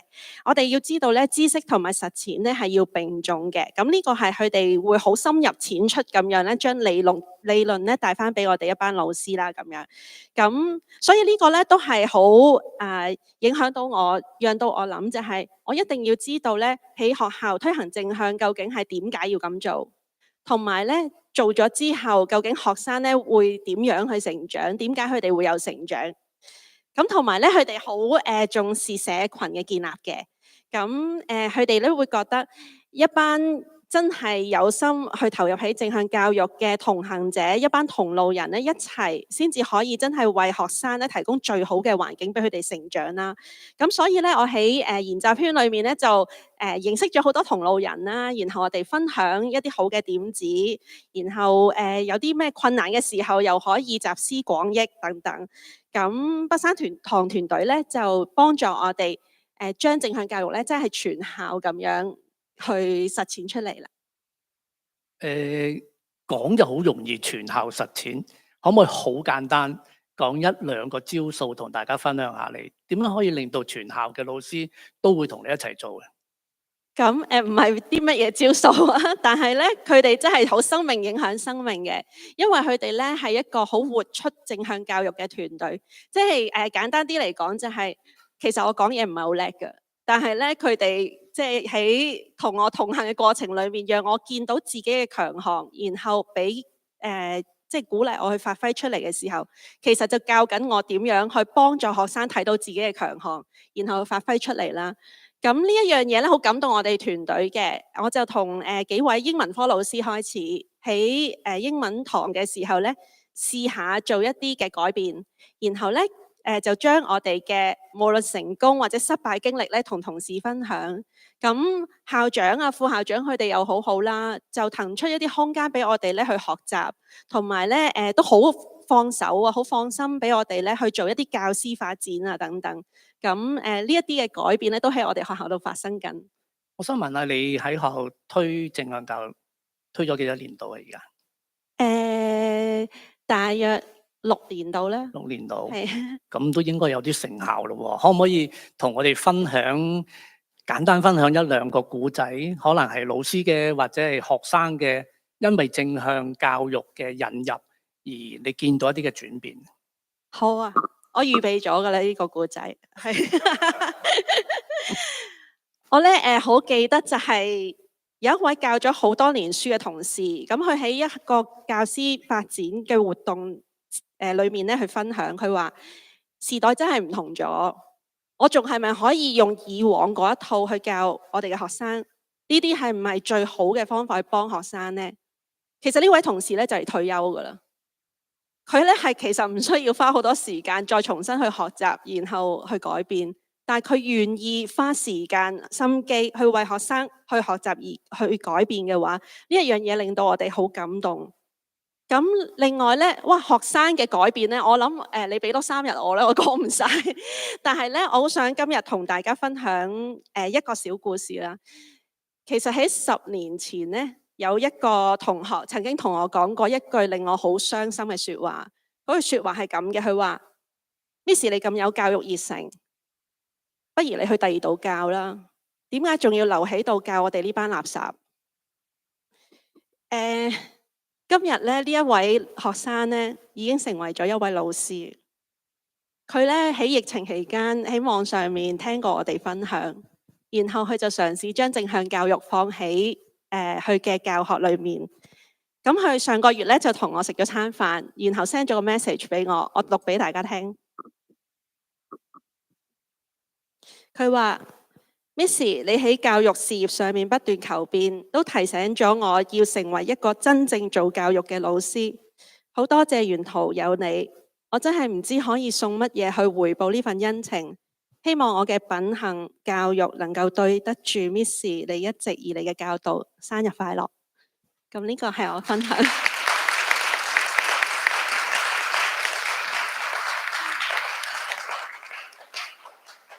我希望可以有好多個好似你咁嘅老師啊。OK，阿 Brian，我知道你喺陳廷華基金裏邊咧係參加咗一個叫 FEIA Future Education in Action。可唔可以都同我哋簡單介紹一下？因為就咁聽幾個英文字唔知咩嚟嘅啊。係唔該晒湯博士。大家在座各位大家好，即係因為頭先聽到陶老師嘅分享咧，都好感動啊。作為老師咧，嗰個見到學生嘅成長係最開心，係啦。咁講 Future Education in Action 咧，咁我都想同大家咧講少少即係老師嘅一啲嘅故事，同埋即係同學仔嗰個轉變。咁第一個咧就係一個藝術嘅老師嚇，咁佢中意攝影啦，佢亦都中意人像嘅攝影啦咁。咁亦都有一位咧係中文嘅老師嚇，咁佢係中意寫作咁。咁兩位老師咧就即係拍埋一齊，咁搞啲咩嘅即係活動咧，能夠產生啲咩化學作用咧？咁兩位老師咧就話我哋做一個長者婚紗攝影，帶住啲同學仔咧去同啲長者去傾下偈，同佢了解佢哋嘅即係故事。咁我諗去聽翻上一輩佢哋嘅故事裏邊咧，對下一代係一個好大嘅一個祝福。跟住教佢哋攝影，教佢哋攝影啲同學仔，教佢同學仔咧去化妝，咁幫長者咧去化妝，亦都有好多有心人咧係幫我哋咧係即係揾到一啲婚紗，咁同啲長者一齊去影相。咁另一個故事咧就係有一位科學老師，佢好中意係即係海大自然，咁佢中意潛水。咁佢同啲同學仔傾啦嚇，究竟你哋想唔想去出去學習去海邊潛水咁？咁當然咧，啲同學仔非常開心嚇，即係聽到有咁正嘅嘢咁就搞咗一個叫做海之戀嘅即係活動嚇，一個課程。咁大家聽到呢兩個故事咧，其實背後我哋 Future Education in Action 嗰個嘅理念好緊要嘅係，唔係老師被分派去做一啲嘢，而係咧老師個強項能夠發揮到出嚟嚇，配合佢嘅強項咧，去配對到一個學生佢想要嘅一啲嘅即係發展咁。咁呢個就係好重要嘅 Future Education in Action 咧。我哋話係個唔係 fit in 嘅一個 concept， 而係咧能夠將老師有嘅夢想，大家都知道學生有夢想，老師都有，咁擺埋一齊咁。咁頭先Peter 都分享到咧，就係好緊要，就係 Future Education in Action 咧係一個慈悲，係一個同理心。咁一個同理心咧，我哋呢個計劃裏邊係先要去從老師嘅嗰個角度去了解下，究竟老師嘅需要係乜嘢咧？咁喺咁忙嘅裏邊，老師需要嘅係將佢嘅強項話俾身邊嘅同事聽，將呢個強項去同同學仔一齊去感染嘅時候，佢更加能夠得心應手，好開心咁去同佢哋咧生命影響生命。咁背後好多故事嚇，咁大致上嚇，即係整個計劃裏邊咧，同理心去出發，好似阿 Peter 頭先介紹咁。所以我聽到即係唔係你叫佢哋做乜，冇錯，而係佢哋到底想做乜。係啊，咁呢20年嚟，我諗除咗我哋好高興，我哋香港嘅教育有一啲新嘅發展、新嘅成就，但係亦都有好多人話好辛苦，好辛苦。又嚟多一個 project， 會唔會有更加辛苦？我唔知你喺學校當接到呢個 FTI 嘅時候，你點處理呢個問題？係冇錯，即係我諗好多教育嘅同工都知道好忙啦嚇，好多唔同嘅政策啊，或者係 project 咁。咁呢一個咧Future Education in Action 咧好特別嘅。咁頭先咧阿 Peter 都講到嚇，即係佢要有慈悲心、同理心。首先咧就要對老師慈悲，我寫低咗嚇。咁佢哋啲資源咧就第一樣就當然唔係加我人工嚇，即係呢個資源咧就係落去咧係一個即係減嘅一個概念。咩意思咧？就係一般將一個 project 落到嚟學校嘅時候咧，係一個增加工作量嘅。咁但係今次咧調翻轉係減老師嘅課堂，係啦，減咗我少少嘅課堂裏邊咧，讓到老師有空間。我諗今日最緊要老師係要有嘅係空間。當冇空間嘅時候，其實個人個情緒會唔好。當冇空間嘅時候咧，我哋諗唔到好多學習嘅嘢。咁喺呢一個第一年計劃裏邊咧，基金會嘅資源好強調落去就係老師嘅空間要受到尊重，甚至乎咧係減少咁樣去。咁亦都有空間嘅話咧，就另一個夥拍嘅夥伴機構啦，教研新咁帶我哋去學習係啦。咁有識見啦、眼界啦擴闊咗之後咧，就用 design thinking 呢一個嘅即係思維模式咧，去重新出發，去幫學生去諗，去同學生傾多啲偈，知道佢嘅需要。去設立一啲嘅課程嚇，咁當老師發揮強項，頭先個故事咁講，佢哋就會事半功倍，咁做得更好。咁個計劃到依家幾多年度啊？已經我哋一路今年行到第3年，呢個好緊要嘅有2個好大嘅 change， 一個嘅改變。第一個好重要就係老師上面咧嗰個嘅改變。老師重新出發去做一啲嘅工作嘅時候，做得更好，咁並且咧。佢同學生嘅關係更好，以至咧學生之間個成長好好。咁第二個好重要嘅成果咧，就係我哋個課程裏邊好強調嘅係核心價值啊。譬如頭先分享到長者婚紗攝影，咁關心長者一個人民關懷嘅出發。咁去到第2年唔一定就係呢一個嘅即係人民關懷，唔一定係長者婚紗攝影嘅，可以係我哋第2年有個動物戰隊。去了解、去關心遺棄嘅動物，咁呢一個咧就好重要啦。即係我諗個改變咧係課程，我哋不斷有延續性裏邊咧，唔係呢一個盈禧學院，唔係單一嘅課程，而係課程背後嗰個理念嚇。唔該晒。所以你經常要轉嗰個課程。係啦，冇錯。其實學生咧好多時候佢哋嘅變化，即係我覺得我哋面對最大嘅問題，或者未來裏邊我最需要去應對咧就係。嗰個 diversity 好唔同，好多學生嘅唔同。當我哋面對不同嘅情況，我哋老師都要變緊招數嚇。但係心態，正如頭先第3環節裏邊係嘛，阿李教授分享到，我哋老師嘅心態上面咧係要面對呢個變化，不要怕，而且咧找緊個核心啊，同理心，了解佢多啲咁。即係我理解，我從你個説話當中理解到，即係話，當你係利用緊老師自己一啲嘅強項。甚至可能佢中意做一啲嘢，然後咧，即使佢去所謂加重咗工作量，或者明年又轉一樣嘢，佢唔會因為咁而對嗰個計劃有怨言。係啦，冇錯，因為佢過程裏邊，我哋要睇到嘅，或者老師最開心嘅，我諗即係所有同工都會明白，係睇到同學仔嘅轉變。就算我哋要做多少少。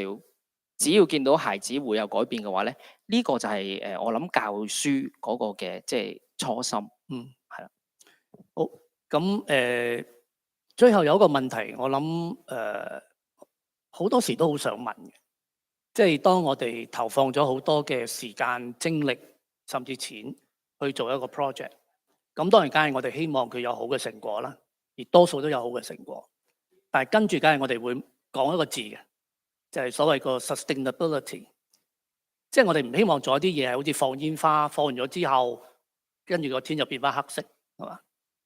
咁所以我想問下在座4位喺你哋而家做緊嘅嗰個計劃，始終有一日會完，但係從基金會角度嚟睇，或者從學校嘅前線老師嚟睇，而家有嘅嗰個成績，或者已經出現咗嘅呢啲轉變，可以點樣再延續落去？嚇，邊位？Lilian？我試下先，呢個係一個非常之複雜，亦都係可能講3日都傾唔完嘅一個問題。咁我諗我哋從sustainability 角度，咁有2個層次去睇啦。首先就係喺學校裏面點樣去 sustain 嘅。當然你俾我揀，我願意永遠去一路同阿濤一齊去同行。我哋嘅代表我哋嘅團隊都係同感。咁但係始終喺即係資源有限嘅情況下，我哋想做到咁闊啲嘅面，可以幫到多啲學校，但係同時亦都唔想放棄做得深，即係嗰個影響、嗰個轉變嘅深度。咁所以亦都喺學校，即係一個 change 唔係當然有好似係 Toe， 如果我哋可以 clone 多幾個 Toe 嘅最好啦。咁但係一個學生嘅 well-being 亦都唔會係簡單，因為1-2個老師而能夠係顛覆到或者 fundamentally 改變咗。咁唯一可以真係發生到嘅持續嘅就係做到係一個全校嘅氛圍，即係成個 culture。或者係甚至係學校每一個持份者，老師、學生、校長、家庭，甚至成個社區，都將呢件事係變咗佢哋嘅共同嘅抱負、使命。或者個信念啦，咁所以呢個所謂嘅 embed 呢個係一個好複雜嘅事，亦都喺每一間學校嘅場景，大家都有唔同嘅出發點，大家有唔同嘅 complexity、唔同嘅 constraints，咁所以呢件事係一啲都唔簡單。咁所以我哋喺北山堂嘅角度啦，我哋都嘗試嘅就係點樣可以喺同學校嘅團隊同行嘅過程中咧，我好中意用我同事 Anthony 寫一句叫做點樣可以同啲學校一齊建立一啲貼合學校嘅情景同埋需要，但係快啲、準啲、有效啲嘅方案。冇一個 cookie cutter， 冇一個 one size fits all 嘅 solution。咁但係喺每一個方案或者每一個場景，一定有啲更加好嘅方法。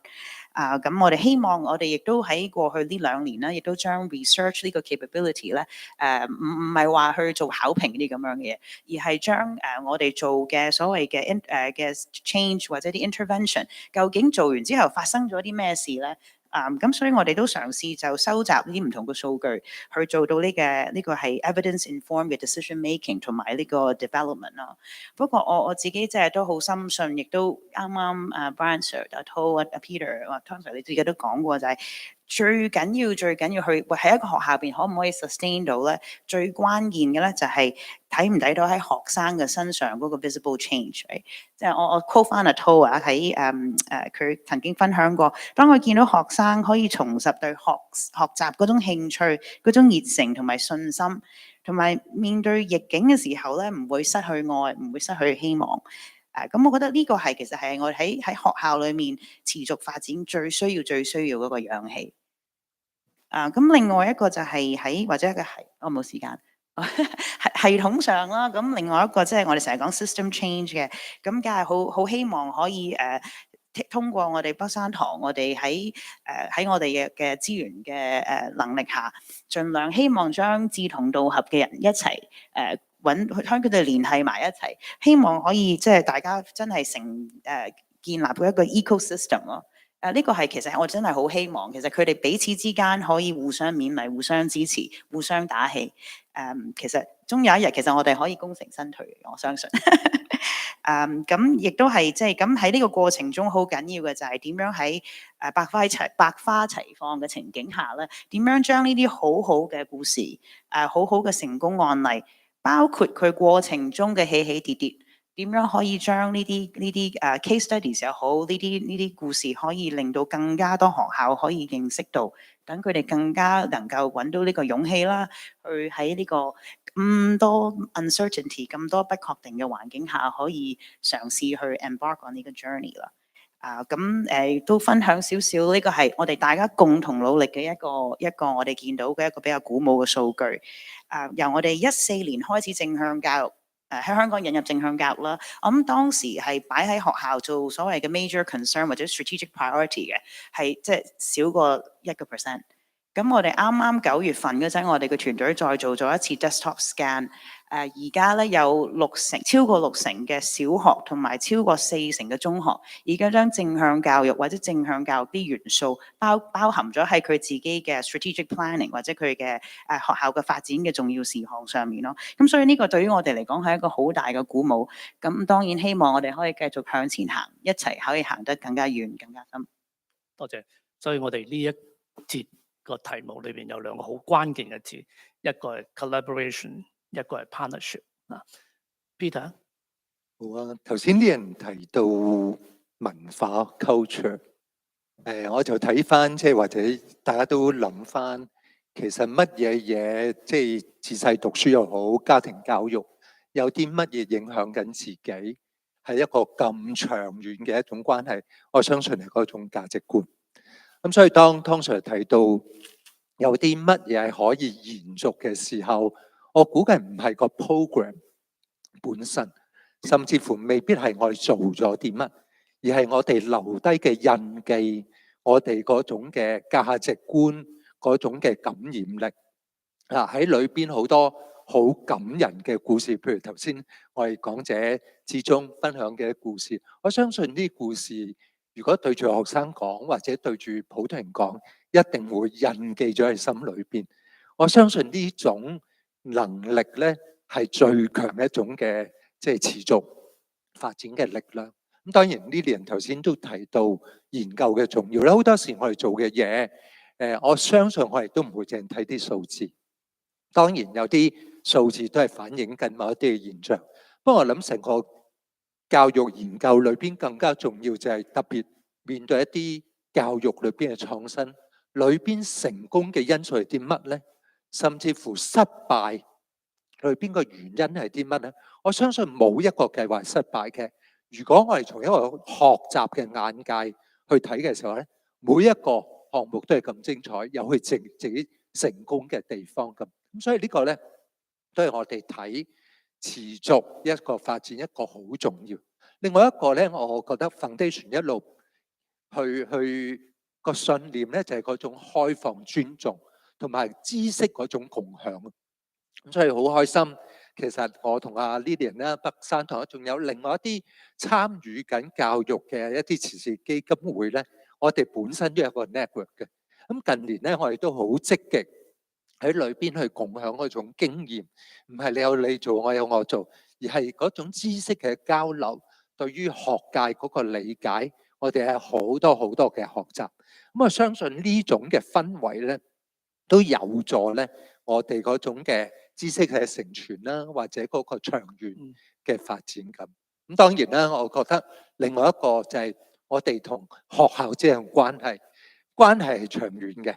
雖然個項目可以短暫，咁我相信喺唔同嘅階段裏邊有唔同嘅學校嘅需要，咁去成為我哋嘅夥伴，成為同行者嘅時候咧，我覺得無論有一啲好實質嘅支持，甚至乎有時我同阿 Brian 傾偈嘅時候 ，Foundation 好多嘅接觸面，無論喺商界喺其他嘅範疇，譬如喺健康啦，喺社會服務唔同嘅範疇咧，往往都係能夠影響學校嘅一啲嘅因素喺度咁。咁我諗呢啲都係好多好多地方咧可以持續嘅。咁所以絕對唔係2年、3年或者6年嘅項目終止就等於結束啦。阿 Brian， 我見你揸個咪啊。係啊，好想即刻咧，即係回應下，就非常同意啊！即係頭先Peter 提到文化呢個字啊，咁我哋呢個foundation 有個計劃落到我哋余近興中學嘅時候咧嚇，咁我哋好想咧係建立到學校嗰個文化啊，咁而呢個計劃咧都好重要，係由下而上，由個老師嘅心態做咗個 change 嘅時候咧，以至係成個學校裏邊嘅即係管理層嚇。知道呢個情況，跟住中央嘅政策配合落去咁。我哋由第一年咧3位嘅核心同事一路擴展，去到15位，去到21位今年嘅即係團隊裏邊，咁就係一個學習嘅共同體咁樣，一齊擁抱呢一個同理心。其實背後喺建立個同理心裏邊咧係好重視翻學生未來佢哋咁大嘅唔同嘅需要裏邊。咁所以咧就慢慢形成咗學校一個文化嘅時候咧，即使基金會嘅資源離開嘅話咧，老師嘅成長係唔會攞得走嘅。即係在座聽到我嘅分享裏邊，我嘅成長裏邊，基金會就已經係貢獻咗我嘅改變，而我繼續咧喺我日後嘅工作裏邊咧延續翻呢種精神，呢個好緊要。咁另一個咧嗰個延續性就係即係我諗基金會除咗資源錢係一個強項之外嚇，都好希望多啲資源落到嚟咧幫到更多人。咁但係另一個咧係好緊要，就係嗰個關係延展出去個網絡。咁呢個網絡咧係幫到愚中喺唔同嘅範疇裏邊去繼續發展。咁啊，亦都係好具體嘅例子嚇。我哋今年第3年咧，就佢基金會咧直接去幫我哋有一個叫做銀齡守護嘅一個計劃。咁呢個就唔係話資源咧直接落去學校啦，而係咧帶我哋啲老師去擴闊視野啊！呢個係更大嘅即係一個幫助啊！唔該晒，湯 Sir。時間就有啲緊，不過我都想問下阿 Stephanie 有冇啲嘢想補充？我諗有一樣嘢我係好相信，就係每一位教育工作者都一定好錫細蚊仔。咁呢一樣嘢咧，就已經係即係嗰個可以讓到嗰件事 sustain 嘅一個，即係嗰個初心信念係好緊要。所以頭先呢啲人講得好好，就係如果幫到老師可以找住呢份初心嘅話咧，而我哋都係真係活出，例如我哋做正向教育，冇理由我係一個唔正向嘅人，然後可以推到正向教育㗎嘛。咁所以我都喺個團隊，例如北山堂裏面見到啊，原來活出正向教育，讓到我咁幸福嘅時候咧，我都好想將呢份幸福帶俾我嘅同事同埋學生，咁呢一樣嘢就可以 sustain 落去咯。好，唔該。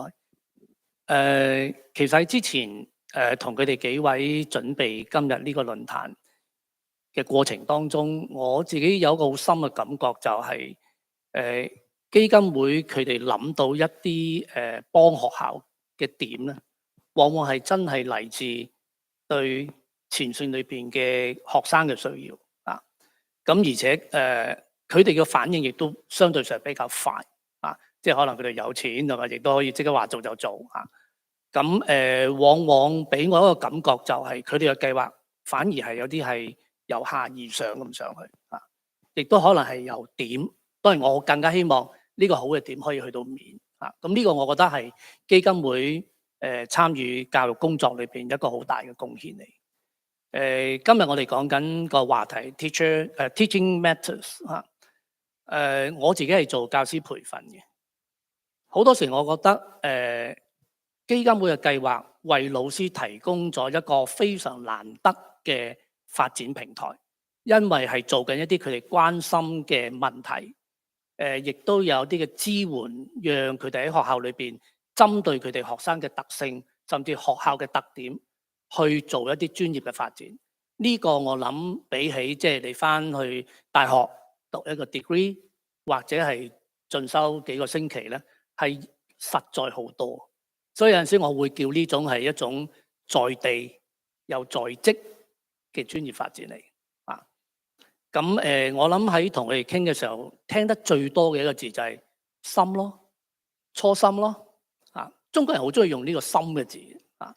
咁當然梗係唔係講緊啊，即係個 biological 個 heart 啊，而係即係話到底我哋做緊一啲嘢，如果講正向教育個 meaning 喺邊度，或者係個 value 喺邊度啊？而唔係純粹只係我要做某啲事啊。所以今朝早一路聽落嚟，我哋經常喺度討論緊老師嘅 identity。我哋成日都話我哋都係一個專業嚇。咁呢個專業除咗係知識上邊啦、技術上邊啦，定係喺個心上邊，我哋都會睇到自己作為一個教師嘅 identity 喺邊度咧？咁呢幾點，我覺得係我喺佢哋幾位一路傾嘅時候咧，我自己一個好深嘅感觸嚟嘅嚇。咁我諗我哋喺呢度嘅分享可能到呢度停。咁亦都跟住落嚟咧，我諗我哋係Q&A 嘅時間嚇。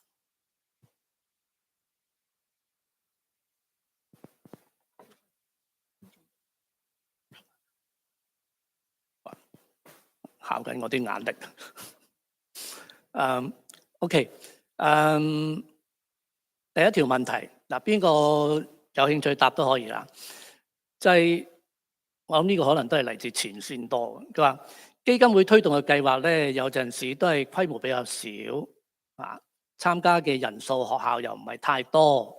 咁但係基金會會唔會考慮下可以將個計劃嘅規模可以再放大啲咧？咁令到更加多啲人受惠。老師都可以答。好啊 ，Peter。其實都真嘅，無論基金會頭先係啦，湯 Sir 都講到基金會係有資源，但係基金會嘅資源相對社會嘅需要咧，其實都係真係相對少。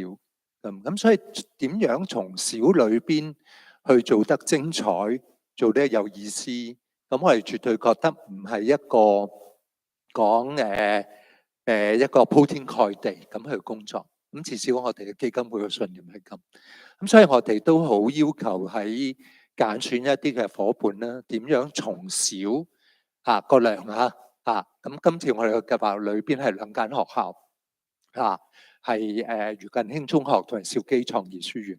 我覺得嗰個定位就係、如果呢個係一個實驗嘅話，我哋應該好好做呢個實驗，而裏邊實驗嗰個實證嗰個成果，我哋點樣建基呢啲成果可以做多啲。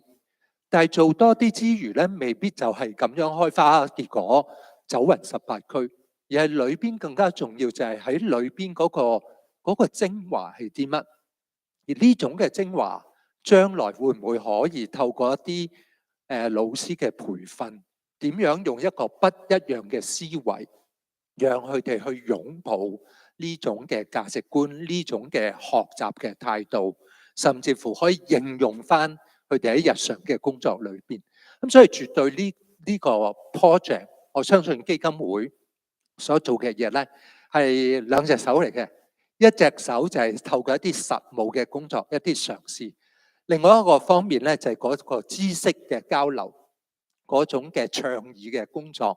無論所謂倡議就喺個學界裏邊，多啲人就住呢件事可以有多啲認識，甚至乎喺嗰度應用。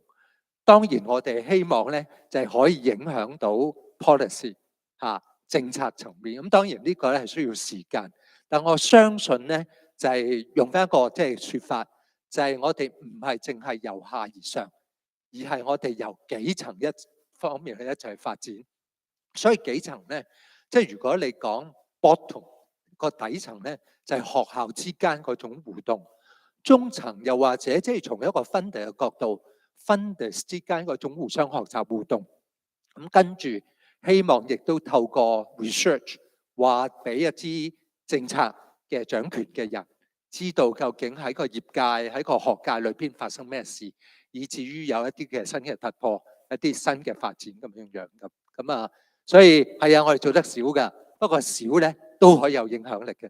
即係我哋先做咗一個成功嘅板模出嚟，咁睇下可以點樣樣將佢擴大。阿 Lily 係咪都想分享下？我都分享少少啦，多謝 Peter。好同意嘅，即係其實我哋自己係 foundation level 咧，都經常團隊都經常討論究竟應該係 focus 到 small and beautiful 啊，定還是係可以做多啲、幫多啲、個面闊啲咧？咁其實我哋亦都最後嘅 conclusion in short 就係其實真係兩件事唔係 mutually exclusive 嘅，反而係我哋點樣去 organize 我哋 foundation 嘅資源，令到唔同個學校或者唔同嘅持份者喺佢哋自己對由唔認識正向教育到可能有認識少少，又好想做但係唔知點做，甚至佢哋已經係武林高手啦，好想翻嚟回饋翻成個系統嘅。我哋點樣可以幫助每一個個人啦、老師啦，或者每一個學校喺佢哋嘅 journey 嗰度點樣可以 support 到佢哋？咁所以我哋我哋自己由同院校啊，同第三方合作，其實我哋自己都慢慢將呢個 capability 咧係 in-house 咗嘅。其實我哋唔知大家知唔知，我哋有個叫做香港正向教育嘅網站啊。咁個其實係我哋14年成立嘅網站。我哋亦都將我哋好多我哋可以 support 學校嘅或者老師嘅方式啦。我哋有所謂嘅 teacher 嘅 capacity building 嘅 program。我哋有一個小學嘅課程。有一個我哋亦都有而家由第一間先導學校，而家我哋係 support 緊16間學校。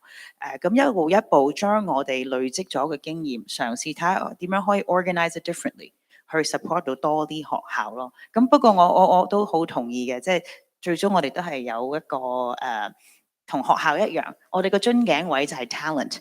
咁如果我哋可以 attract 到更加多嘅志同道合嘅 talent 嚟加入我哋嘅 foundation， 咁就當然我哋可以更加做多啲。咁亦都係好似願景啦，都同 Peter 或者你哋啲 Chan 一樣嘅，希望有一日我哋可以 influence 到 policy。因為我記得Dr. Hammond 都講過，你要 scale 咧 ，scale 就等於 policy。如果你入唔到 policy 咧，其實你永遠都係Edward 好似同我分享係咪 McKinsey 話我哋 foundation 係一個 buffer， 係系統嘅 buffer。做 buffer 都 OK， 我哋唔介意做 buffer。咁但係希望有一日真係可以affect 到 change at the core of the system，and hopefully that's policy。好嗱，我呢度咧就仲有2條問題係真係俾老師嘅啊。第一條咧就問阿 Stephanie， 即係請問教師喺面對學生負面情緒嘅時候，係應該點樣調整自己克服負面嘅影響，不忘初心，積極實現正向教育？真係好難啊！我覺得都係一生嘅功課嚟嘅，尤其是喺呢幾年疫情間，其實真係有好多同學有需要。咁我都記得2年前有個 Form 6嘅同學去面對好大嘅困難啦。咁係啦，咁佢有 depression。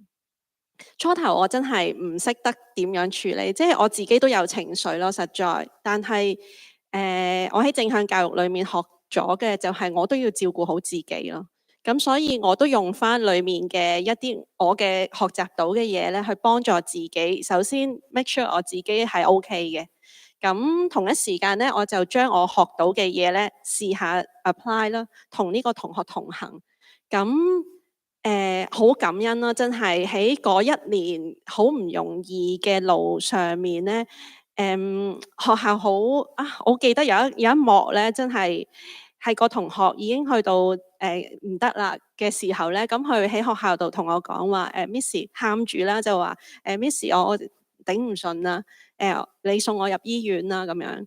咁嗰日我係要負責一個活動嘅。喺學校裏面，我記得咧，同校長啦，同副校長咧講話，我依家要同同學咧入醫院啊，咁點算啊？學校嗰樣嘢，跟住佢哋就講咗一句咯，話學生最重要，呢度交俾我哋咁樣，咁就係成 team 一齊去去擁抱住同一個信念啦，呢個信念要強啦，同埋咧自己常常提醒住自己要照顧好自己咧，先至可以照顧好同學。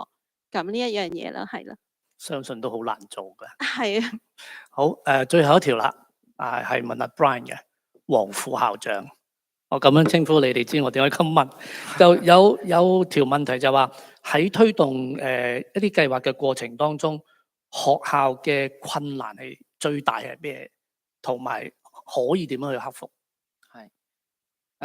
如果從一個行政崗位去睇推行一個計劃咧，困難嘅位置或者係關鍵成功嘅位置係揀選合適嘅人，喺一個計劃裏邊，作為即係管理人員，去首先懂得睇到所有同事嘅強項，同埋佢哋可能有限制。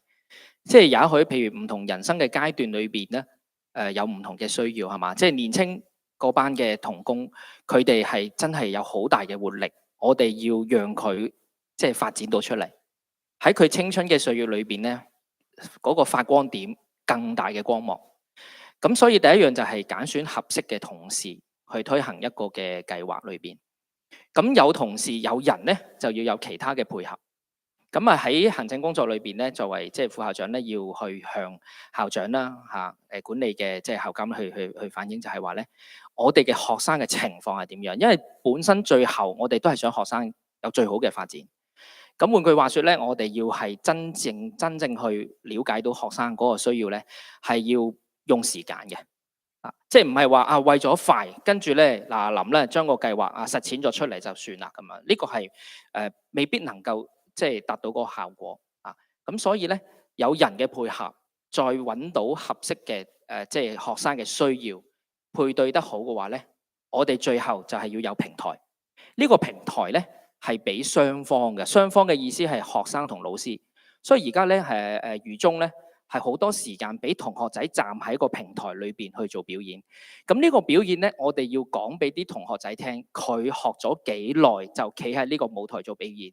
我哋要一齊管理好嗰個期望，即係唔係話咧佢係等於跳得一定好好。如果佢學得1個月、半個月，佢跳到呢一個水平，我哋就以最大嘅掌聲鼓勵佢呢一個水平。個老師喺一個咁嘅空間裏邊，佢好忙嗰一刻，佢仍然係可以照顧到呢啲同學仔。我哋即係管理嘅就係要最大嘅掌聲，多謝呢啲老師。好，唔該晒。咁非常多謝一單獎基金今日有個機會俾我哋咁多位朋友去講佢哋自己對教嘅睇法。但願可以以後我哋吸引到更多嘅人同我哋一齊走呢條路。多謝晒大家。Thank you very much. Thank you very much to our final panel, the panelists, and of course, Dr. Tong for leading that very interesting discussion. Thank you, and some very heartfelt sharing and stories as well.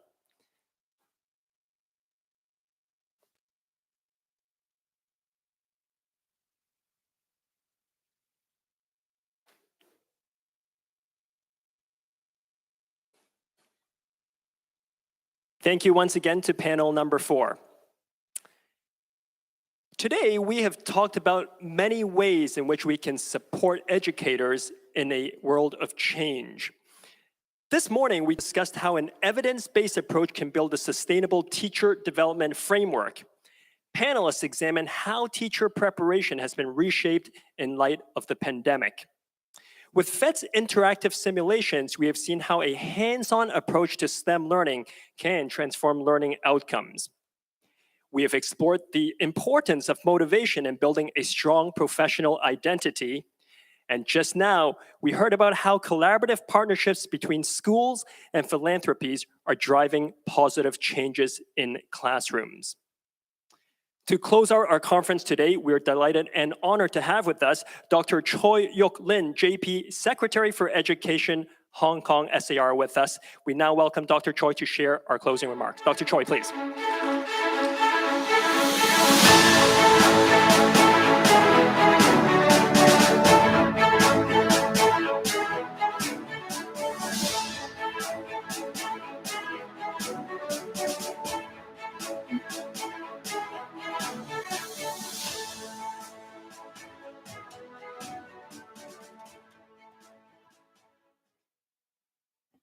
Dr. Cheng, Dr. Xu, Dr. Thomas, Professor Cheng, Dr. Choi, distinguished guests, ladies and gentlemen, good afternoon.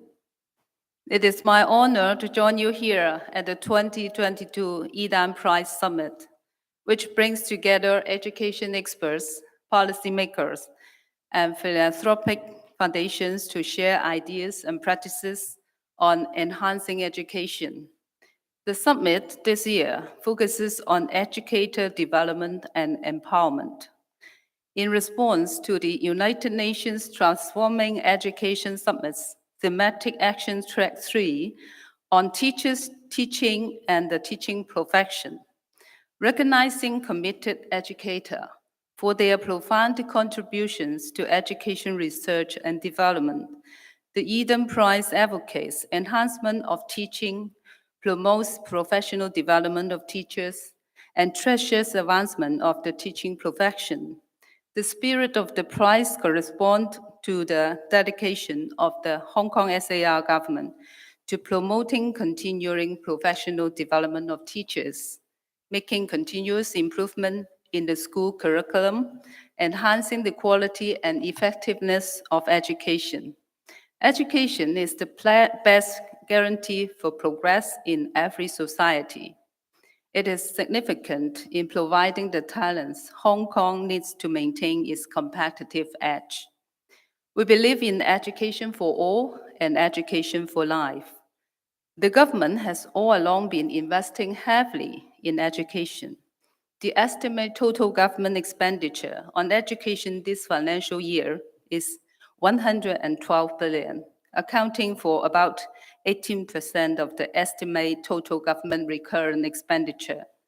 We are devoted to developing a strong teaching force and improving the effectiveness of teaching, to ultimately nurture a new generation with an affection for our country and Hong Kong, and equipped with global perspectives.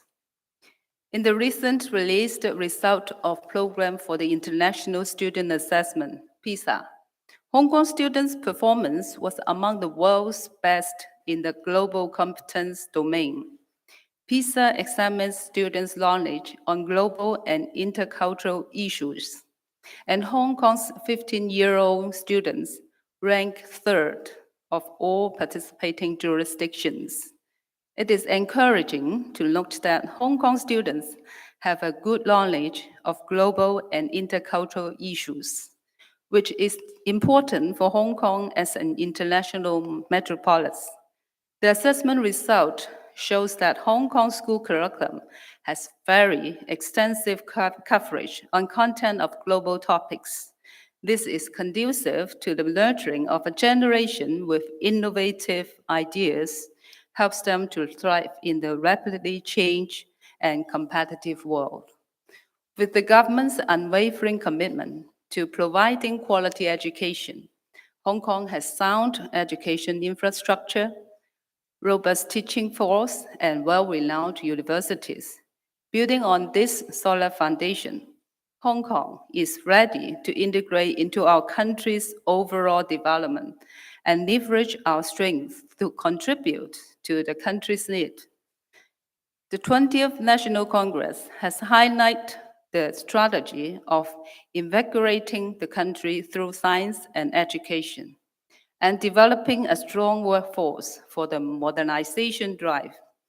Given the opportunity brought about by the latest development of the country, the Hong Kong SAR government will continue to provide quality education and nurture quality talents.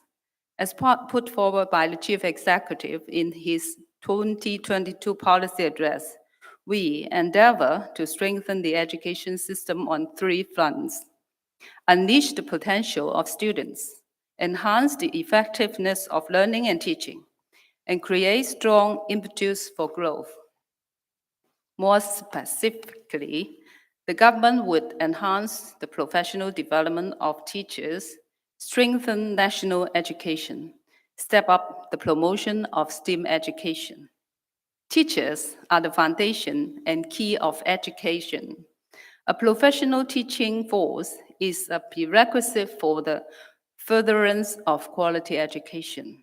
At the first panel of today's summit, Dr. Darling Harmon, Professor Godwin, and other panelists have shared their insights on teacher preparation and professional growth. This echoes the government's mission to enhance teachers' professional development. We have implemented various measures to enhance teachers' professional competences and sustain excellence in education. One of the important measures is the establishment of the professional ladder for teachers in Hong Kong to develop the substance and pathways of their professional growth and career development. The professional ladder incorporates professional competences, professional values and conduct, and aspirations for self-advancement through self-reflection as the 3 core elements of teachers' professional growth. It also adopts the professional roles of teachers and principals portrayed in the T-standard as the goal for teachers' professional development. To tie in with the establishment of the professional ladder, the government implemented the all-graduate teaching force policy in 2019-20 school year. Since then, the ratio of graduate teacher posts has increased from 65% to 100% in public sector primary school, and from 85% to 100% in public secondary schools. The implementation of the all-graduate teaching force has raised the overall qualification and professional capacity of teachers so that they can better cope with the rapid changes in society and the changing needs in student development. In addition, the government has also enhanced the manpower at the middle management level in the public sector primary schools from September this year to better support the implementation of various education initiatives and meet the long-term development needs of schools. These two initiatives has promoted teachers' professional status, retain and attract talents, and further enhance the quality of education. Following the direction to create strong impetus for growth in the teaching profession, the government has been providing diversified modes of professional development programs and activities to address teachers' diverse training needs. These include face-to-face training and online programs, as well as other learning modes, such as local and non-local study tours, professional learning communities, and school-based support services. We have also collaborated with different organizations, for example, tertiary institutions and non-governmental organizations, in arranging an array of professional development programs on different themes to broaden teachers' horizons, with adequate and extensive opportunities to participate in a variety of professional development activities. Teachers are engaged in a culture of continuing professional development and exchange. We strongly believe professional development modes should evolve with times in an ever-changing world. Moving forward, we would continue to explore new types and modes of training to meet the changing professional development needs of teachers, as well as helping them to keep abreast of the changing education landscape. Horace Mann, who is famous for his commitment to promoting public education, told us, a human being is not attaining his full heights until he is educated. To help students in Hong Kong attain their full heights, we will step up the work in different aspects to enhance learning and teaching in schools, alongside promoting teachers' professional development. We have been adopting a multi-pronged and coordinated approach in schools to promote national education within and beyond the classroom through whole school participation. Measures such as providing curriculum guides, developing learning and teaching resources, offering training for teachers, and organizing live-wire learning activities for students are taking to fully support schools in planning and implementing national education in a holistic and systematic manner. Moreover, continuous arrangements are made to provide proper training for teachers and render professional support to advise to schools through school visits, teachers' learning circles, etc. These have deepened teachers' and students' understanding of our country and strengthened their sense of belonging towards the nation and raised their awareness to safeguard the national security of our country together. It is in the third panel of the summit. Dr. Wayman, Dr. Perkins, and other panelists discussed how that interactive stimulations are changing STEAM education. The promotion of STEAM education in primary and secondary school is a key strategy to strengthen education. As the Chief Executive unveiled in his policy address this year, much has been done to enhance professional training and facilitate professional exchange to equip teachers with up-to-date knowledge on STEAM or STEAM-relevant pedagogies, driven by the emphasis of 20th National Congress on invigorating the country through science. We will step up measures to strengthen the leadership and coordination of STEM education in schools. From the current school year, all publicly funded schools are required to designate a coordinator to holistically plan STEM education within and beyond the classroom.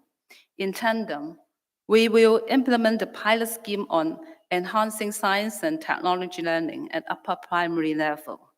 Under the pilot scheme, the Education Bureau will work with teachers to enhance the learning and teaching of science and technology in the primary general studies curriculum, strengthen students' scientific thinking through hands-on and minds-on activities. Teachers are the driving force of students' growth. We will enhance teachers' professional capacity in designing and organizing meaningful learning activities. Collaboration will be also made with STEAM-related organizations and tertiary institutions to provide a wide range of teacher training. The EDB will build up our on-site support network and organize various professional development programs to promote the use of innovative technology in learning and teaching, so as to develop students' potential in innovation. The quality of education hinges on the professionalism and conduct of teachers. Looking forward, the EDB will continue to build a professional team of teachers through appointment, management, and training. Starting from the current school year, newly appointed teachers in public sector schools are required to pass the basic law test in order to be considered for appointment. To raise teachers' awareness of the professional conduct, guidelines to set out the professional conduct and behavior required of teachers to be students' role model will be promulgated within this year for teachers' execution in discharge their professional duties. We are confident that this initiative will effectively strengthen the management of teachers, scale up their professional capacity, and ultimately develop a teaching force of high caliber in Hong Kong, which helps our students grow and flourish. An American educator once said, "The future of the world is in my classroom today." Indeed, teachers are tasked with the noble work of preparing today's students for tomorrow's world. It is important to support our educator through a world of change, just as what the theme of the 2022 Yidan Prize Summit suggests. I would like to extend my sincere gratitude to Yidan Prize Foundation for organizing this inspirational summit and all the speakers for their fruitful discussion on how to support educators in this ever-changing world. I also wish to express my warmest congratulations to the Yidan Prize laureates 2022 on their considerable contributions to education research and development. With the deep insight we gained from the laureates' work and today's panel discussion, let us continue to empower teachers and enhance teaching for a brighter tomorrow. Thank you. Thank you very much, Dr. Choi, for your closing remarks and for honoring us with your presence. Thank you. Well, this brings an end to our 2022 Yidan Prize Summit. Thank you once again to all of you, both the people attending here in the ballroom as well as those joining us online. We hope you feel today's discussions were interesting and engaging. Here at the Yidan Prize Foundation, we aim to build a global learning community where innovative ideas in education are shared and discussed. Thank you to everyone for joining our summit and being part of the community both today and in the future. We hope you've enjoyed learning about the impactful work of our 2022 Yidan Prize laureates, Dr. Linda Darling-Hammond and Professor Yongxin Zhu. I'd like to remind all of you that nominations for the 2023 Yidan Prize are now open, so please help us identify those change makers in education so we can support their work. To learn more, please visit our official website. Now, before we say goodbye, I ask a very important task of all of you. Please take a few minutes to fill out this very quick survey. There's about a QR code that's going to come up behind me. There it is, and you can see it on the side screens as well. Please take a picture with your phone and fill in that survey, because your feedback is very, very important to us. Thank you once again for joining us here at the summit. A reminder, please return your SI headsets, those simultaneous headsets. The desk is outside ballroom to the right, so just please return those headsets before you depart. Very lastly, we will have another round of refreshments. They'll be served here in the ballroom. And of course, part of the community is the discussions. We saw people engaging at the beginning of the conference, throughout the day. And of course, please continue those very interesting conversations, because that's what brings this community together. Once again, thank you very much, ladies and gentlemen. You've been a great audience. We'll see you again next year. And may I take this opportunity to wish you all a happy holiday season. Thank you.